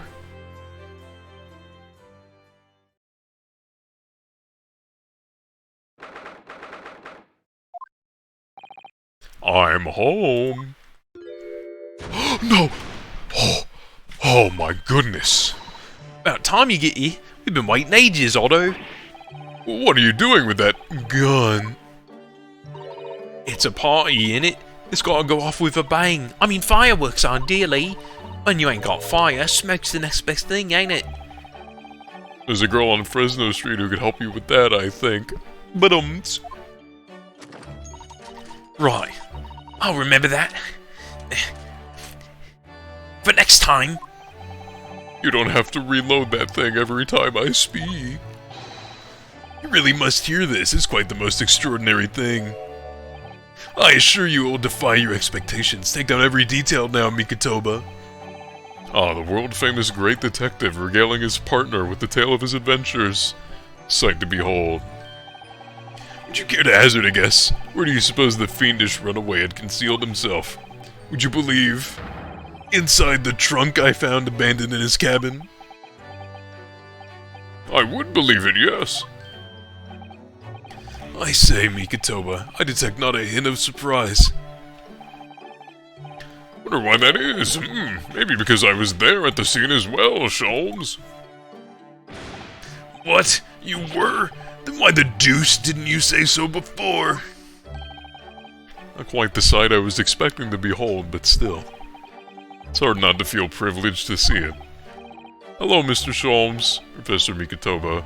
I am finally back from the Bailey. And not a moment too soon. A feast prepared by Iris and Miss Suss awaits. I must say, I haven't seen Sus looking so happy in a very long time. Ah, Runo, there you are. Dinner is on the table, everyone. Please do come and take a seat. Time to fill me boots. With food? What? Goodness, is that really true, Gina? Yep, I'm losing me copper's clobber and going back to what I know best. It's a diver's life for me. You're really leaving the police force, but why, Ginny? Well, the boss ain't around no more, so... Oh. And anyway, no matter how hard I try, that Reaper ain't never gonna accept a diver turned dick, is he? How does he go from being the smartest guy ever to being dumber than a bag of bricks? Yeah, real. Well, people can change, you know. Ah yes, that reminds me. I rather thoughtfully offered to relieve the bailiff of this now defunct piece of evidence. Eh? It's the inspector's pocket watch, and the crown has been reattached. That watch was his pride and joy, symbol of his great achievements at Scotland Yard.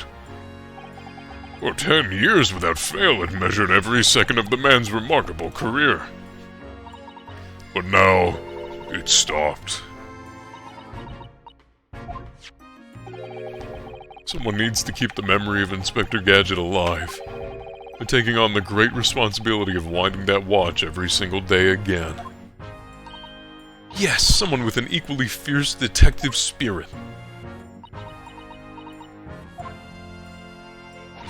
It's gotta be me. There ain't no one else. Quite right. I mean, after all, the boss was...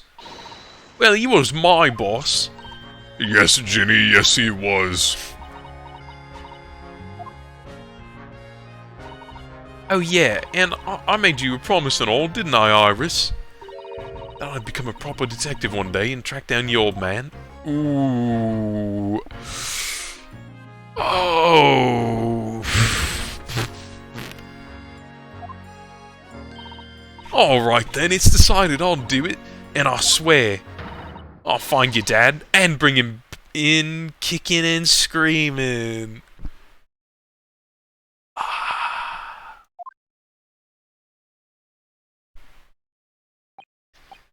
I'm not entirely sure that would be appropriate. Yes, I think, Gina, it might be best to, well... I think I'd like you to forget that promise, Ginny. Eh? Iris? Well, obviously, I've always wondered about who my real daddy is, of course I have. I wanted to know where I've come from, that it might tell me something about myself. But I've caused such a lot of trouble trying to find out, for so many people. Hurley, Runo, Professor Mickey...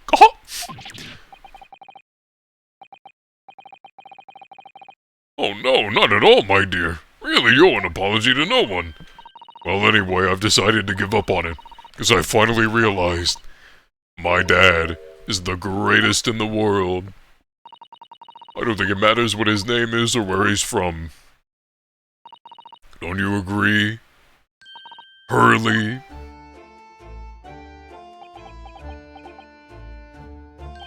With every word, Iris.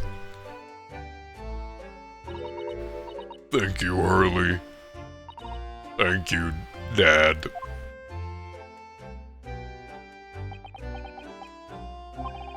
I think, Mikotoba. Yes, Sholmes. I think that I ought to express my gratitude to you. Oh, For 6 years, you and I solved many a mystery together. There During that time, I remember countless expressions of gratitude for our good services. But a moment ago, I heard the most pleasing expression of gratitude of them all. I should never have experienced it, were it not for you. You old softy, Sholmes. I must confess it's a weight off my mind to hear you say it.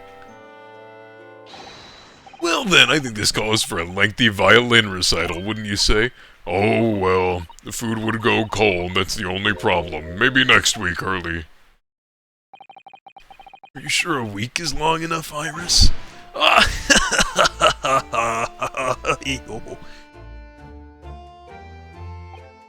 Even amidst the most troubling of cases, even reeling from the most shocking of revelations. Returning in the evening to the suite of rooms, there's always warmth and happiness to be had. The home of the world's greatest detective, and my home too, with my greatest family.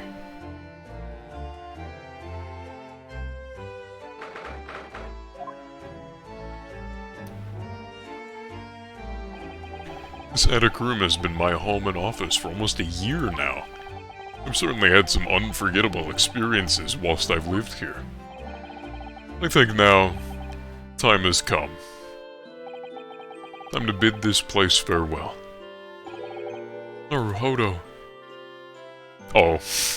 Naruhodo! Oh, Professor. Are you alone? I didn't hear any sound from Sus. Yeah, Sus went out after dinner. She took a carriage. Something about an important matter she needed to take care of. Ah, I see. Wanted to thank you for what you did earlier. Oh? With Iris, I mean, when the subject of her father came up. Lord Clint Van Zeeks. I made up my mind many years ago never to tell her who her real father was. That's what was agreed with Genshin, after all.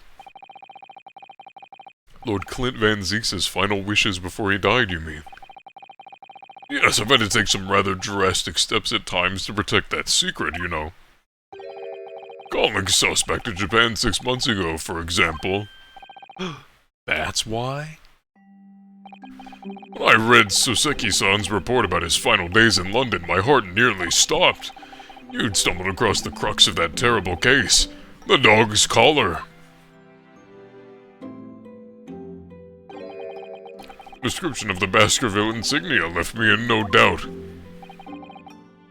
Baskerville. If you decided to investigate that insignia, sooner or later you'd have made the connection to the Van Zeeks. And to make matters worse, Sus knew of the unpublished story as well. A story that Iris had written based on my notes from the time.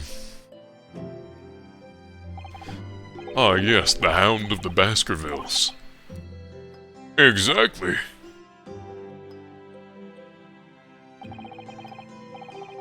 It was a work of fiction, but based on the grim reality of a huge beast of a dog being used as a murder weapon.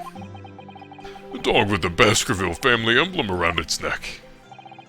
Armed with those two clues, I feared you and Sus might arrive at the truth. So I invented that story about having collapsed to justify her leaving London and returning to Japan at once. All in aid of halting any investigations you and she might have been contemplating. I see. Something I've never understood is why Sus came across that manuscript in Japan, though. You know Iris' The Hound of Baskerville's story, I mean? I said that weird? Sholmes sent it to me. That was before Sus left Japan. I was very troubled about what should be done with it, you see. I'd read it and carelessly left it on my desk, which is where Sus came across it, of course.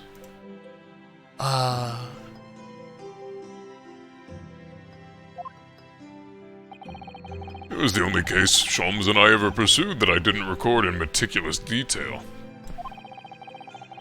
I was stunned when I discovered that young Iris had pieced together so much of it from my paltry notes.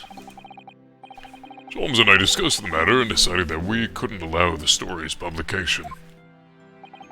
At that point, I returned the manuscript by post to Sholmes for safekeeping. So you did all that to stop Iris from finding out the truth about her father? That's right. Sholmes had told me how astute she'd become. However, having witnessed events in court today, I must say my opinion has somewhat shifted. Oh? I think at some point in the future, the time will come for Iris to know the truth. And when it does, well, I believe it will be for the best. I think so too.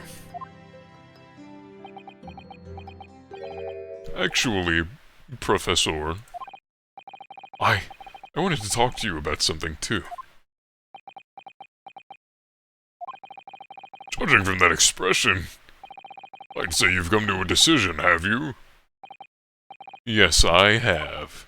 I will be returning with you to Japan. Are you quite sure? I'm really only here as a substitute for Kazuma. But he's here in Britain now, as originally intended. Locum student Naruhodo doesn't really have has a right to stay, I think. I see.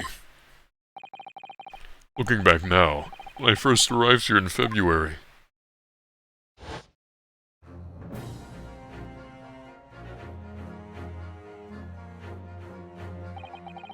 and becoming a lawyer just seemed to be the way things turned out. With Kazuma, Sus, and Mr. Sholmes all gently pushing me in that direction.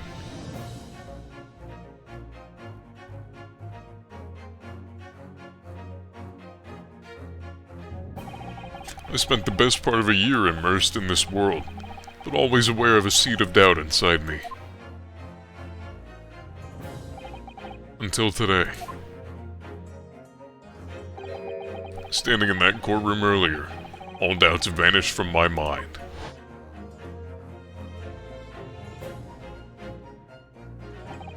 I was totally focused. I was sure of my belief in my client, and I was sure I could see the trial through. And at the end of it, I finally realized no one else chose this path for me. I chose it myself.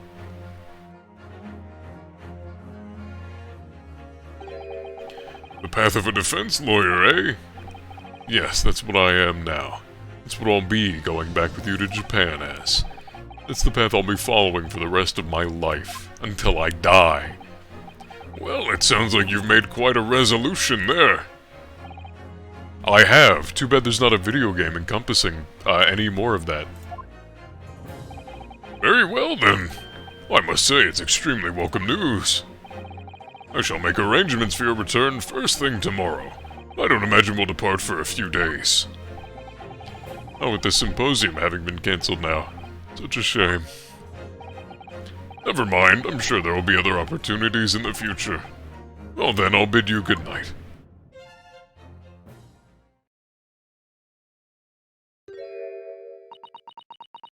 Oh. Hi, Sus. Sus. Hi. Just wanted to let you know I'm back. Ooh, you didn't hear any of that. Did you, hear what your father and I were saying? I'm sorry, I did. I always eavesdrop. Oh, how much of that? Well, from the part about Iris's real father. In other words, from the beginning to the end. So you've made up your mind.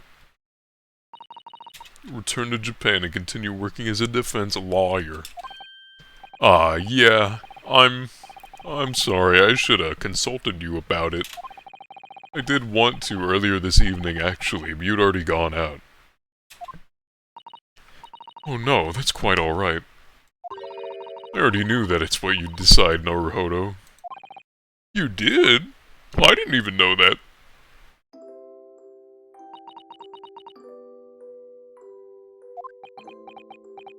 Damn, this is awkward.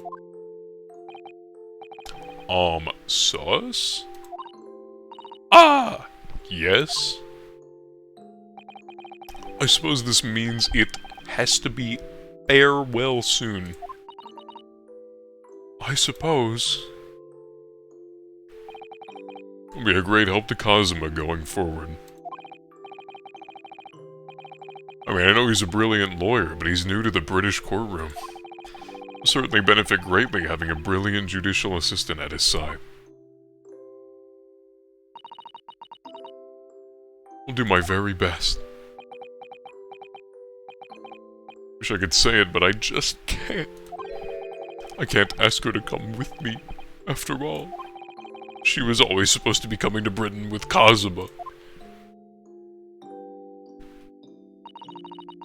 It's growing late. We should both try to get some sleep. I'm sure you must be exhausted after today. Oh yeah, you're right. Before I retire, let me just say one more time. You really were quite splendid in court today. So if you ask me, anyone who thinks of you as a substitute or a locum should be ashamed of themselves. Boom. Sus. Thanks. Alright, bye. Get out of here, sus.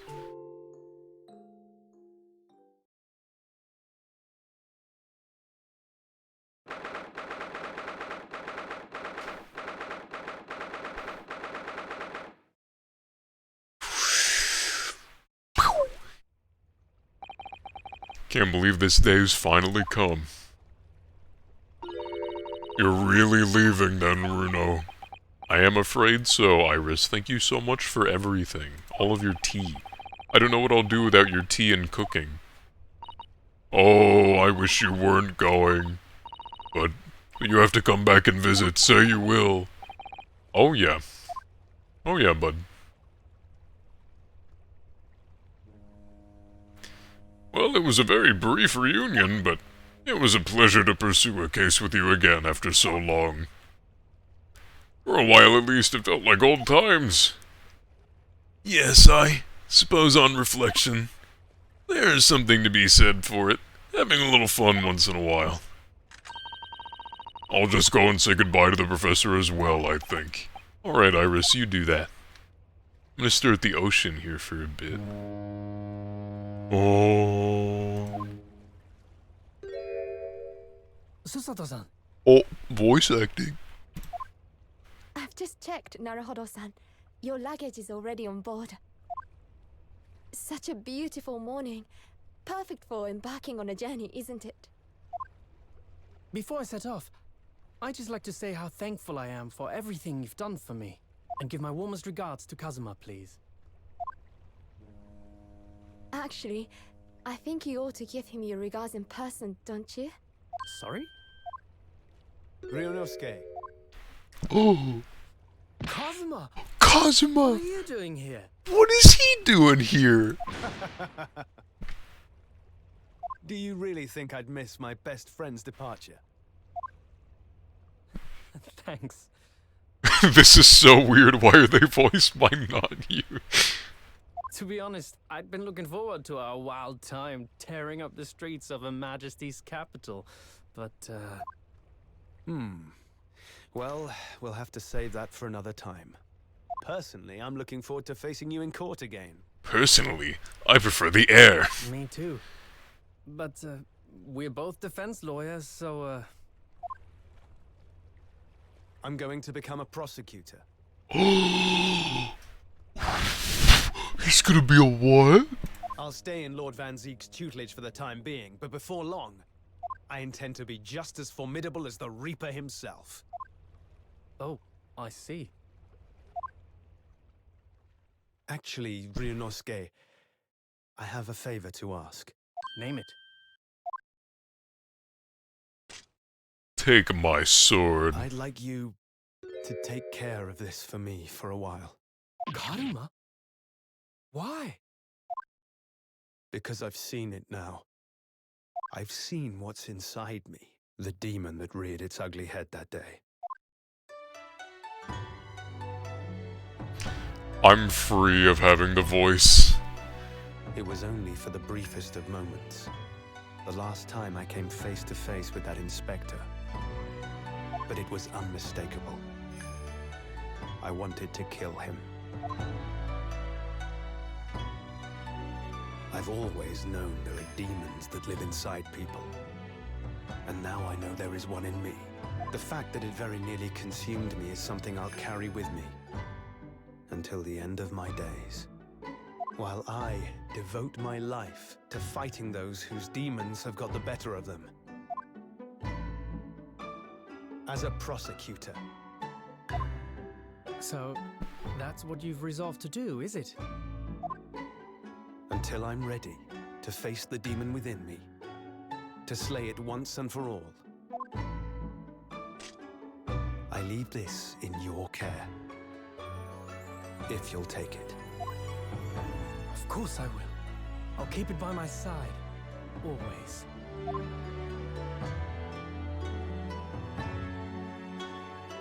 Hello, Euron. Until we meet again, then. You have your path to follow, and I have mine. Naruhodo-san?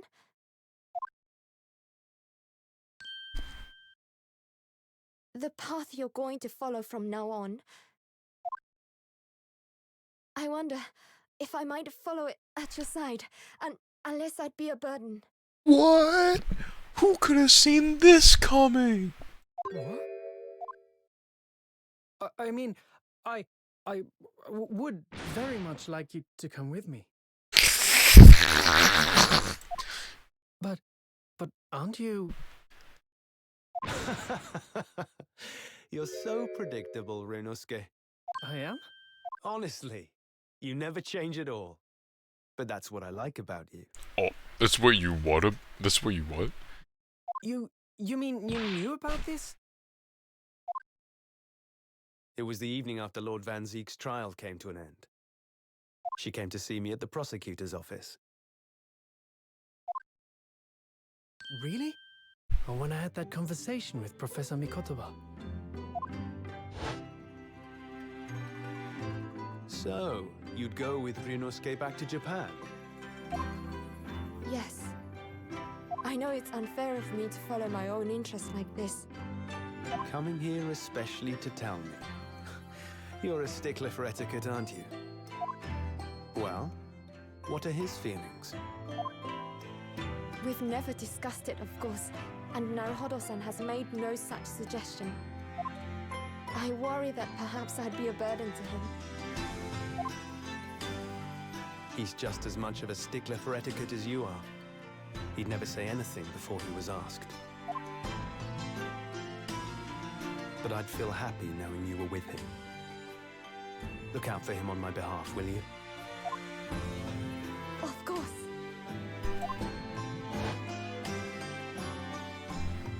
Susato-san. What do you think, Naruhodo-san? With you by my side, no trial would seem too daunting. So if you're willing, I'd be honored if you'd come with me. Together we can take on the world. I'm terribly incompetent, but if you'll have me, I'd be delighted. I feel like she said that at the start of the game, too. But I can't remember. Oh, no, not at all. If anyone's terribly incompetent, it's me. If anyone's terribly incompetent, it's me!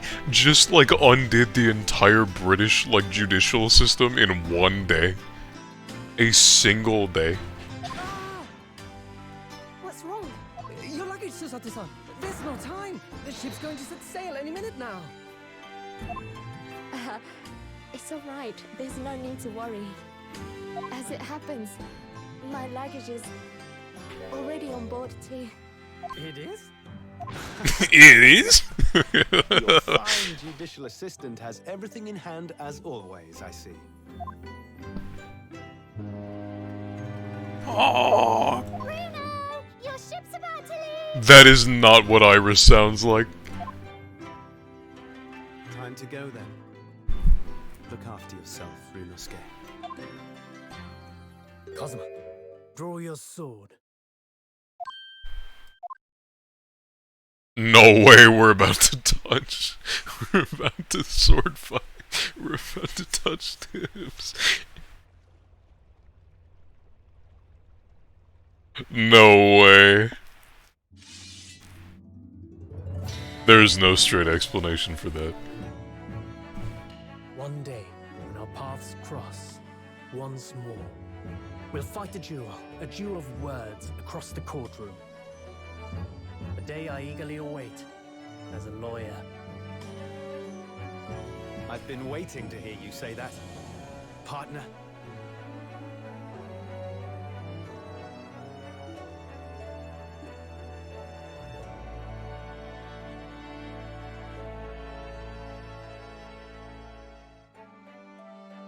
Don't forget me then, Kazuma. As if I could, Ryunosuke. And Mr. Sholmes, thank you so much. I'm very much indebted to you. Oh, what does Sholmes sound like? Indeed, Mr. Naruhodo. I believe you are. Ugh. I'll never forget all you've done for me during my time in London. Quite. I should like to think you will remember your debt of gratitude. Especially when I visit you in your country. What? The truth is, although many are ignorant of the fact, the world is far smaller than most folk realize. Well, I'd be delighted if you came to Japan one day. Oh yes, would welcome you with open arms, Mr. Sholmes. Oh, that sounds wonderful. That is not what Runo. That's not what Iris sounds like. Not my Iris. Not my Iris. In that case, let us conclude that this is to be merely a brief parting, my dear fellows. And that brings us to the end of my adventures in Great Britain.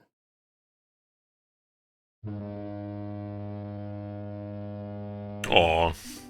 A peculiar twist of fate brought me halfway around the world those many months ago.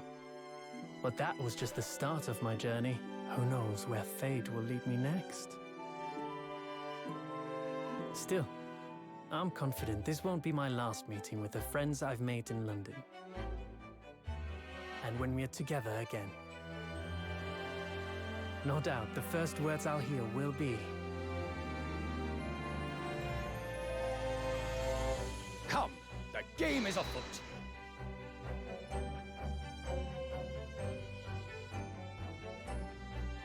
The ship, with our friends from the east, sailed steadily towards the distant horizon. But Sholmes' face was alight with joy. The times may change, but a steadfast friendship will remain true, Wilson.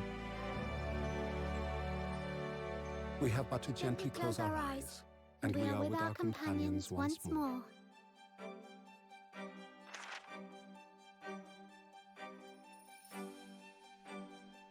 So I do just that.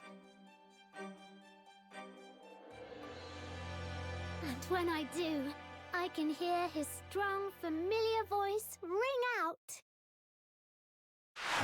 Objection.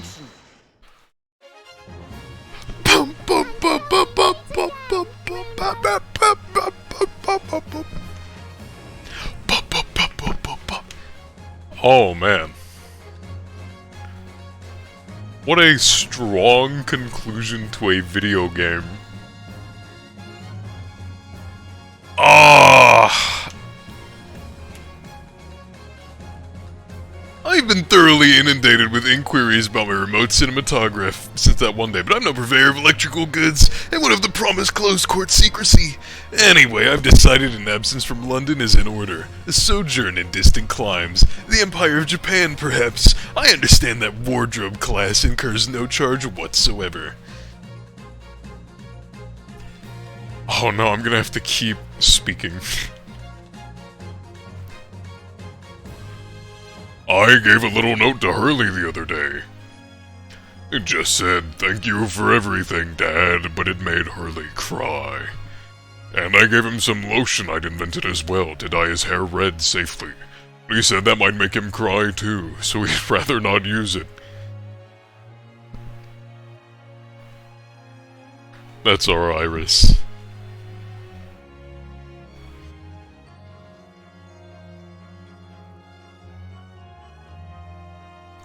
In those days when I was known as the Reaper, I felt your presence at my side.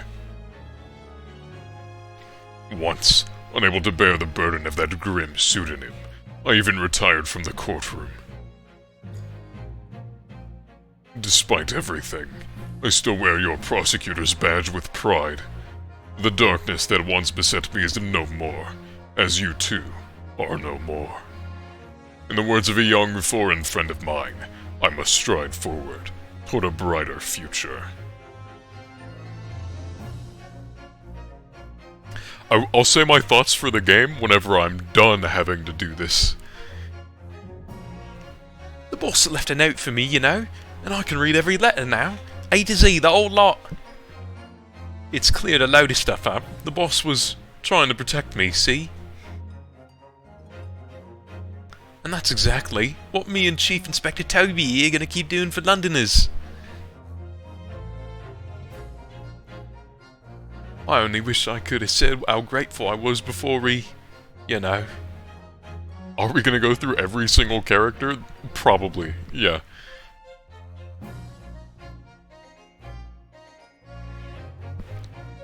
The ones that are alive, at least. Oh! The ones that are dead, too. Gina, the truth is, I'm not the upstanding fella you think I am. Might be a diver at heart, but it's a good heart. You reminded me I need to be true to myself. I've got one more job to take care of before it's ta-ta to London town for the foreseeable. And then, I've got a complete education in the art of detection, a la Gadget, as they say. I guess we can go through the dead characters, too.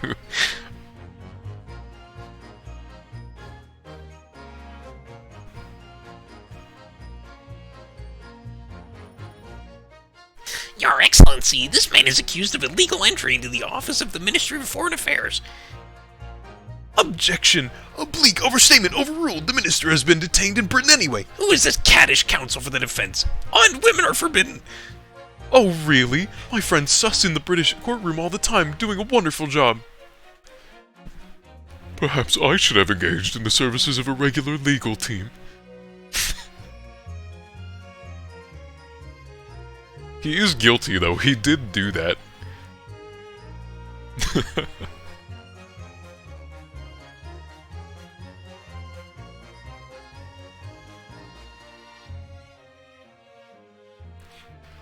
Mama, is it true about Japanese people? Are they experts at filleting? Oh my god! Yes, they are. Fish on the whole.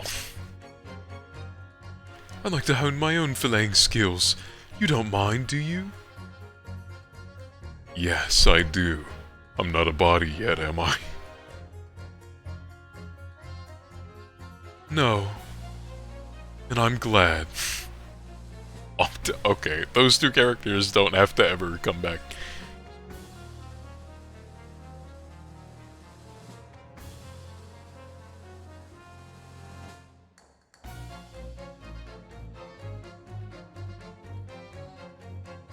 Here I am again in Great Britain on the invitation of my dear old university friend. He sent me a very nice letter saying he'd like to show me around now that everything was settled. But what have I done? I was so excited to pick this splendid hotel, now I can't afford the bill. Oh, Baroque, come to my rescue again, please! Oh, I wish I could just vanish into thin air sometimes.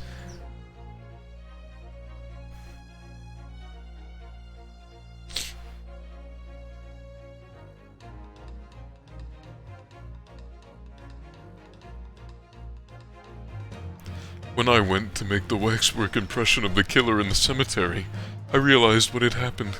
But even in the witness stand of the highest court in the land, I could never speak of it. The Lord Chief Justice and I had struck a bargain, you see. For a faithful reproduction of the visage, there is nothing we tough spells will not do.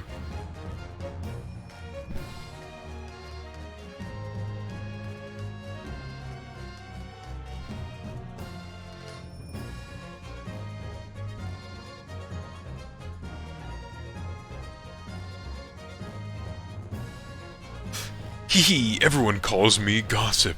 I sell jaunty little tidbits to passerby, you know. Everyone calls me a pepino. I said that the spaghetti is more red than my head. Everyone, they call me... No, I cannot do it. This is ridiculous. Oh, Daily, how charming. You've made lots of new friends here, I see. Yes, and when we are released, we're all going to strike it rich together. Sure, man. Why not? Cannot believe they made the Italian guy say, I eat the spaghetti.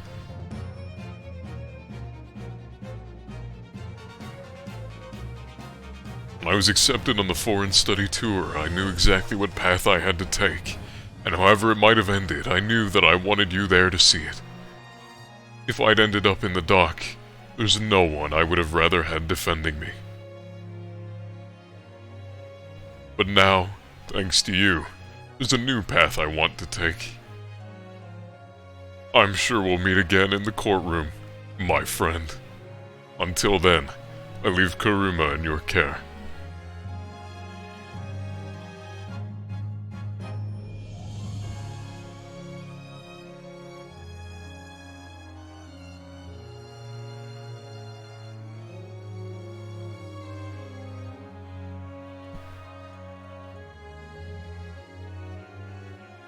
I've made some tea, Naruhodo. It's important that you rest while you can. Once we arrive in Japan, you shall be busy establishing your new office. I'm so delighted to be accompanying you. After all, your talents have been recognized by a great detective. Because you really are the greatest of lawyers. A great ace attorney, chronicles, too, some might say. The video game, on Steam.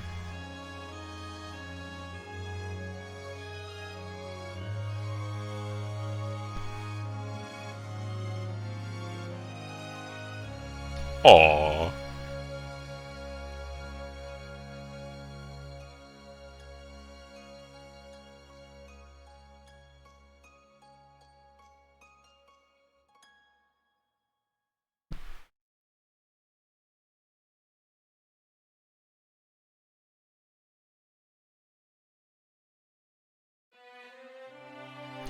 Okay.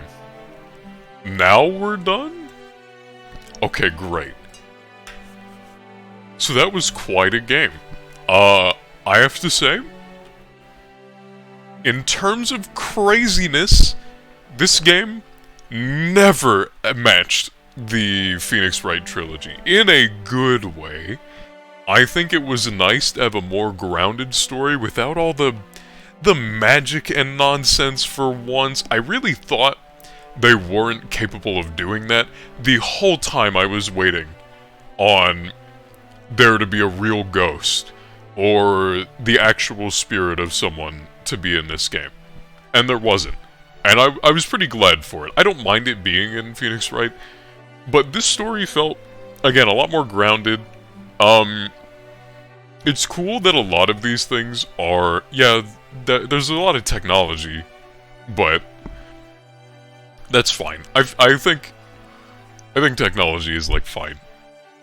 Feudal era? It's the 1900s right now, actually. I don't know when. It's the Sherlock Holmes era, I think. They said something about the 19th century, which is the 1800s, I think implying that we're in the 20th right now.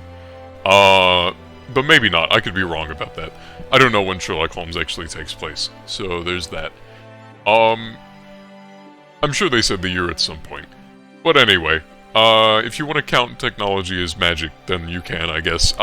Considering it's all things that exist in the real world, I don't have too much of an issue with it. I will say, there were only really a few leaps in logic that I got stuck on. But I don't think I ever had to look up the answer to anything. I could be wrong. Maybe it happened once or twice, but, there were really only a handful of times that I got so stuck that I had to sit there and bash my head against a wall and not know what to present. And you know, that's fine. This game, quality of life wise, actually is a lot better than the Phoenix Wright trilogy, giving you the retry from scene option. I really enjoyed having that and being able to just restart with full health from right there. It was very good at auto-saving that, actually. I'm very glad they ported these games. There were a lot of story twists I didn't expect. There were a lot of character deaths I didn't expect. I didn't think Gadget was ever going to die. And then he died and was made out to be like a horrible person. The whole twist with Van Zieks' brother I didn't see coming. I knew that the judge was gonna be a bad guy. I didn't think both judges were gonna be bad people. But I knew that that guy, the Chief Justice, was gonna be a bad guy. He's like on the box art too much. He seemed weird from the start. And, you know, that's fine. I definitely didn't expect him to go down swinging that hard. So,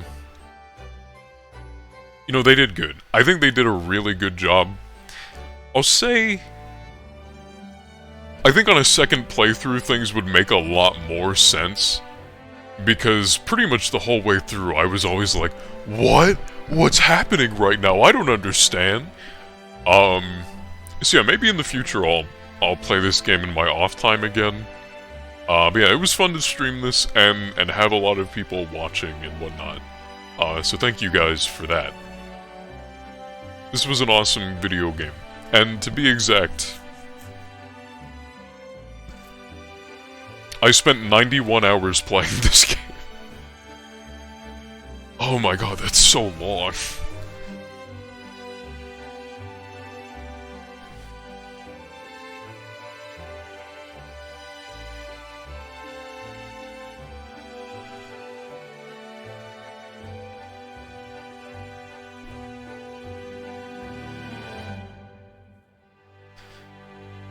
Well, thank you to everyone that came by. Everyone that stuck around for the full 5 hours, almost. And, not tomorrow, but Wednesday, the Ace Attorney trilogy came out on, or is coming out. This is an awesome picture. The Apollo Justice trilogy is coming out soon, on Wednesday. And from there, I would like to start a new series on this channel where I play these games with people and not just me. Because sometimes it gets a bit hard for me to do all of the voices for all of the characters, and I think it would just be way more fun to have other people in on it. You know what I mean? So, I've already asked before. I think Digit and Connor and Shannon have all agreed to doing it. So if anyone else wants to, I'm not going to have a set cast, just because I know a lot of our schedules are very hard to align. And so probably what I'll be doing is just like streaming whenever I want to play the game. And my aim is probably usually going to be to have me and Connor as the main people, because we care about Phoenix Wright games more than like anyone else, I think. But whenever we're doing it, anyone that is around that we know, that we are friends with, is free to come in and voice a character, as long as, or like two, or like whatever. And yeah, Connor, you can be Edgeworth, and Harley, you can be someone, and Yura, you can be someone. It just really depends. And so, that's the point. And every week, that we... You call Maya? Okay. You can be the burger girl. And then, yeah. We'll see how that goes. But, yeah, I just thought that would be fun. I thought that would be a fun way to do this. Because I'm sure you all kind of enjoy hearing my voice. But I don't know if you've ever just talked for 5 hours straight by yourself doing funny voices of varying degrees. It's hard. I'm gonna go get a whole bottle of water, and I'm gonna drink the whole thing, and then I'm gonna get more water. is probably what I'm gonna do tonight. Anyone can be an Ace Attorney character. You can be an Ace Attorney character. If you didn't know that before, I hope you do now. Because I'm an Ace Attorney. I'm not the only one. Not by a long shot. Chug a Dr. Pepper. No! No, Harley.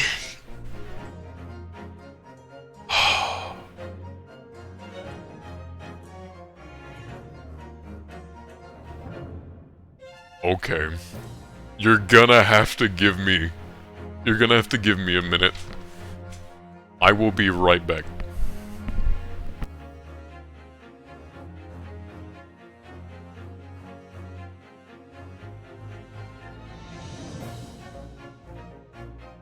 I'm gonna reiterate.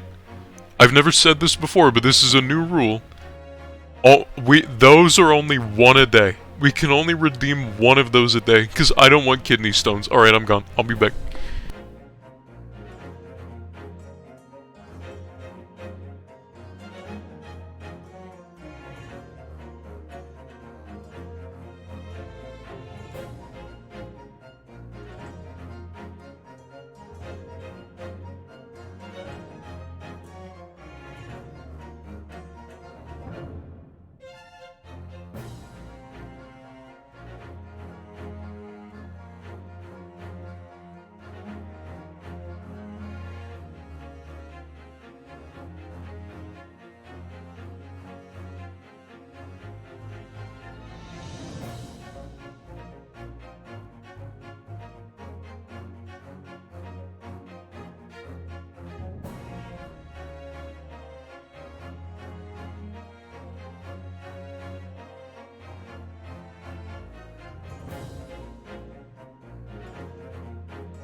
Okay.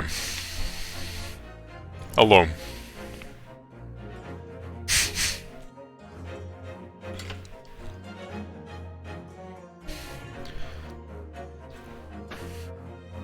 Are we ready? Is everyone here?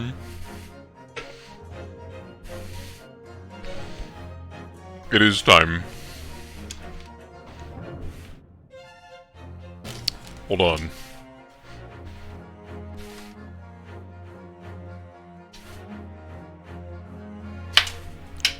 I have to plug in my camera. DP girlies in the club. It's true, we are. All of us, all DP girlies are here.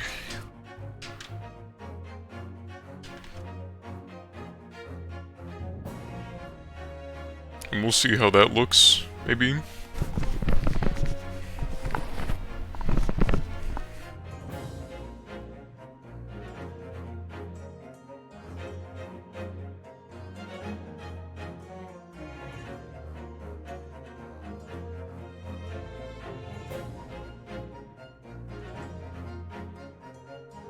Where do I have the camera at? Do I get rid of it? I don't know, we'll add it in.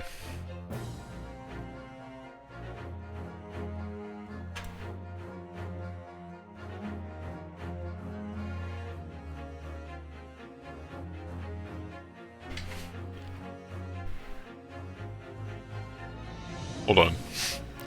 Okay. Hold on. Hey! It's me, Witty! Hi! Hey, everybody!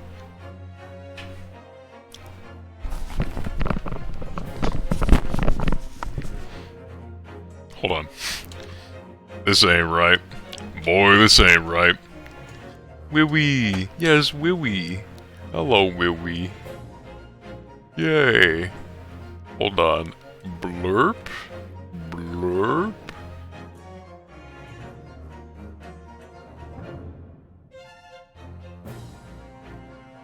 Yo, is that Dream? Is that Dream from Minecraft? Ah! Look, it's Monica. Hello, Monica. Meow. Bah! Goodbye, Monica. Okay. I know what you've all been waiting for. Are you ready for this? Are you ready? Whoop-on, whoop-bam! Whoop-punch, whoop-bam! Okay. I hope we're all excited for this. Are you like 50 or something? I'm 50 seconds away from being done with this Dr. Pepper. Alright.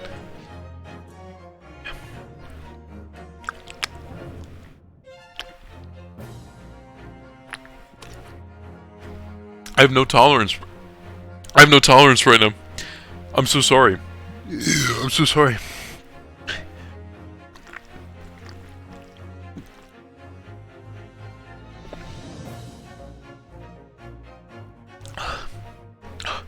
Hold on.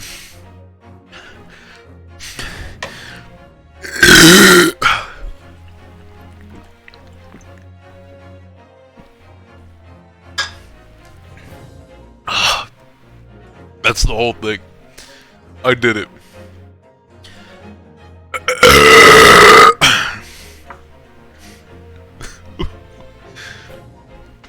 I did it! Just like a little bit.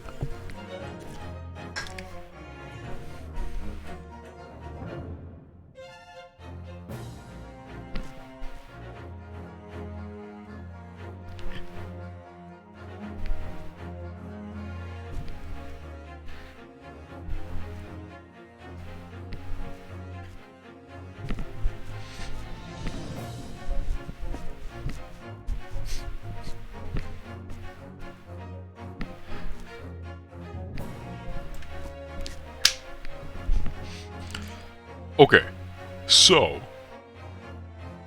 which way is my head turned? I can't tell. The camera's backwards, so it's like, oh, my head's tilted like this way, but no, it's tilted that way. And now I look homeless. Have I always looked homeless? Hold on.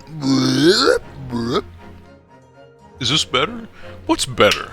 What's better? Let's have a talk. Let's have a little talk here. I need to shave. I'm getting too long here. I'm getting too long here. I'm getting everywhere. Oh, there we go. That's good. Hey guys, if you like the stream, be sure to like and subscribe. Hey, you know, not every day that we can drink a Dr. Pepper on stream after beating the game.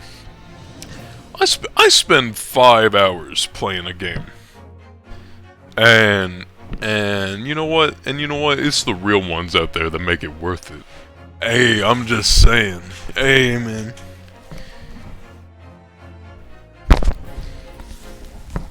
Baldwitty?